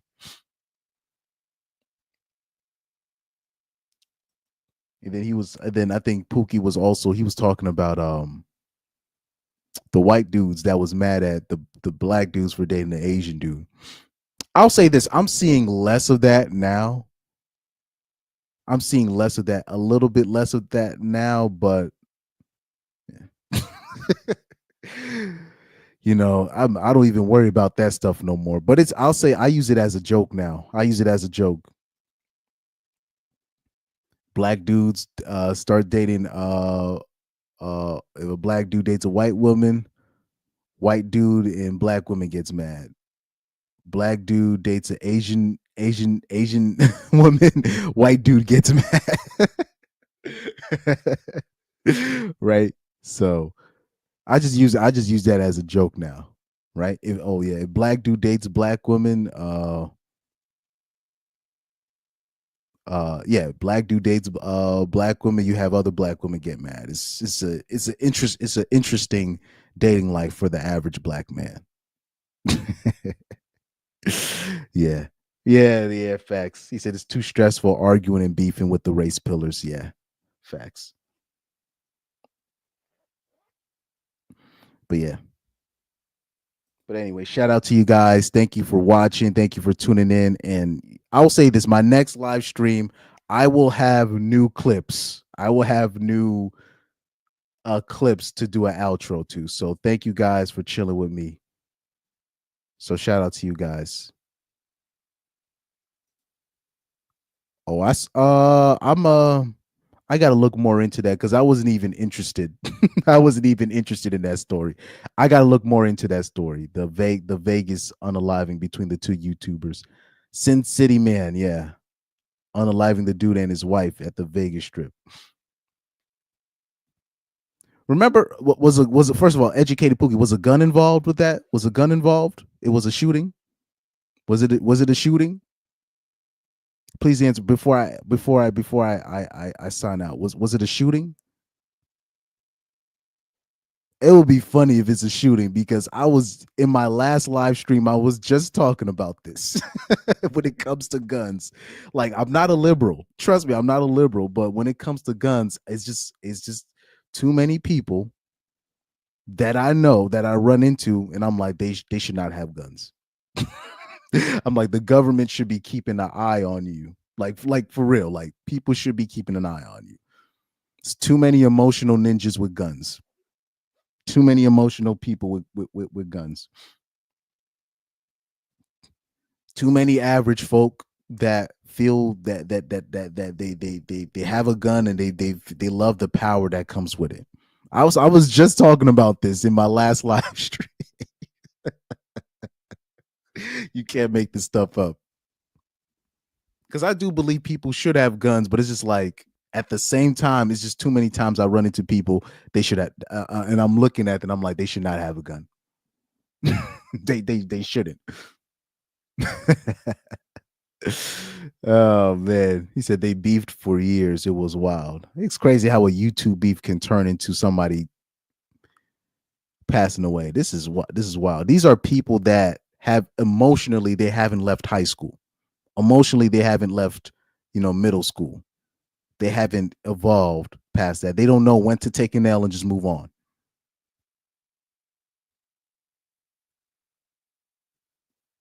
Said Sin City, Manny dude was caught flirting with the child online too. It's on video in one of the recaps. That's a shame. That's a damn shame.